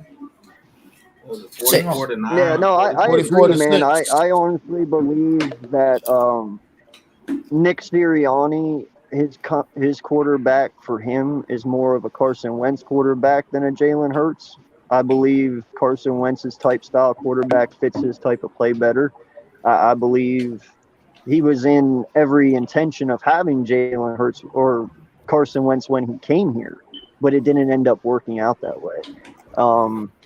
I asked that question: is Jalen Hurts the quarterback for him? That's why when a lot of people asked for Gardner Minshew, I was like, hey, at this point, I understand, but you kind of have to do that to a point if we keep losing, because you have to see, is it Jalen Hurts or is it Nick? If he starts winning with Minshew, then we know it was Hurts. But if he keeps losing with Minshew as well, then we know it's Nick. You know what I'm saying? There comes a point you have to do that. You have to figure it out. I think Minshew fits Sirianni's system more than Hurts does, because with what's it called, Minshew, he's dig and dunk, and he's not the longest passer. He can just dig and dunk, and that's it. I love that. And that's what Minshew over Sirianni Jalen loves to Hurts do. is going to get a lot worse. I promise you that. It's going to get a lot worse. You never know. Minshew over Jalen Hurts. Yo. No, I'm not trying to have him over him, but I think he fits the offense better. Why not? What's up, DJ? Join me tomorrow. I'm doing a special video on jockstrap. Oh, great. Great. Oh, look at that run by Nyheim Hines. Nice little game on the sideline. All right. Well, I got a question here for Eagles Uncensored. What do you feel about the rumors about the Eagles going after Russell Wilson?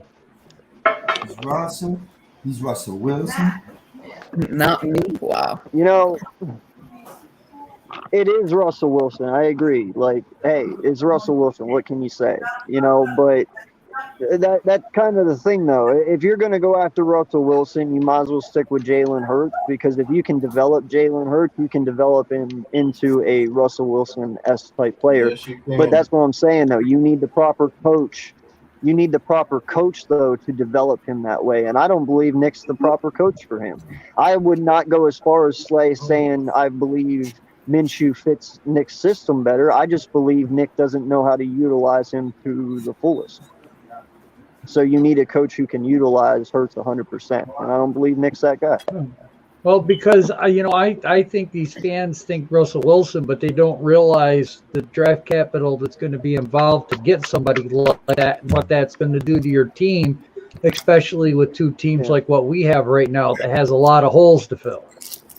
I'm not going to lie, Listen, though. They got 3 I first-round agree. picks. And if 2 of those first-round picks with Wilson wouldn't be bad. Do you think the Seattle would ask for 3 first-round picks? No, that's way too much. They might have. They might have first. This is how I would do it. This is how I would do it if I was us. Because of the potential that Jalen Hurts holds and what he can bring to the table, I would just use our picks the next 2 years, and I would build this team offensively and defensively. Leave Hurts in there, and give him that chance. The chance that he needs, and we didn't give Carson Wentz. Build up around him, and then guess what? And at the end of year 3, if this team is still not winning, then you know for certain that the problem is Jalen Hurts, and you plug in a different quarterback and pray to God that you're on your way winning. That's what I would do. 35. That's what I did would it. do too, Uncensored. I That's what have I a would do question with the for you, Giants. Uncensored. Third Yep. one. Uncensored, I have a quick question for you. Would you give Nick Sirianni a second year? If he Ken comes Slay, you out too. this week and he goes back and if he comes out this week and he goes back to his same stupid shit the first 7 weeks, and this one weekend, last weekend, was just a bluff, and he goes back to the same stupid shit, then no, I don't keep him. You know, because at this point, it's about learning, getting better each and every day, like he preaches. And if you're not even doing what you preach, then you're not the right guy. Yeah. But I don't know though. I don't know if I can fire him right away because like I know some Eagles fans want to do that, but then again, you didn't fire Doug Peterson his first year, so it's not gonna be fair. Bro, yeah, To but Doug fire ran Nick the ball. Sirianni. Nick is not running the ball. At least Doug ran the fucking ball. Yeah, that's my shit. That's what bothers me about Nick Sirianni is now Miles Sanders hurt, so it's pretty much irrelevant. But at the same time, you had this guy averaging like 5 yards a carry, and you're not giving him the football. I just don't understand that. I just can't figure it out. No, I agree. And you saw what Jordan Howard did the last game. I mean, he ran the ball pretty well, and it helps up your quarterback because you can have a pretty decent running game. I don't know why he's on our practice squad. I don't know why. Yeah. And please enlighten me. Why did you wait until your starting halfback gets injured to run the fucking ball? Where's the common knowledge in that? I don't understand. Why'd you wait till now to do it? Where was this the first 7 fucking weeks? Like, do they have trust in their offensive line to run block? I don't know. It never made and not sense to just me that, but I also have the theory too. Another thing that holds him back is he doesn't have that veteran leadership next to him. You know, like McVay had Wade Phillips. You know, so he could sit there and he could lean on him when he needed to. Everyone on this coaching staff is young and raw. Everyone's kind of leaning on each other, and if one person don't know the answer, the other one probably doesn't either. So, you know, he's kind of missing that veteran leadership in the locker room. He can lean on that's seen it all and done it all, and he can be like, hey, help me. You know, so I believe we're a little handicapped in that situation as well. So it's going to be rough because everyone's learning together at this point, players and coaches included. Namar brings up a good point here, guys. He says, do you think Joe Judge will fire Jason Garrett because he brought in college offensive coordinator Russ Callaway? I think that's the guy that's Oh yeah, they did. They did bring him. Yeah. I think Callaway's eventually going to take over as the future offensive coordinator if Judge is still around long No, term. but Jason Garrett was definitely a John Mara hire. That was definitely right. That wasn't Joe Judge. That was John Mara. Honestly, that was a no John idea. Mara hire. Yeah. Craziness Just going for the on right now. loyalty, you know what I mean? Because, I mean, apparently Callaway's got some pretty imaginative play calls that he had in college. Wasn't he the coordinator for LSU when they had Jefferson? I believe so, yeah. That championship Yeah, I year. keep on forgetting about Russ Callaway, man. Was he that or was he Tennessee? I forget if he was Tennessee or if he was LSU. I have no idea. I think we need to bring a proven. Who was the guy we brought from Louisiana?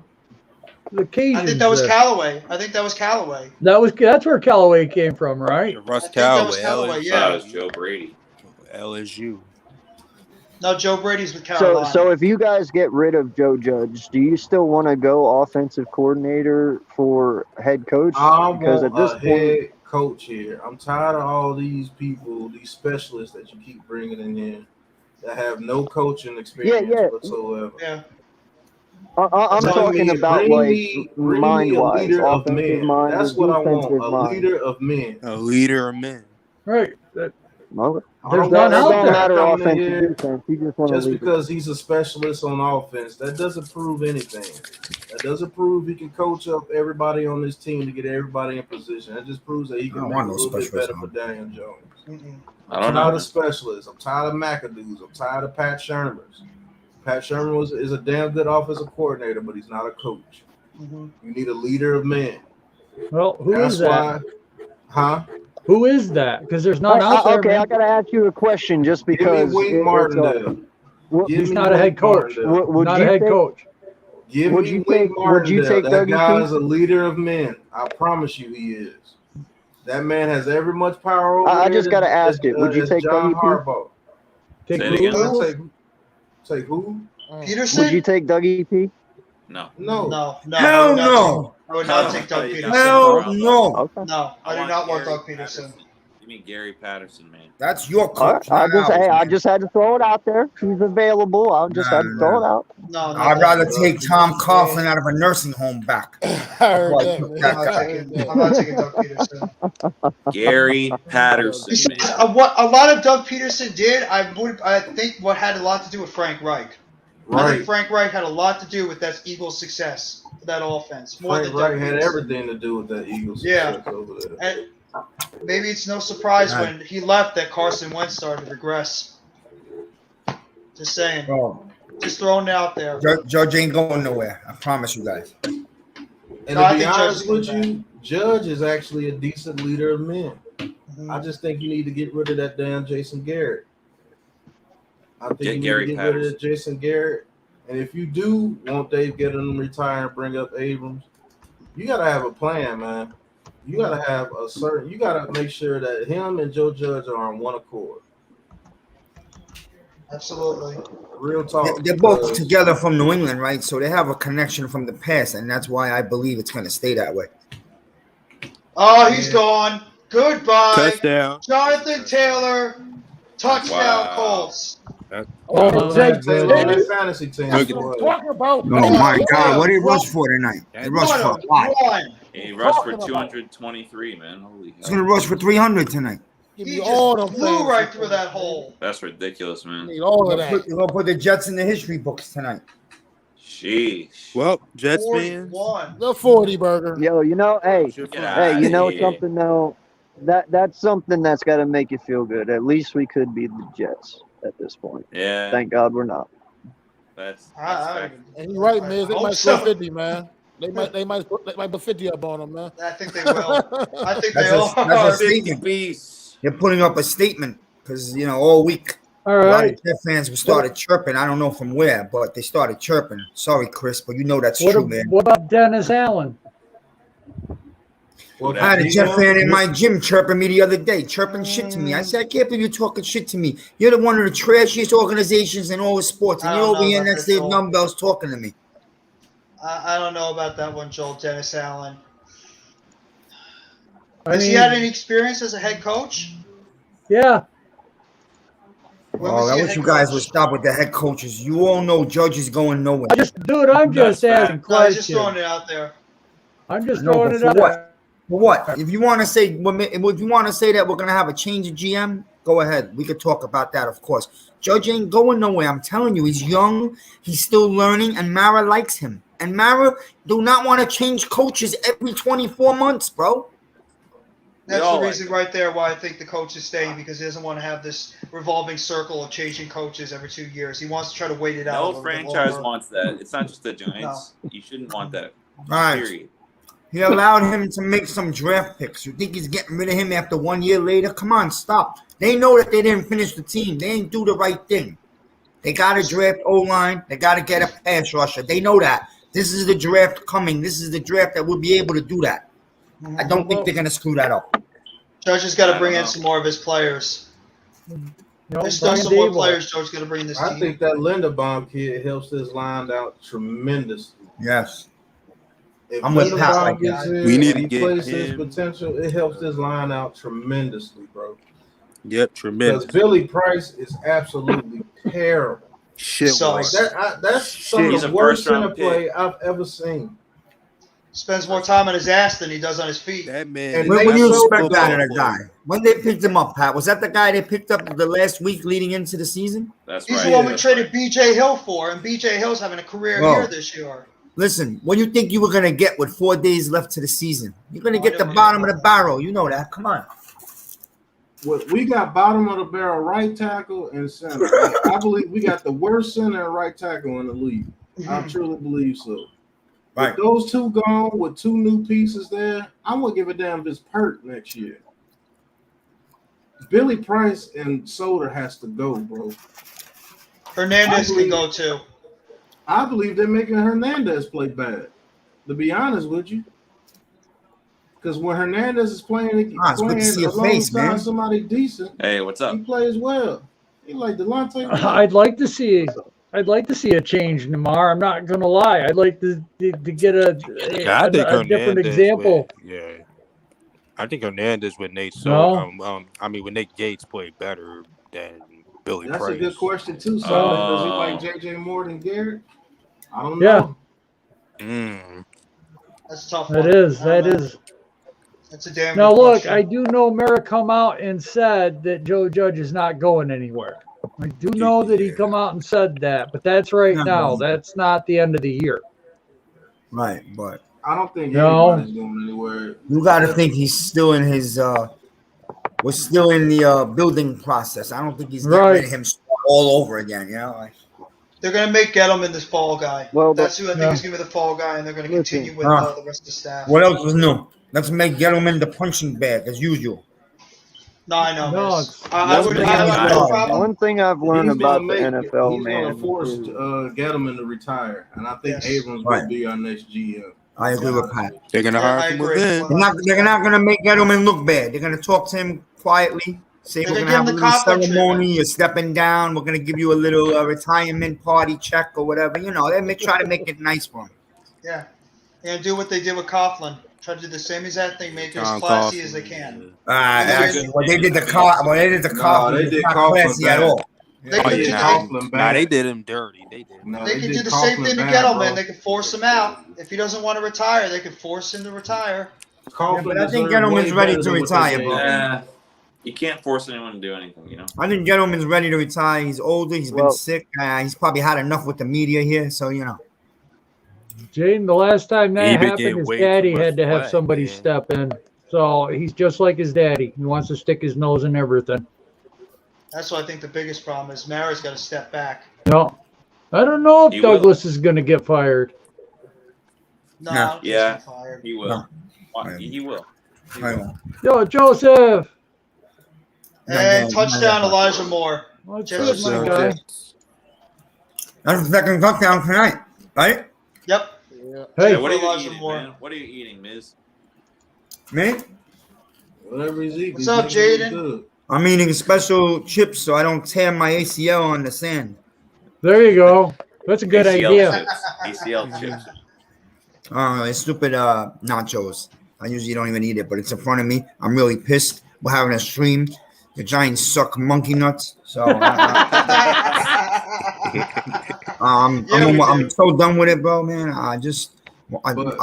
Every week I go into it saying, "Oh no, we're gonna win this week," but then I look up at the chart, nobody's gonna play. So how the hell are we gonna win? Yeah, that's the most debilitating thing about it.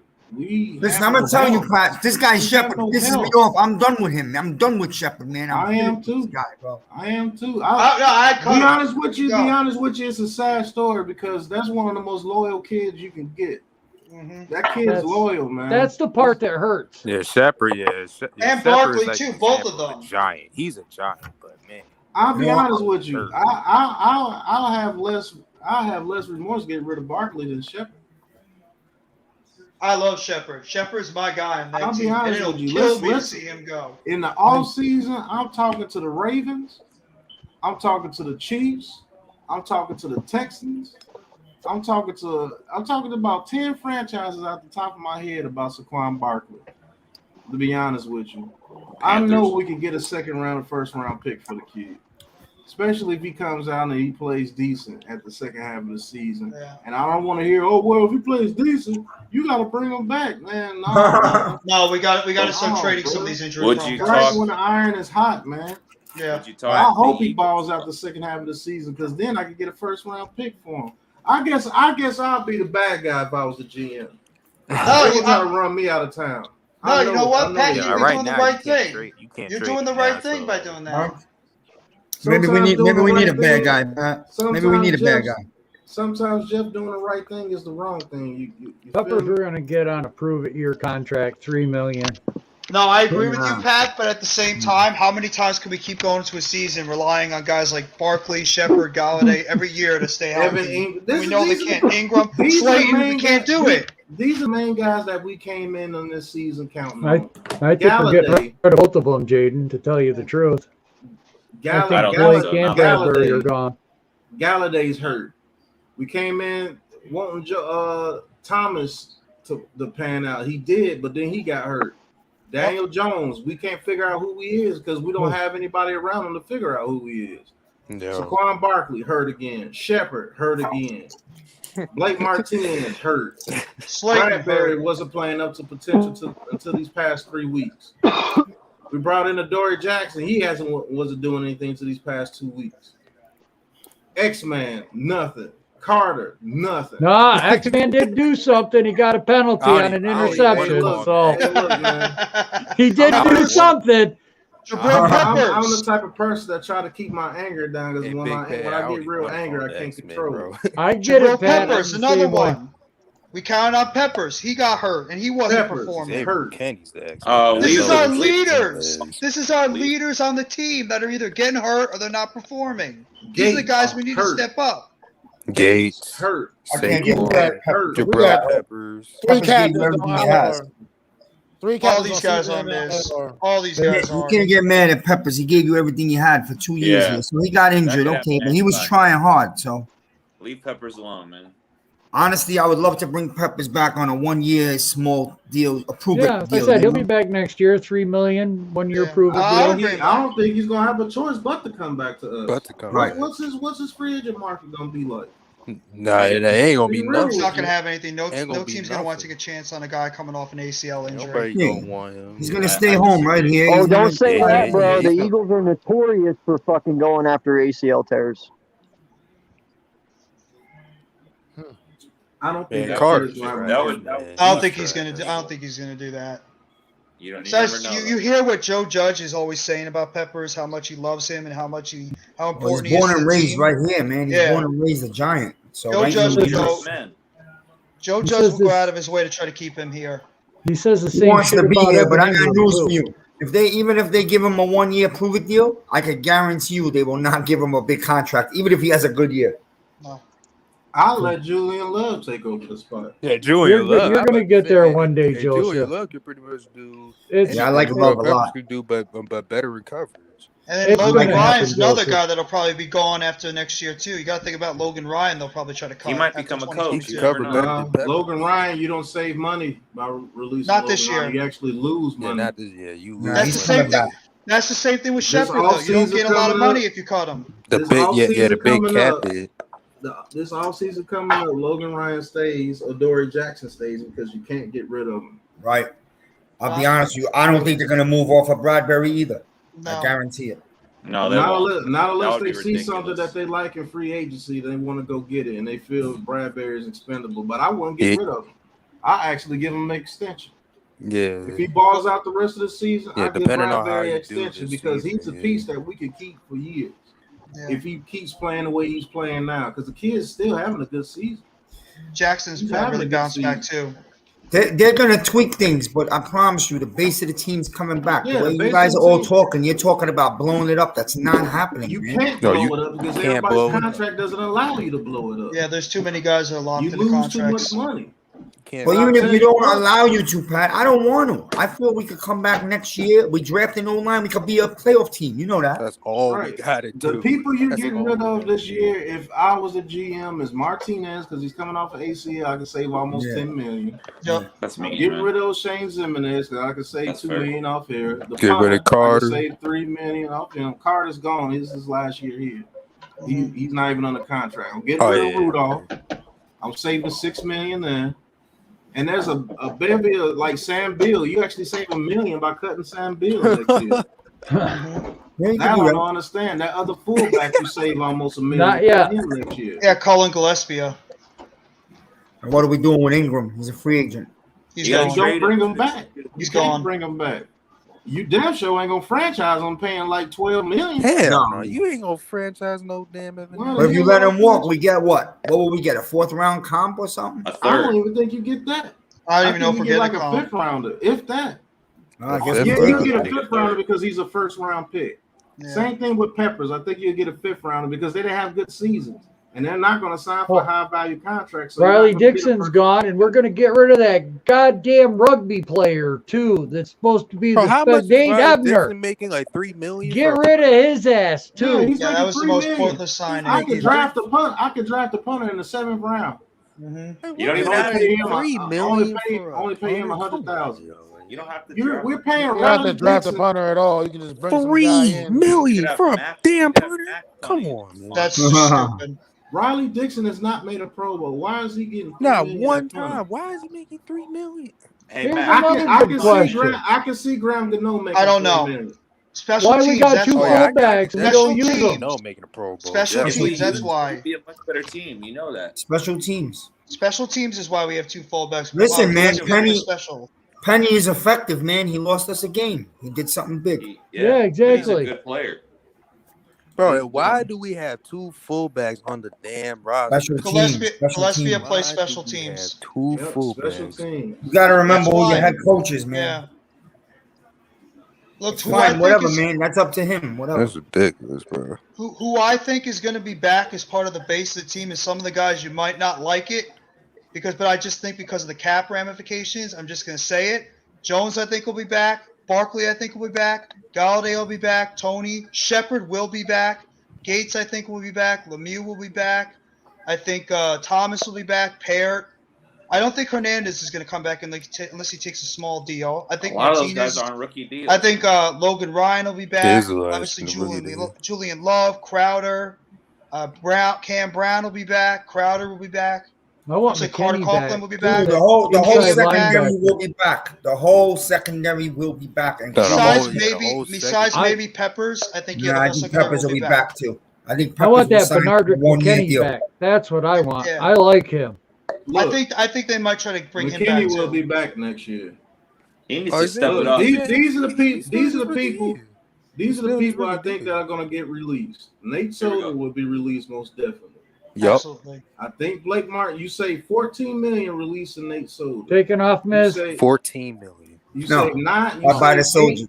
You save $8.5 million if you release Martinez. That's $22.5 million. That should get us over the cap right there. Sterling Shepard. I'm gonna tell you this. He got another injury. You actually save $4 million by releasing $4.5 million releasing him. That's dead cap. Too big. That's $7 million. If you release Kyle Rudolph, you save another $5 million. So that's $32 million right there you can get back just by releasing those. Oh, it's not bad. Then with Riley Dixon, you save $3.2 million with him. So that's $35 million that you get back.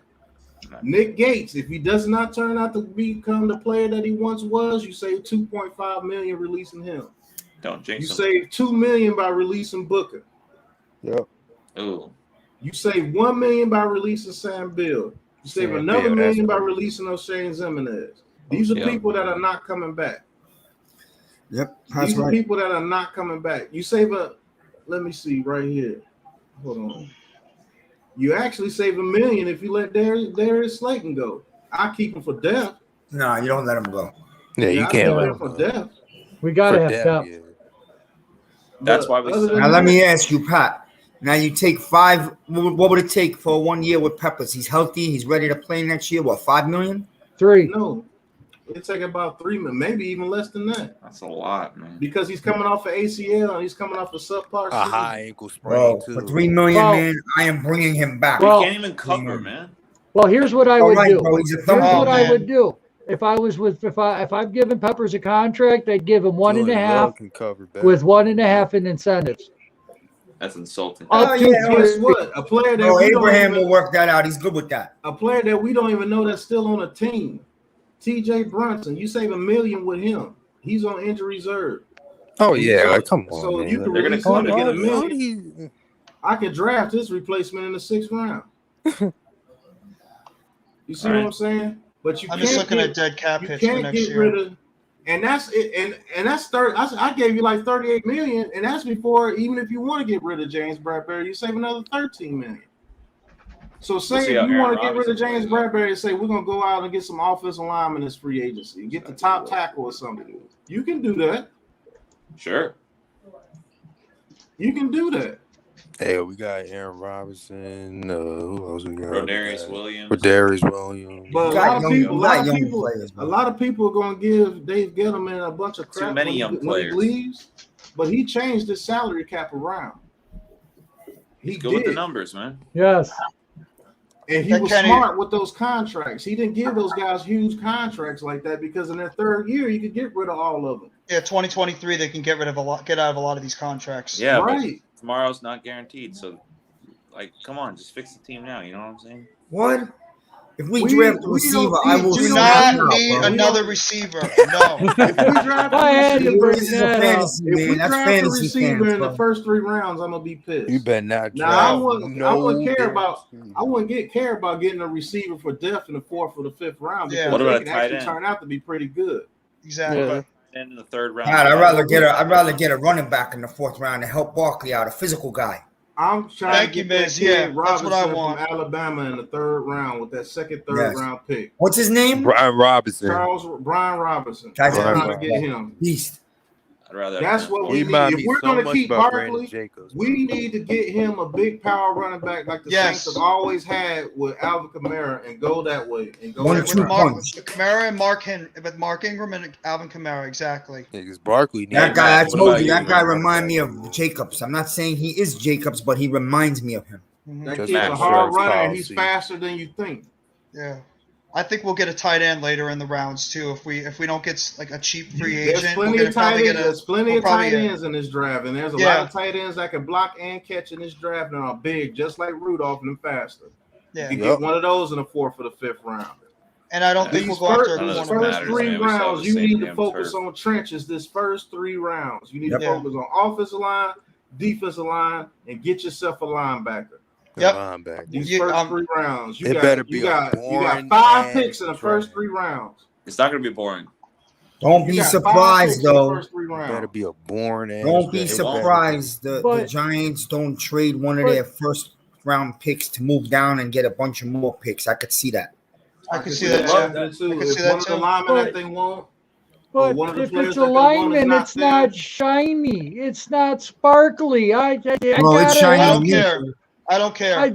Giants Twitter's got to have that shiny, sparkly shit, man. Come on, you're depriving everybody.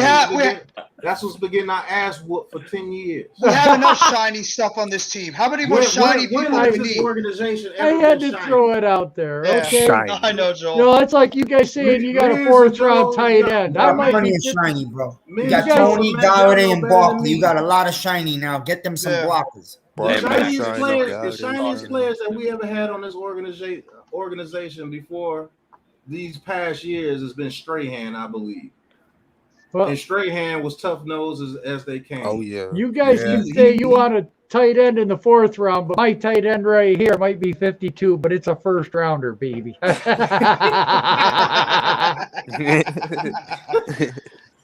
Oh, I'm sorry. I get everybody's point, man, and they're great points. And we're all basically seeing, the same needs on this team. Yeah. If we see this as fans, I don't understand how these goddamn coaches and this owner can't prioritize because they did it last year. What did they say? They said we need weapons. They went and got weapons. Got a bunch of weapons. Yeah. Okay. Now the whole line is struggling. And they all hurt.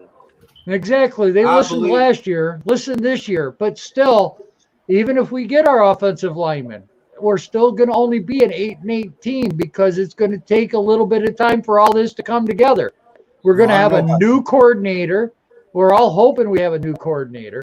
So this will be line. It makes it a whole lot better, though, Joe. It does, but it's a third offense to learn. If you got an O-line, Jones in his 4th year, and the weapons are healthy, majority of them, the Giants is a 10-win team, man. I'm telling you. Yeah. If you could have an offensive line that can at least protect Jones, and then you have at least, Barkley, Galladay. You countering that we get another pass rusher? Yeah. You countering another pass rusher? Because time in the pocket heals everything, Joe. Yep. I promise you. Another new system. I hear you. Yeah, maybe learn another new system, though. Yeah. But we're gonna. we're just going to have new pieces. Okay, I'm looking at it this way. We're only going to have one guy returning on the offensive line, and that's Thomas. So the next four guys. Listen, Pert is a backup. I am sorry. Right now, he's a swing tackle. He's a swing backup. tackle. No, that's why I say you're talking about starters. You're not just talking. I'm saying starting. Four new guys are going to be starting. Yeah. And we're hoping to hell one of them's Linderbaum, and we're hoping the other one's at right tackle out of Alabama. Evan Neal, and they have been projected to us. They have been projected to us. If we get have to be pretty bad, and the Bears will have to be pretty bad for that. Yeah. Well, they were saying like the fifth round pick in the 11th. So Linderbaum's going to be there until about pick 15. Yep. I might be a bigger Steelers fan this week. I think he might be. That kid's getting a lot of hype now, Joe. And, he's getting on. And let's not forget. Who we talking about? Linderbaum? Yeah. I'll jump for joy if he's there when we pick, man. I'll go nuts. I want that fat, hairy slob. I want the fat, hairy slob. And let's not forget, there's always a guy that drops into the second round. Yeah, there's always got McKinney. Could be a good receiver in the second round. It could be Ojulari. I'm just saying, look at these guys that are dropped. Okay, so even though we might not take the second round, move back up into the first, guys drop. We're just it's going to be it's either going to be a great draft night or a bad one, because if we don't walk away with 2 offensive linemen, or we don't trade down and get another first round pick the following year and then pick like 8 and 11 or right in that area, it's going to be hard. It's going to be rough. That's the Jets are after that. So I think you're judging Matt Pert a little too soon, because we haven't seen him primarily at right tackle. He's been bouncing at right tackle. Yeah, I got to see him. Let me see a 3 or 4 game stretch of him permanently at right tackle. Then who's that? Pert?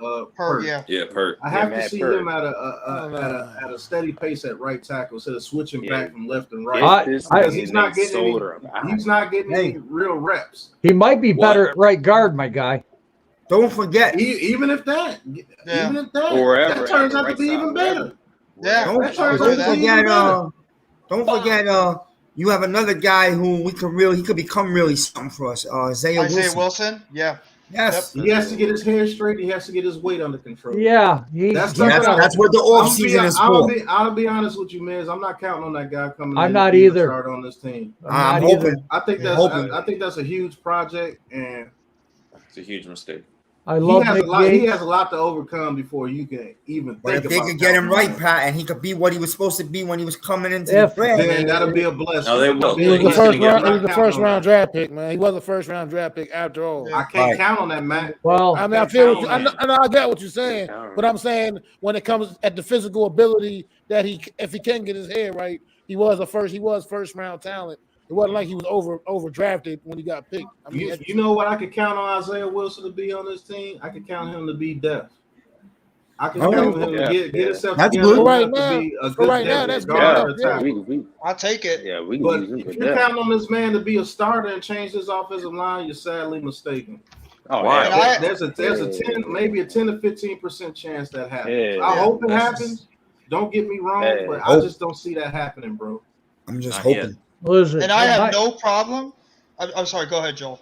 Oh, you're all right. I'm just saying, listen, this defense burned my ass last year when I said 12-5, because I expected the defense to play like they did last week, not last 9 weeks, okay? If this defense comes out and plays like they did, we're in a lot more games. We're winning more games. The offense is going to look a little bit better. Because if that defense plays like it's been playing the past 2 weeks, we're going to beat some teams in the second half of this season. Unless this offense is just absolutely terrible. But I'm not going to go into next year saying, the defense was this or the offense was that, and I'm looking forward to more of that next year. Bullshit. Yep. No, not happening. Me once. You ain't fooling me twice. That's crazy. Right. And in terms of Matt Perry, effort you had the last 2 weeks, we're going to win this game on Sunday. I'm trying to tell you. Straight up, just like that. I mean, these are the kind of games the Giants figure out ways to win. For some reason, I hope so. I hope so. I'd love to be winning. You're 1,000% right, Mac. These are the types of games that the Giants try to find a way to win. And in terms of Matt Parrott, I have no problem putting Matt Parrott at right tackle. If he goes out there and he plays well, I have no problem starting the year maybe as him at the right tackle, but I want competition in there to push him. I want another guy back there to push him. I don't want to go in with an unproven plan with putting these guys out there with no proven depth or nobody to push these guys, because I think that's what this offensive line needed. Other guys there to push them and make them earn those starting jobs and not just be rewarded them. Right. And that's my biggest problem. They just rewarded these Nate jobs. Solder. He got awarded it. Judge, I'm going to put the best players on the field that can win us games. You're full of shit. I'm going to be real with you. If I'm Nate Solder, I'm retiring, bro. You got that right. That has to be the worst right tackle in the league, and Billy Price has to be in the league. Like, seriously, man. No, if I'm Nate Solder, I'm hanging it up. Those guys really need to hang it up, especially Solder, because, man, I know Chandler Jones is good. Don't get me wrong. But he's not Reggie White good, where he's doing a hump move, throwing you to your ass. I don't know if y'all saw that last play with the Giants where he threw Nate Solder on his ass with one hand. No, I missed it. One hand, yeah. One hand. He just threw him on his ass. From the Chiefs. Was that Frank Clark? Frank Jones did. Jones just put his arm into his chest and just threw him on his ass. Yeah, he's done, man. Oh, that was Nate Solder fell down like Shaq. Yeah.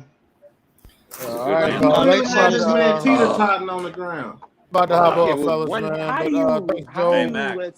But, Mac, always good to talk with you. Appreciate y'all, man. All right, man. Have a great night. Man. Good, man. Check y'all out, man. Have a good night, Mac. That's what happens, man, when you're ignorant and you don't address the line at all in the draft, and then with 4 days left to the season, you're picking up guys that are like, it's like, it's like, we are in trouble. We all knew it. Bottom of the barrel guys, of course we'll give you Billy Price for BJ Hill. Here you go. Oh, what do we do?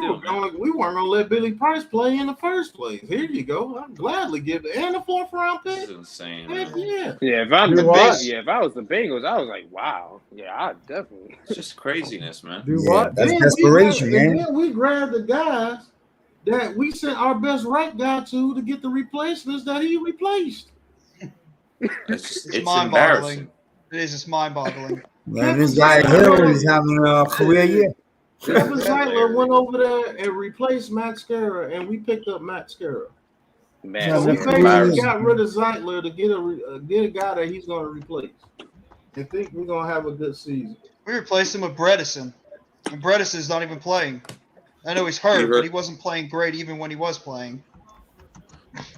That was stupid, man. Our line is so bad, we happy when they play mediocre. That's how bad. What are we doing, man? What are we doing? And Miz even said it too. It's ignorance. They were ignorant to it because they said they were too busy saying, "Oh, this line is going to get better because when you give them time to gel, these guys are going to get better," and they didn't have anybody back there to challenge them.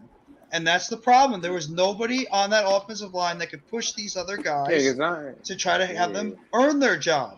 And that's my biggest problem. I ain't never seen backups like become like this bad, like this bad. I ain't never. My friend told me it's like we didn't even have backups on the team. It's backups. My friend told me the night after the draft. The night after the draft, my friend, he's a coach. He said, "We're not going nowhere next year." I said, "How could you say that?" He goes, "We didn't get any offensive linemen. It's disgusting." I said, "Well, they feel like they have the line set, so you hope." And he told me, There's where you lost the conversation. He told me the word hope. You never want to have the word hope on your O-line. Exactly. Exactly. 100%. You never want to have the word hope 100%. Yeah. And you know what? He turned out to be every bit right. I mean, I was also with him. I was also complaining for the O-line. You remember? Well, Miz, you've been like the advocate for the offensive line the entire offseason. Well, you know what? It's water under the bridge, man. Let's just go into the next draft and do this. That's all. That's how I'm looking at it. Yeah, and they better get it right this draft. They better make sure that they lock up. They hold on and get a lot of offensive linemen and get guys to push each other and make people earn those spots. I don't care who it is. I hope that's what we got to do. By the way, Pat, you can keep Shep. You could keep Shepard next year, and if he actually was healthy for half a year, you trade him at mid-season. Yeah, I would do that. And you're still not gonna get no value. But when is he ever? All right. I would keep him just for 2022. He can't get hurt. Listen, He's gone after that's this a real next season. thing, my guy. That's really going on right now in the NFL. It was Even- proven. Yeah, that's just I don't Hey, I everyone, don't know have why a good night, nobody man. said anything Good about night, it. Hey, Rick. Have a good night, Rick. You too. You too. All right, Rick. I hope Tony plays this week.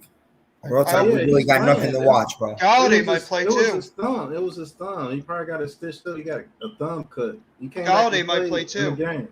He's been practicing, Man, so look. Galladay can see the field. Galladay's practicing, yeah. Yeah. I'm keeping Galladay out until he's 100%, bro. I promise you.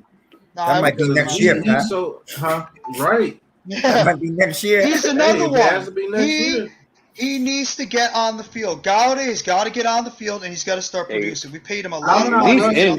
Galladay back. I'm not. No, I'm just saying the end of the type season. person- I'm the type of person. If you show me that you get a lot of injuries, I'm not putting you back on that field until you're 100%. And I'm Until making damn next sure. year.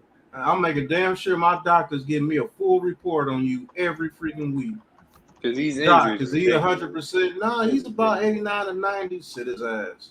No, 100%. I'm not putting him back out there on that field 100%. because I need you 100%. Because if there's any chance for you to get injured, you're gonna get injured. With people like Shepard, Barkley, Galladay, those people, All of them. I don't give a damn 100%. if they're like 99.9.9.9%. It needs to be because 100. they don't have that grit like a lot of these players have. See, Yeah. what the hell is Daniel Jones supposed to do there?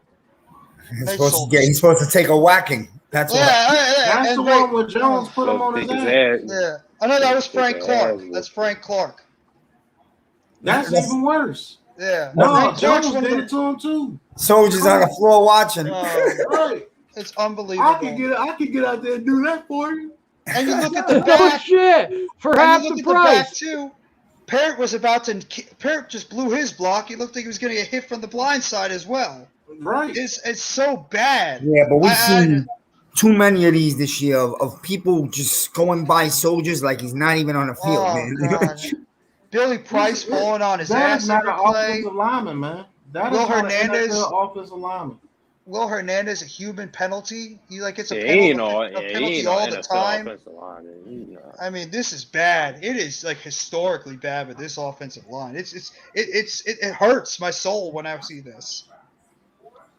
Daniel Jones. Yeah, you should probably One of retire. those. You should retire. Yeah, they should show him that Yeah, look picture. at that. Like, come on, man. Are you Oh, serious? If I was on the team, man, I would blow this picture up and put it on the biggest wall in the locker room. I put it on fucking billboards coming into Giant Stadium. Are you shitting me? If I make sure I retire after that. I'm showing those plays, and then after that, Hey, that's let's why, go then right. I tell the whole team, this is why this guy will be benched. You will no longer be our right tackle. I He will is bring in not- the Cunningham kid. He's Yo, not what a is that? professional Right, offensive let's- lineman. What is Get this him guy off doing of- sitting on his ass, bro? It's embarrassing, man. He needs to get off for his own well-being. He can't play anymore. It's I'll be right become back, Joe. sad. All It's right. become to a point that it's sad now watching Nate Solder out there trying to block defensive linemen because Yeah, he's just getting yeah, that pushed exactly- around. No, it's- He's getting ran by. I feel honestly bad for him because he's just. I don't feel doesn't bad have for it. him. I feel bad for Jones. He's gonna get Jones killed, man. Hey, That's Joe, what I that feel exact bad same for. picture that you just showed, we gonna go right, you know what I mean, and then we gonna show that that exact same picture to the whole team. You know what I mean? And I you wish know what I mean? again. Just to Just let them know. show the GM and the owner this picture the night before the draft, so we can remind them why our first let 3 out them of 4 know. picks have Let to be them know. linemen. John Maris too busy knocking over garbage cans and chairs. You know what I mean? You know what I mean? Like, let's knock on their doors. Nah, I didn't know what they're Let's doing. knock They're gonna do the right thing this draft. I believe will. that. There's no way they can't. It's because this team Yeah, built this like, team bro, wrong twice. you cannot miss. You cannot miss on all these bro, you cannot miss on all these offensive linemen, bro. You can't. No, You just can't. no. Some of these guys eventually are going to work out. It's just you have to try to keep Bro, them you healthy too. cannot miss these niggas, bro. You can't. And that's the problem. This team built this team not once but twice. They built this team outside in. They built the skill positions. They built the I'm like, cornerbacks. They built okay, the like safeties up more the before they built the weapons. offensive line, the Like, you defensive got line, the yeah, linebackers. you got That's the the problem. weapons for Daniel Jones. You got the weapons. Now all you need is to build that damn line. Yeah, That's all you're you gotta telling do. Simple. if these guys can finally stay on the field, and we're all crossing our fingers because we know we haven't seen it, but you could stay. You get an offensive line with Daniel Jones. You have Galladay, Tony, and Shepard as your three guys on the outside, and you got Barkley as your running back. You're telling me we can't succeed with this offense? They need to build those trenches, and they need to get themselves. They need to keep these guys on the field, and they need to keep building the offensive line. Build it up as much as you can, put as much resources as you can, as well as the defensive line. And for God's sakes, get us some linebackers. Get us some impact linebackers already. This team is not an impact linebacker, and I don't even know how long. Where's our Devin White? Where's our Levante David? Where's our Darius Leonard? Where's this guy? We haven't had a linebacker like this since the 80s, or since Antonio Pierce. We have not had a linebacker that good. That's what I want to see. Give us these guys. No more receivers. No more corners. No more safeties. No more running backs. I want the most boring draft in the NFL. I don't care if we just go offensive line, defensive line, linebacker, most of the draft, if not all of it. I want that. Give me a bruising running back to complement Barkley. That's what I want. That's my draft. That is my game plan. I know Because that's all of our Saquon game needs to plans. be in that Give it running to back us. committee. Thank He you. needs to be in the running back committee, bro. Exactly. I think Barkley's he needs to have a guy to compliment him, and he's more Yeah, of a like receiver he can't be than he is a having too running much back. weight on him. Yeah, I think he's more of a Kamara than he is Ezekiel Elliott. He's I think more of we're a using him the wrong Kamara, way. more of a McCaffrey, more of a yeah. That's just how I feel. We More just of need a to keep Dalvin building. Cook, whatever. Exact. Well, Dalvin Cook can at least penetrate. He can at least he go up the can. middle. Well, linebackers and No, John Beeson wasn't healthy long enough. linebacker and edge rusher give you the attitude, so we got to get back to that. And we have too many dogs on the outside. We don't have enough dogs in the trenches where we need them. That's everybody keeps saying the word dogs. We need those dogs in the trenches. We need those quote unquote hog knowledge. Exactly. You need those guys, those ferocious, pissed off, angry guys. I Go want ahead, Joel. a football player. I don't want a specialist. I don't want a guy that can do 3 different things. I want a football player. Somebody that goes out there and plays the damn game. Has attitude. Yep. Goes out and thumps somebody. You're going to talk smack to me? I'm not talking smack back. I'm going to hit you. That's what I want. Exactly. Yeah. An angry player with passion. That's why I love Peppers. That's why I love a guy like Jabril Peppers. He might not have had a good season. That's why I like a guy like Sterling Shepard. He's a passionate guy. That's why I like Barkley. He's a passionate guy. Look at the greats. Look at Reggie White. Look at Lawrence Taylor. Look at some of these, young blood. Yeah, those guys. You talk shit to them, go ahead. Buddy Ryan found out what it was like to talk shit to Lawrence Taylor. Lawrence Taylor destroyed him. Somebody talk crap to Reggie White. Whoa, okay, really? We're going to go down that road? Hey, watch this. Goodbye. Put you right on your ass. Wreck your team. That's somebody you just did. It's like trash talking Michael Jordan in his heyday. You did not do it because that Michael guy, Barrow. he would go from here to here. Yeah. Keith And Hamilton. they would destroy you. Hamilton was a warrior. Cornelius Griffin. These guys. I love Those these are guys. old school Giants, man. The kids today are not playing with the anger. It's like a different world, man. It's like a soft world it became, Yeah. Once in a while you get a rare old school player, but Ray Lewis was an animal, man. Oh my God, yeah, he was. Yeah, talk shit to him. Guess what he did? He drilled you on your ass. Ed Reed, he drill you. The type of players that Palomalo, he drill you. Yeah, Von Miller, the type of players on defense that you didn't want to get on the field with them. You were intimidated by them before the game even started. Right. Marcus Ware, that's another one. Dude, the league was scared out of their shit from Lawrence Taylor. They feared the shit out of him. Dude, a quarterback called timeout, okay? because he couldn't find 56 on the field. And 56 was on the sideline. All right. The guy could not find 56 on the field. Lawrence Taylor was taking a play off. He called a timeout. I couldn't find him, man. I didn't know what to do, coach. Can't find 56. Oh, yeah. Sunday's right, man. Hey, Brandon Jacobs was a beast, a monster. Ahmad Bradshaw, too. Do you know what Brandon Jacobs was? Brandon Jacobs was a linebacker playing running back. You got that right. Playing running back. And Ahmad Bradshaw, that guy would run. Do you remember what he did in that Jets game? Ahmad Bradshaw, he trucked that guy down. Small running back, he trucked him for a touchdown. Even for a small amount of time, even Derek Ward was a beast.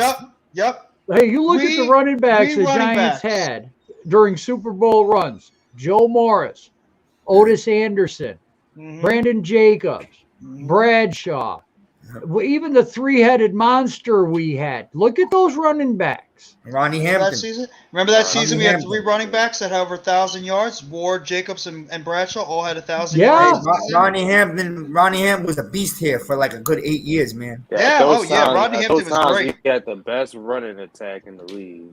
Even Tiki Barber to a degree. He was a good runner as well. When we have a running game, we win.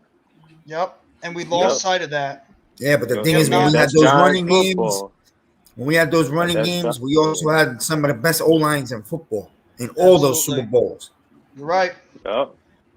We lost sight of football. But we're missing an O-line for the run game. We got to get back to old school football. I know it's an era where it's throwing, but if you have a strong ground game, you still win. And we got to get a couple of intimidating defenders back on the Giants in the front seven. We don't have that.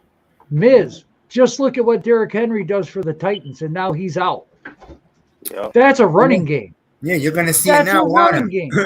Yeah, let's see what Tannehill does about his running game. Right. It can be done. You can win football games with a running game, damn it. It does not have to be throw the ball 60 times a game. Check it out. The Cleveland Browns, right?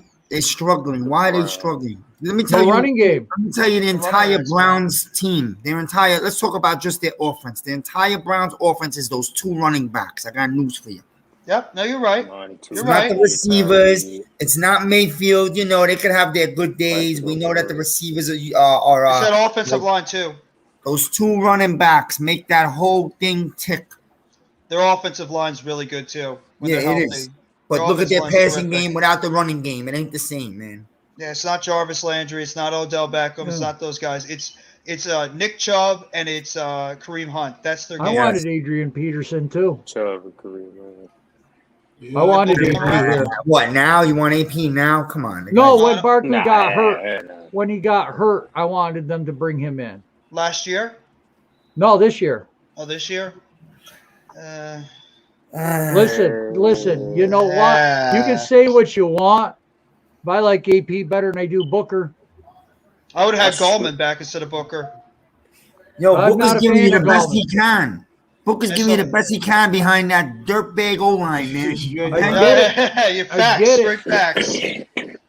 The man's actually giving you some runs last week. Yeah, I'm not he actually was. He's actually running like a freight train. Do you remember earlier in the year, Barkley would get a handoff? He's stuffed in the backfield. Every other play, man. Come on. Dude, I'm just saying that I think that AP would be a better second running back than what we're not even playing Brightwell. So why even have him on the friggin' team? No, Joe, I like AP too. You're right, but you know what that's called? What we just spoke about, hope. Well, you know what? No good, man. You know what? You're absolutely right. It is hope. But what would it have cost us? $1.5 million to get experience in here? I don't know if the Giants have $1.5 million. That's what's scary. Yeah, they do. They got like 3.5 million. That's pretty bad. They got 3.5 million. That's pretty bad. No, that's sad, man. With all the contracts they've locked up and how bad they do got Antonio Gibson over there Sunday. So I mean, touchdown Gibson's you got a rookie running back. I'm not saying he's great or anything, but we don't even get to see him. I know. Yeah, he's just relegated to special teams.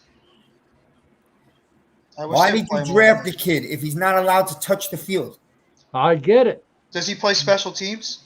And that's it? He does. Yeah, that's He was a good special teams player at Arizona. That's why Yeah. I drafted him. Yeah, that's one of my big problems with Judge. I think he But I gets too think many Gary guys as special Brightwell, teams if you players. put Gary Brightwell in instead of Booker last night, I think Brightwell gets a little bit more. He's more explosive. Well, what the hell? Why not? Why are we even seeing this fucking Platzgummer kid?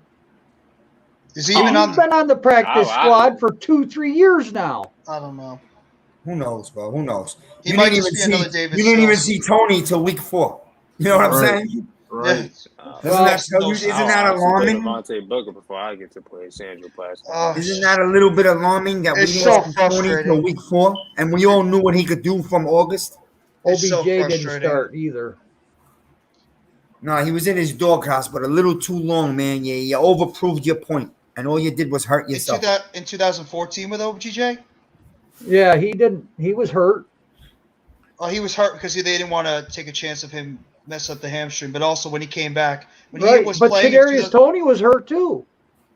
Yeah, but he wasn't hurt during the first 4 weeks. Look at that team that He was Beckham in a had doghouse. compared to what Tony had. Beckham was literally the only guy on that offense in 2014 Yeah. that was explosive. Mm-hmm.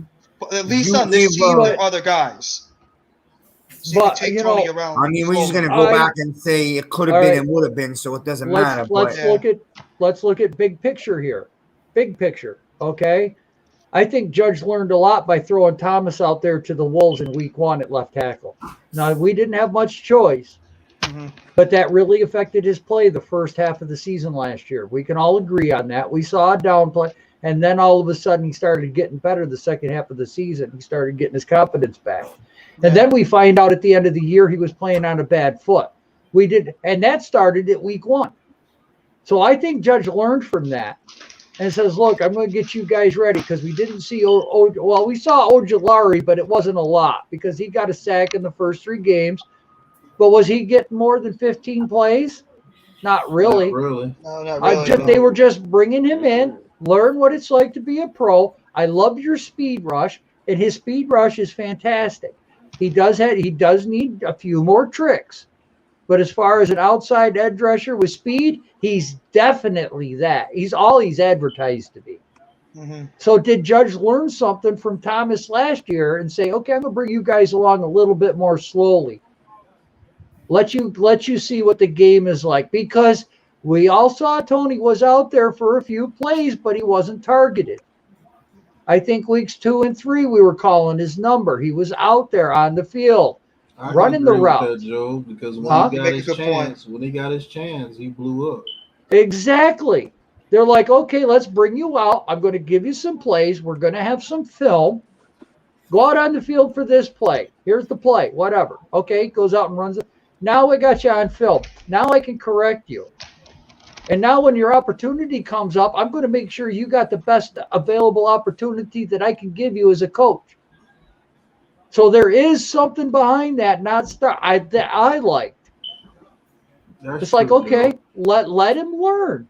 Let him develop. We're always complaining that we don't let these guys develop. We're always complaining that, you know what, we pick a quarterback in the first round, he has to start week 1. And look at the Jets with Zach Wilson right now. Look at Trevor Lawrence right now. You think if those guys weren't sitting behind an experienced quarterback right now, holding a clipboard, wouldn't help them more than what they're going through right now, getting the shit beat out of them, getting criticized from media? Daniel Jones didn't get that chance either. We threw him right. No, he didn't. He got thrown to the Wolves way too early, Pat. I will agree to that. That was Shermer trying to save his ass. But he did have Eli with him. He did have Eli for you. It's better when you learn it from the bench, though. When you can see it, but you only got to see 2 games of it. Yeah, and Daniel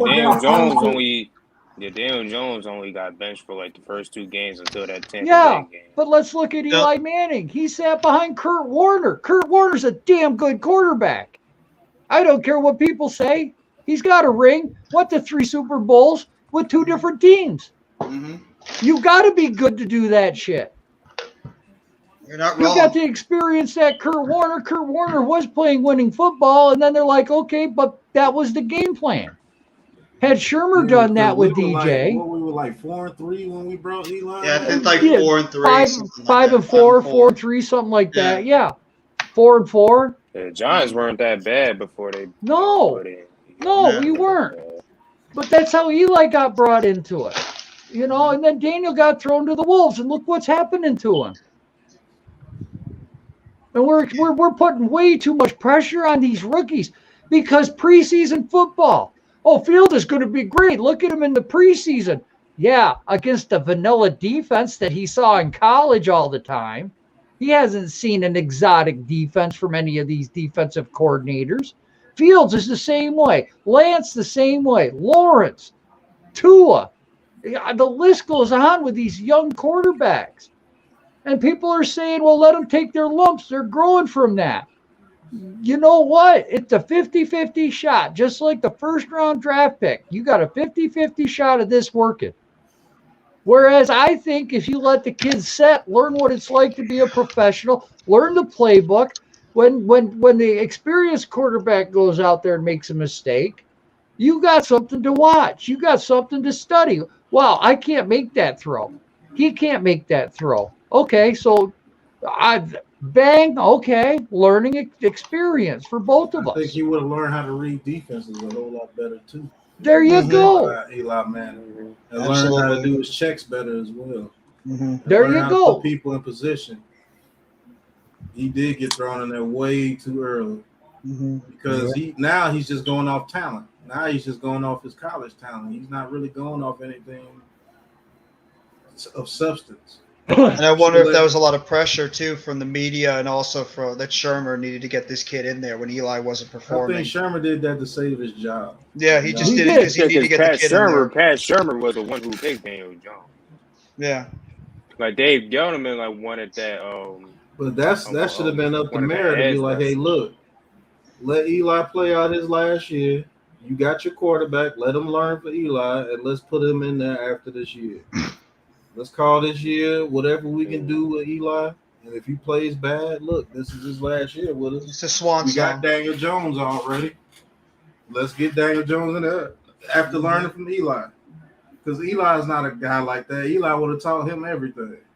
Well, not only that, you know, look at the offensive linemen that you know what, everyone says we haven't fixed, but we're still throwing draft assets at it. I mean, if you don't want to draft an O-lineman in the first round this year, let's look at our second and third round O-line picks. Let's look at Weston Richburg. Let's look at Hernandez. Let's look at Pert. Let's look at Pugh was a first round, wasn't he? I think Pugh was a first, yeah. I think Pugh was a first. He come out of Syracuse. I believe he was a first, yeah. Yeah, I think he was a first. But you know, and then let's look at, you know, because we have drafted linemen in the fourth and the fifth. These guys are that for a reason. It takes 2 years for these guys to develop. They could be a stud. The offensive line of the Giants is notorious for having undrafted free agents, 7th rounders, 6th rounders. However, we had starters on the team that were going to be here for another 2 to 3 years. Let these kids develop for 2 to 3 years. Or if a guy got injured, they could replace him.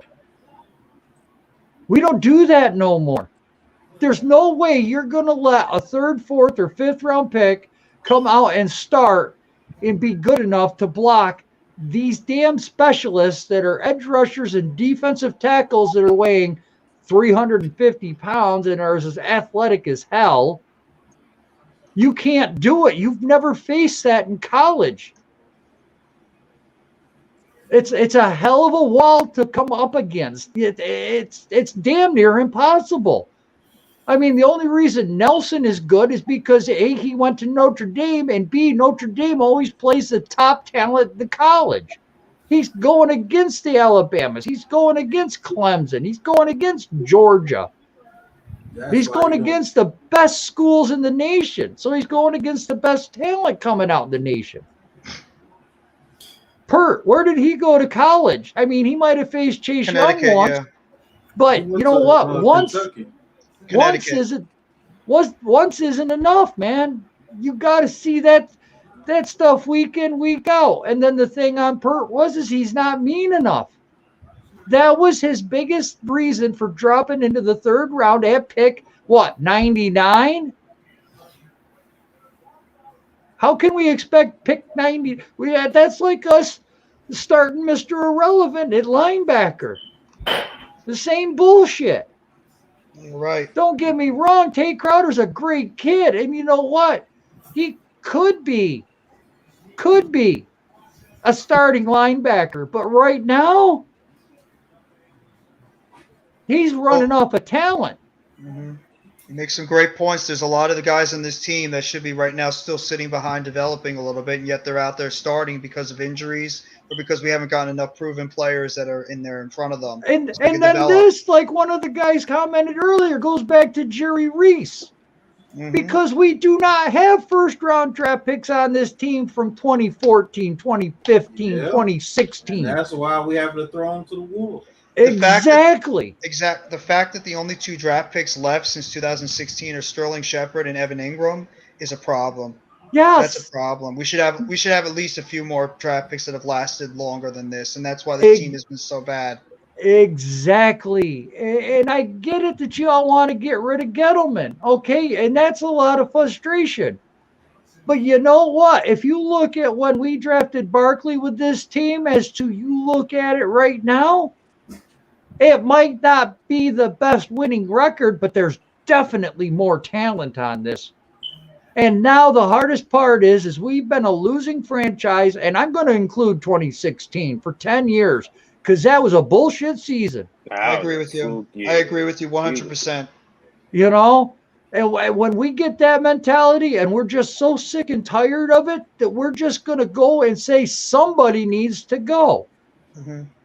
And then if you look at it even deeper, Gettleman started off on a bad foot because Mara told him, you're keeping Eli, draft Barkley. Now, they can deny that all they want, but we saw it as fans. We saw how they wanted to rerun Eli because they went out and got Nate Solder, because they tried to get a couple other pieces on the line. Gettleman saw the needs we had.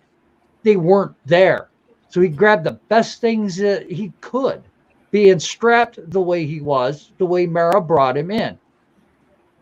And now with Joe Judge, Gettleman has a little more freedom. Gettleman worked very well with Judge. Look at the last 2 drafts that we all liked. Draft night, we were all clapping. We were all clapping. We traded down. Oh my God, we traded down in the first round. We ain't never traded down until we had Judge. Exactly. Gettleman never traded down until that time. That was the first time he ever did it. But now because of that, even though we didn't get Rashawn Slater, even though, and unfortunately we have to sit through this shit one more year, we got a true weapon again in Kadarius Toney. All right. We definitely need to work on these guys staying healthy. They got to figure out some way, somehow, to keep these guys healthy. That's problem number 1. Yeah, because what are we playing for? Like, what are we playing for this season? Like, for real? Like, come on, now. We ain't playing for nothing. Like, right. For this season. So let's get these guys to where they can play 14, 15, 16 games. All right, I can get it. All right, bumps and bruises. You want to rest somebody. Somebody might have a soft tissue injury. Okay, one guy, maybe 2. But this 16, 17, 18 guys out on the damn team every year is something's up. Mm-hmm. So now this is where... That's just not normal, man. Right, it's not normal. So now what we have to do is look into, okay, we're going to address that. We know we need an offensive line, and it doesn't matter. They have to address the offensive line, even if they're looking at a new quarterback in a year or 2. Have to fix that. We have to fix a running game. When the Giants win Super Bowls, we have a ground game. When we go to the playoffs, we have a running game. That's Giants football. But that's going to take time because injuries, And so all 5 guys there's 5 guys that are going to be out on that field on our starting offensive line next year who have never played it down together. All 5, even though we got 1 returning in Thomas. Our left tackle will be returning, but that's the only guy. How are we going to get unity? How are these guys going to get cohesiveness to work together, to pick up a twist, to pick up a stunt, to pick up a screen, to get out there to the blocking where they're not down the field 17 yards? You know, I hate that. It's that new coach. He's going to be 8-8. Judge next year is going to be 8-8. New GM going to be 8-8. Even if they draft the way we want them to draft, we're a 500 team next year. There's nothing we can do to change it. I hate being the bearer of bad news. I hate being downtrodden like that, saying, oh my God, we're going to suck again next year. No, you know what? The opportunity would be there for 9-7, maybe 10-6, get into a wild card. But realistically, 8-8 is what our record's going to look like next year with so many guys leaving. Okay, once again, because of the Shermer wanting guys, because of McAdoo wanting certain guys, well, we're losing those draft picks. Carter, Zimenez, that was Shermer. Hernandez was Shermer. Now, granted, Jones was Shermer. But you know what? A lot of us sitting on this panel feel that Jones is the right pick. And you know what? He very damn well could be. I think the fan base is still split on Barkley, what to do with him. Exactly. They are. They are. All right. And we're all bickering about this, not really thinking about what this team is right now and what it's going to take to become an above 500 or a playoff contention team. I think at this point we're all just a bunch of fans that we're even going at each other now because we're just trying to figure out what we think is the best thing that this team can do to start winning. You hit the nail right on the head. Even Giants fans on Twitter are starting to go at each other. We're going at it the entire time because we all have our own opinions on what we think is the best thing for this team to do to win. And in a way, we're all right because none of us are really wrong. And that's the problem, is that we all don't agree with each other. But the thing is, just like Big Pat, like Big Pat said, I mean, in this video, you're right. Pat, you said it that whole time. Your whole thing you said in that video. Yep. You're like, we need to do this. You're right. We got to do that. You're right. You're right. Everything you said in that video is true. You're right. And that's the problem. We're right. They're wrong. First off, Joel, I got to give you a hand up. That was a good job what you just did. That was awesome. Preach. Joel, seriously, thank you. Awesome job. Preach. Awesome job. Well, I get frustrated. I enjoyed tonight. We got a little frustration out, but that's what it is, man. We have so many things to complain about. A lot of Giants fans feel like this one thing is the most thing we need to complain about. Another Giants fan feels that this area is what we need to complain about more. Like I said, you're all right, and that's the issue. Yep. Yes. And we're all just trying to see what we need to do. That's the issue. That's the problem. Yeah. All the problems that everybody's saying that we have, everybody's exactly right. And that's the issue, and that has to change. Because we all care so damn much about this team, and we are trying to hope that this team can finally turn it around. It's time for the ego to go. It's time for the ego to go in the New York Giants organization. This is the new. We're no longer the New York Giants of old. We're no longer a team that gets respect around the league. So things are going to happen to us that shouldn't happen to us, but we got to accept that because we've made it this way. We've made our bed, so let's lay in it. And no more the Giant way. The Giant way is gone. It was here, and now it's gone. It's time to move on. It's been crushed. Yep. It's time to move on. But you don't have to give up your way of thinking. And what I mean by that is, you know that this franchise has always been dependent on great defense and a good running game. Even when we had Eli. Giants football. Even when we had Eli. We always depended on a good running game. Bradshaw, Jacobs, even Ward one year. We had Earth, Wind, and Fire. And we always had a defense that was respectable. when that defense turned it on, we were one of the best teams in the league because we won Super Bowl, so we were actually the best team in the league. Mm-hmm. And Eli just happened to be that quarterback that you could depend on to get it done when it needed to be done. Mm-hmm. Might have took him 2 or 3 chances, but that defense believed in Eli so much that they played their hearts out and kept giving him the ball. Yep. And he finally brought it through for us. Eli Manning had that clutch gene. Yeah, that's why that defense loved Eli so much. That's why New York loved Eli so much. Let's be real. Eli was never no Aaron Rodgers or no Tom Brady or anybody like that. Eli was a good quarterback, but when it came to clutch, when it came to playoff time, he was that dude. It was some type of switch. It was some type of switch that went off in him that made him that dude during the playoffs. And that's what we're used to. Yep. But now we got an organization. I think Mara finally got full control of this organization after that second Super Bowl. I think he fully got full control over this organization. Smokey the Cat wants us to please pick 2: Moss, Darrell Williams, or Josh Jacobs for this week. Josh Jacobs and Darrell Williams for me. You think so? Yeah, I think Josh Jacobs is playing against the Giants' run defense, and we've been up and down stopping the run. So I think I'd pick him because he's a good running back. He might have a good day. He might have a good day on the ground. And Darrell Williams is not bad. Jacobs and Darrell Williams. Yeah, Zach Moss, I don't think he's going to get a lot. But Joe made a good point. We were good when we had a good offensive line. Mm-hmm. After Manning's rookie year, after he got crushed against the Eagles that game, I don't know if you guys are old enough to remember when Eli was getting crushed. Yes. Like, how is this dude getting back up after these hits? Right. After that year, that's when we brought in Sean O'Hara, McKenzie, David Deal. Seibert. I think David Deal came here too. David Deal, Chris Snee. We had Schreiber already.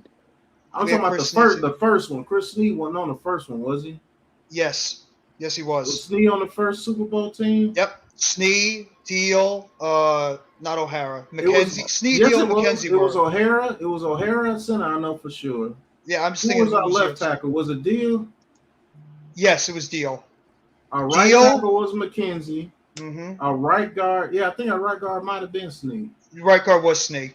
Snee was right guard, O'Hara was center, and Seibert was left guard in the 07 team. Yeah, I'm trying to think. I need to look up that offensive line. But when we brought those guys in, that's when we won a Super Bowl. Yes. Mm-hmm. And then it was the same thing in 2011. Yeah, O'Hara retired, Seibert retired, but we brought in Kevin Booth, who actually did a pretty good job. Kevin Bass, he was injured a lot, but he did a solid job. We had Will Beatty was originally the left tackle, but he got hurt. He went out, and then Deal had to go back to left tackle. He got poked in the eye. I was worried when Beatty went out. And he played well. He actually played pretty well as a left tackle until he hurt his eye. And then that's when Deal had to go back out, and then that's when we put Booth in. Remember, what was his name? The guy that passed away not that long ago who played left guard? The funny name? I forget his name. He was in there a few times when Bass was out. I can't remember his name. I can't remember his name either. I can't either. But that proves my point, though, on creating depth. We took our guards and moved them to tackle, and then the rookie guards took over because the rookie interior, it's easier to learn how to block as a guard than it is a tackle. You sure is. And so that's what we would do as Giants, is we would take the guys on the inside, move them to the outside, and put 2 new guards in. Or a new center. And that comes with good offensive line coaching because those guards were coached up enough to be able and to the go guy out the that right did that, the coach we had is on the team right now. Yep. That coach that was at 2007 and 11 is on the team right now. But we don't have the talent. We're doing him a disservice. We're not giving him any talent. Look at what he has to work with. He has to work with Billy Price and Nate Solder. That's all you need to say. We're not giving him anything to work with. Mitch Petrus. Remember Mitch Petrus? Yeah, there you go. Mitch Petrus. Yeah, he came in and filled in. He was solid. He played pretty solid. Kevin Booth was good. He played pretty well. What? None of those guys were first-round picks like that. No, they were undrafted. What's going on, Honey Jose? Badger, what's good, bro? None of those guys were no super first round picks like that. It's gonna be Daniel Jones again next year, Cito. Yeah, I think it's gonna be Daniel Jones. It's gonna be It's gonna be Daniel Jones. Yeah, you're right. None of these guys were first round, second round picks. A lot No, of they them were weren't. undrafted, but they gelled. We developed them. Yep, they gelled and they were developed. From 2004 on, we developed linemen like crazy. Yes. David Deal, I believe, was a fifth or 2004 sixth. to about 2011, we developed linemen like absolute crazy. David Deal, I it was believe, like it didn't matter who went in there. It didn't matter who went in there. We had a good offensive line. Exactly. David Deal, I think, was a fifth or sixth round pick, and he ended up being a multi-Pro Bowler. I think Snee was the only one out of that group that was a consistent starter that was a high draft pick. I believe he was a second round pick. Everybody else was either undrafted, they were a late round pick. And they gelled together. That's what he just said. Hey, yo, Kings. But where is that now? We don't have it. We're too busy missing on first round picks, on second round picks. We can't draft. Because we try to get too cute. Exactly. And it all started when we drafted Evan Ingram. I think we went back to Beckham. Yeah, we did because Jerry Reese panicked and reached. I think it was Beckham that started. That's when he started getting aggressive. Beckham actually turned out. No, but I mean just like getting more aggressive with Odell. I mean just getting more aggressive with early round picks with playmakers instead of O linemen. Well, that goes back to the Reese thing. Yeah, when we just picked Beckham first. Because we really should have. Beckham was needed. But then we tried to get cute when we drafted Ingram that year. It started with Flowers because there was a linebacker and another lineman that Reese wanted, but he told everybody. And teams jumped ahead of the Giants to get him. Mm-hmm. And then Reese panicked and drafted Flowers. That's when it started. And I'll be honest with you, I never liked that pick when we took Eric Flowers. I didn't either. A lot of people questioned that. And then we drafted him to play left tackle. I was like, oh my God. Because looking at him in college, I just didn't see it. I didn't see it that year. I was like, man, I don't think this guy's going to pan out. Yeah, he was from the U, wasn't he? Yeah, yes. He's from Miami. Yeah. There's a lot of scouts concerned about him being a left tackle in the pro level. They thought he'd be best as a guard. He had attitude concerns. Mm-hmm. And I think, I don't know who was in the draft room that year, to be honest with you. I don't know who was in the draft room with Reese them years, period. And I believe Reese was making those picks by himself. It was probably Ross. Remember Mark Ross? Mark Ross was part of the organization at that time. So I think he was part of the draft. Eli Apple? Like, come on, man. We actually did a pretty good job.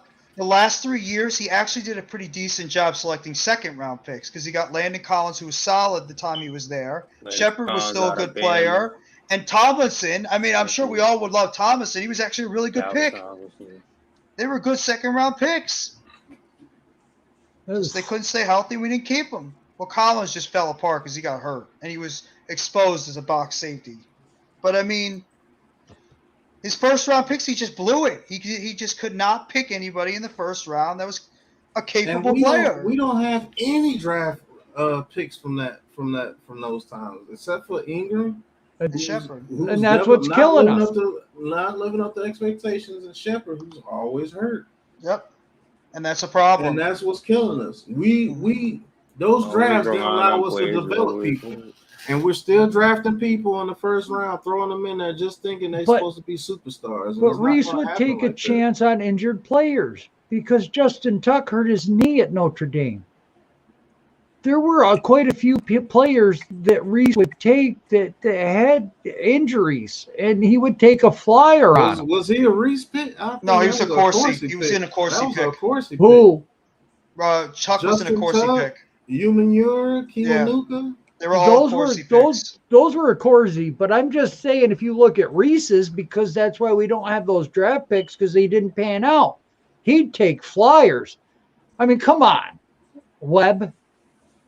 I mean, some of those. Reese did a great job. Reese did a great job in the beginning of his tenure as a GM. He did a pretty good job. That's what I mean, though. Yeah. If you look at Justin Tuck, who was an Accorsi pick, because that was the year after Eli, Tuck had a knee injury, and the other guy we drafted that year, didn't we get Bradshaw in the 7th that year too? No, Yeah, that was Reese, I believe. That was Reese's first year that Bradshaw was Yeah, playing. that's what I'm That saying, one though. thing, that's the one thing I'll give Jerry Reese credit. That entire 2007 draft contributed to that Super Bowl. They Yes, all it played a did. part to that Super Bowl. But Every one of them. those guys were injury prone. Every one of them. They didn't get hurt with us, but they were in college. yeah. To the latter And he part would of their take careers, they flyers. didn't get Yeah. hurt. And some of them actually turned out I to be don't, pretty I good don't, I don't players. know. Yeah. I don't know what happened. I think the spirit of Ernie, of course, he was probably still telling him to draft some certain people. But I think after Mara got full control, I think that's when shit started to happen, man. When he got full control, because you can tell in that Coughlin's face that he really didn't want to be there no more. No, he was done. Because he got stripped of his mystique, man. Yeah, he looked like he was done. He was ready to just hang it up. I think Mara was jealous of him, to be honest with you. Because So when petty. you talked about the Giants, you talked about Tom Coughlin as the leader of that organization. Yeah. Yep. Mara was just the guy paying the bills. I think that started rubbing him the wrong way after that second Super Bowl. It's so what childish. about me? That's true. It's so childish. It's true. Dude, you're a billionaire. You cut checks on a daily basis and don't Yeah. have to worry about a damn thing. You know, Right. I would be I'm happy good. if people. I would be I'm happy good. if they're not talking about me because you know Right. what? That means we're winning.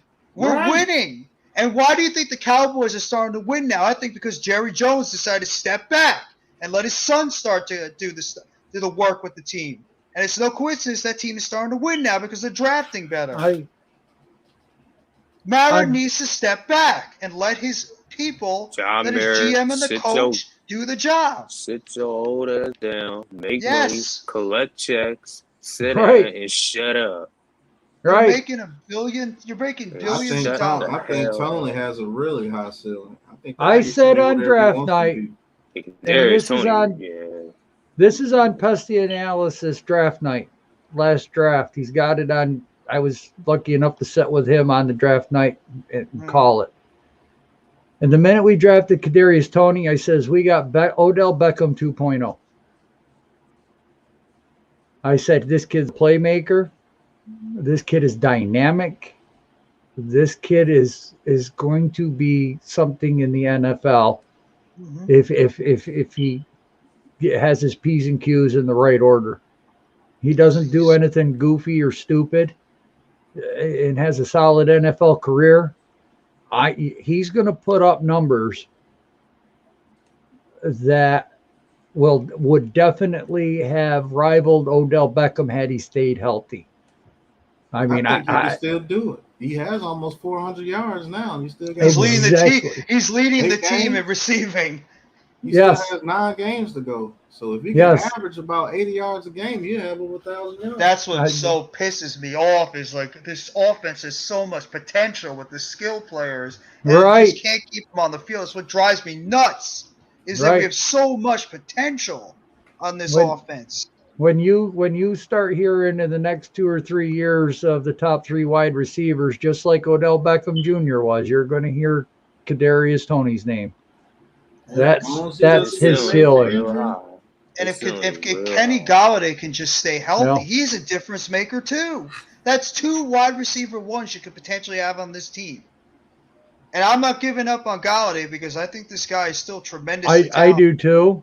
Nah, you can't give up on Galladay. You should be surprised, bro. There's some fans that are already done with Galladay and want him gone. I can't believe that there are some fans that are already ready to give up on Galladay. I can't. Other fans, they're all fans out there. They're saying Galladay will never stay healthy. It was a joke giving him all this money. We want him traded. I'm telling you. No.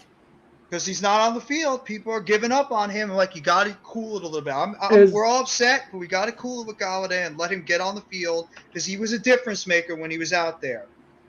He commanded those double teams. As far as Kadarius Toney being injury prone, I want to make a few points before I say yes or no. Mm-hmm. When Kadarius Toney was drafted by Florida, he was a quarterback. So when you're a quarterback, you train differently. You use different muscle groups. You use different skill sets. He didn't make it his first year as a quarterback. The second year he went to wide receiver. So as a quarterback going to wide receiver, he knows the skill trees already because he's thrown to them. But you have to be in different shape to play wide receiver and work on different muscle groups and be in a different shape to play wide receiver. So his second year at Florida, he was injured a lot. His third year, he really wasn't the main guy. It was a toss-up between him and Pitts. Because if one was guarded, the other was open. So, so he was really learning how to do that. And now he's a New York Giant, his first year as a pro. So let's look at his college career, and then let's look at, he's a wide receiver in the NFL now. I think Kadarius Toney's going to get his bumps and bruises, and then there's always a fluke accident. Like last week, he got his hand stepped on. Yep. I mean, that does happen, but I look at stuff like that as a fluke injury because he made the ball, he got tackled. Just like Pettis returning the punt broke his arm. I look at that as a fluke injury. Did he actually break his arm? Yeah. Okay. Yeah, he broke it. He's on the IR for the rest of the year. So, stuff like that. And it's just like Barkley being injury prone. I mean, last year it was an ACL, and this year he's just stepped on somebody's foot. Do you remember last year when Shepard got hurt? Somebody stepped on his ankle, and that's how he was out for 4 weeks. Exactly. He didn't get hurt. Can you really call that injury prone because that's a contact injury? Yeah, sometimes it's just unlucky. Right. Got hurt last year. It was a freak accident. But because these guys aren't on the field and there are stars, I get it. Everybody's upset about it. I'm upset about it too. I sit down here on a Sunday with Pat. I watch a Giants game. I want to see my stars. I want to see Barkley. I want to see Galladay. I want to see Tony. I want to see Azeez Ojulari. I want to see Leo. I want to see all of these guys. Yep. But you know what? It's a contact sport. When there's contact, there's going to be room for injury. It's just the nature of the beast and the nature of the game. Ask Baltimore how they feel. They lost their left tackle and they lost 4 running backs before the season even started. 4 running backs they lost before the season even started, and they're still winning. Sometimes it just happens, but they knew how to draft better depth. And I understand the frustration. We're all pissed off because we want our guys out there to play. We want to see our guys succeed. But as you said, Joel, it's a contact sport. These guys are going to get hurt. And the fact of the matter is most of these guys are not going to last through 16 games. I'm sorry. This is just not going to happen. They're going to miss some games here and there. And I'd rather guys, and I keep saying it, I'd rather see guys miss a couple of weeks than miss seasons. When you're missing seasons, then you have a real problem. If you miss a few games a season, I'm okay with it. I don't love it, but I can live with it. Let's look at Michael Thomas for the Saints. He's out for the year. Didn't play a game. Didn't play last year or this year. Yeah. Injury prone? That's injury prone. That guy hasn't played in 22 games total in the past. He hasn't played in a year and a half. Right. So it's just really how you identify it. And there's a lot of guys on here, I feel that way, that we should maybe move on because we think that they're just too injury prone and they're never going to stay healthy. But at the same time, you have to think about it. Sometimes these guys are just really unlucky with injuries. And it sucks. I hate it. We all hate it. It drives us nuts. But you think it's not driving Barkley nuts right now? He's not out on that field? You think you think Shepard's happy he just came back from an injury and hurt his quad? You think Tony's happy somebody stepped on his ankle? Or his hand? Do you think Galladay's happy he's been sitting out this whole time? You think John Ross is happy he just hurt his quad again? It happens. This is football. They get hurt. And we're just saying that because we're not out there. We'd probably all pull hamstrings just running around on our first play. And that's I pull a hamstring helping the wife bring in groceries. Exactly. What, are you kidding me? I hurt my knees just sometimes like riding my bike outside. Right. It happens, and it frustrates. I'm frustrated as hell. But at the same time, it's like everybody around the league is getting hurt. Everybody around the league is getting injuries like crazy. It's just you need to be able to bring in that proven depth. You need that proven depth to bring in to help take over for guys when they get hurt so that at least you have a team with you. And that's the problem with this team. It doesn't have a team. There's not enough proven depth on this team, especially in the trenches. When you lose a guy like Andrew Thomas, you're screwed. When you lose a guy like Nick Gates, you're screwed. When you lose a guy like Blake Martinez, you're screwed. When you lose a guy like Jabril Peppers in a way, you're screwed. You need these guys to stay healthy because you have no proven depth behind them. Tate Crowder, we love him. He's not a proven guy. He's a backup at best. Matt Skura, Billy Price, these guys are guys that were on the street for a reason. They're backups, and they're starting right now because we have no proven depth. These receivers we'd have to pick up from the street. Dante Pettis, nice player. He's not a starter. John Ross, everybody goes crazy for John Ross. Speed, speed, speed. The guy's not a starter. Colin Johnson, nice vertical guy. Tall guy, can make the catch. He's not a starter. Darius Slayton. I like Darius Slayton. I still like Darius Slayton because he can still make some plays for this team. He's not a starter. He's a fourth receiver at best, but he's had to play because of injuries. That's the problem with this team. We don't have proven depth. I got everyone fired up, didn't I? That's the problem. We don't have enough this team depth on this team. Gets on our damn nerves, man. Yeah, that's the problem I have. That's the problem I have with this team is we don't have enough proven depth, and that goes. Okay. I hate to say it, but it goes all the way to the top when it starts with the general the manager. Ravens, Make enough picks. The Ravens got the most injuries out of anybody, but they got depth at least. We don't. Cleveland as well. I'm And sorry, that's Joel. that's because the Ravens GM, a former player, knew what to do. He was building that team all the along. Ravens GM. He's Ozzie Newsome. Ozzie Newsome. Ozzie Newsome was a phenomenal general manager. That guy was incredible. He drafted Ray Lewis and Ed Reed, two of the greatest defensive players of that time. Jonathan Ogden and Ray Lewis in the same draft. Terrell Suggs. Yeah. Terrell Suggs. That's another one. He drafted so many talented players on that team. And still now. He drafted Haloni Nada. He drafted. He was that whole defense he really drafted. Yep. He drafted did he draft Humphrey? Humphrey's the guy as the cornerback What was his last draft? No, I think Lamar Jackson, that Lamar Jackson draft was his last draft. Mark Andrews. That was his last gift to the Ravens was Lamar Andrews. One of the best tight ends in football. Mark Andrews is a good player. Then you got Lamar. They drafted well. Even the running backs were pretty solid. That's what you need. And it took a couple of years, but he built it through the draft. And you look at those guys now. And you think about Let's it too. Let's be real. The best way to build your team is through the draft. But I'm not opposed to what the Rams did too.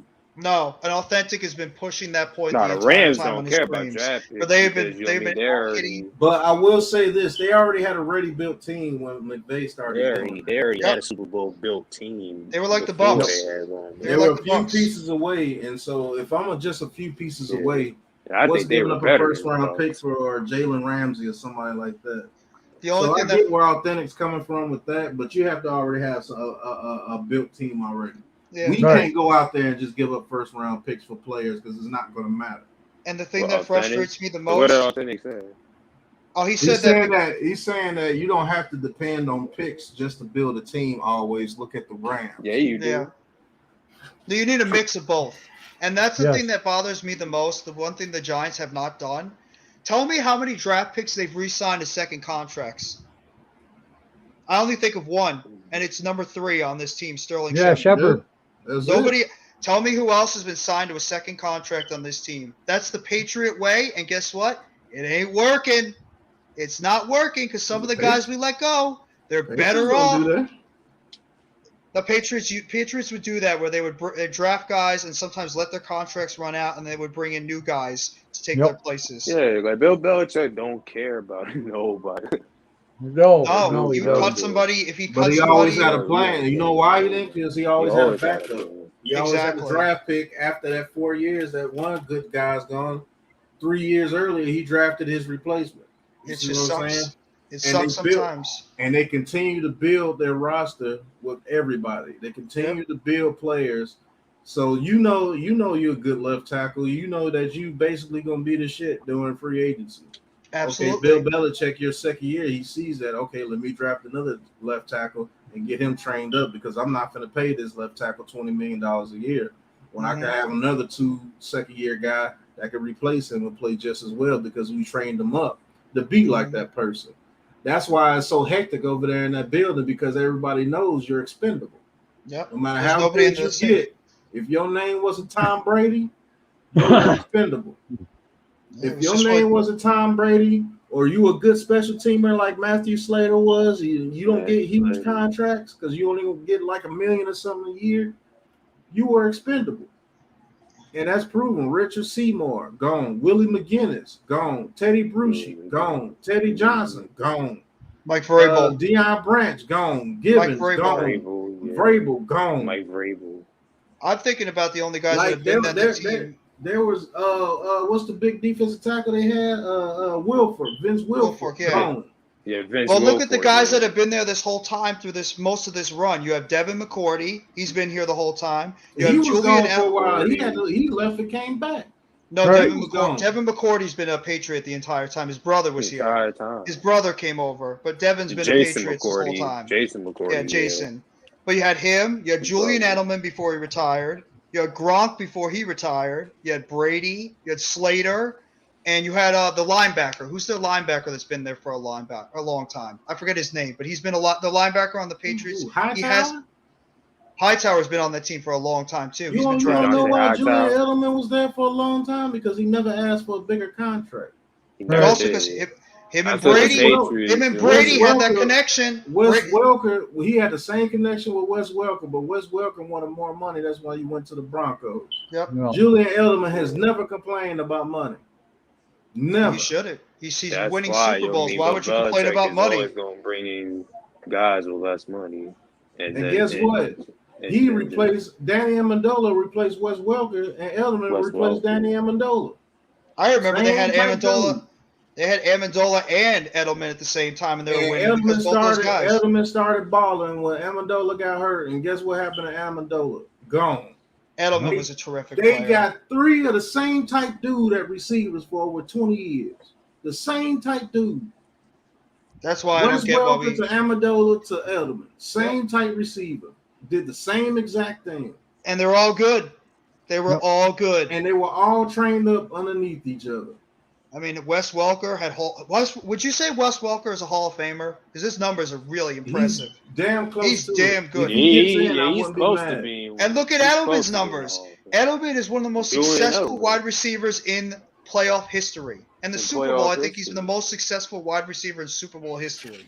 That guy was clutch. If they get in, it's because Tom Brady put in a good word. What's up, Joel? And on that note, I've been live for 4 hours. Over 4 hours. Yeah, it's already midnight on the East Coast. Yeah, exactly. It's midnight, guys. I'm going to wrap this up. I want to thank everybody that's been here, King Tone and Sunday, and our panel, Ms. Rick, everybody that has just made this a wonderful night. Jose was here. Namar's been here for a while. Smokey the Cat stopped in. I mean, it was a great night. I mean, it wasn't a great game, but I think we got a lot off our chest. That's why we talked about the game more than this game. Like, who gives a damn about this? This is because this is what we do. Pat, you're streaming tomorrow night, right, on your channel? Yeah, it's gonna be a film session. Big Pat's gonna stream. Film session. I might go Saturday for a college game or two. I'm not. I loved it when you did that. Joe, let me know. I loved when you did that, Joel. I loved. All right, you guys really like that? You guys want me to do the college?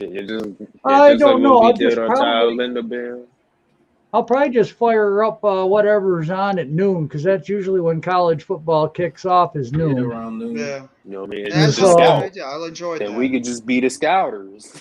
Yeah, absolutely. I enjoyed doing that because his draft, looking at the 3rd and 4th round guys, maybe find a running back. We can talk about. But any final thoughts, guys? Film session tomorrow. I'm gonna show you a little bit what Daniel Jones goes through tomorrow, and I'm gonna show you a couple of teams what they do and why this offensive coordinator may need to be replaced. Sub up to Joe, sub up to everybody's channel on here. I think Todd, you got a channel, and Jeff, I think you got a channel too, right? I have a channel. I haven't made any videos yet, but I think I might make a video over the weekend. No. Sunday, man. Stop in. And shout out to Sunday, man. This woman does not stop. Yeah, Sunday. She is. She's a boss. That's what she does not is. stop. But Taj, I go am ahead. going to get going. Joe, Yes. we need to invest in some butt pads. Yes, we do. We work hard every week. You guys do 20 to 30 hours a week. I appreciate all you guys do for us. Glad I really met do. this man because he's been the realest, one of the realest with me, and he goes through everything with me. It doesn't matter what we do. I'm the same for him. So I gotta say it, Pat, before you go. The reason why I appreciate what both you guys, because you guys are the reason why I joined both your channels when you first started about a year ago. I've been following you guys the whole time, and I love the work that you guys do, the chemistry that you have when you call on games. Appreciate it. And I really mean that sincerely. And just want to say thank you for allowing me on the panel, allowing me to chop it up with you guys, and can't wait to do more of this. And hopefully, maybe if I eventually get my channel going, maybe chop it up on my channel sometime. Yeah, I really appreciate it. What the hell I go on Taj's channel. What the hell are we gonna do on the bye week, Joe? I want to know. Oh, by the way, Taj, make sure you remind Butters we didn't lose by 50. We only lost by 3.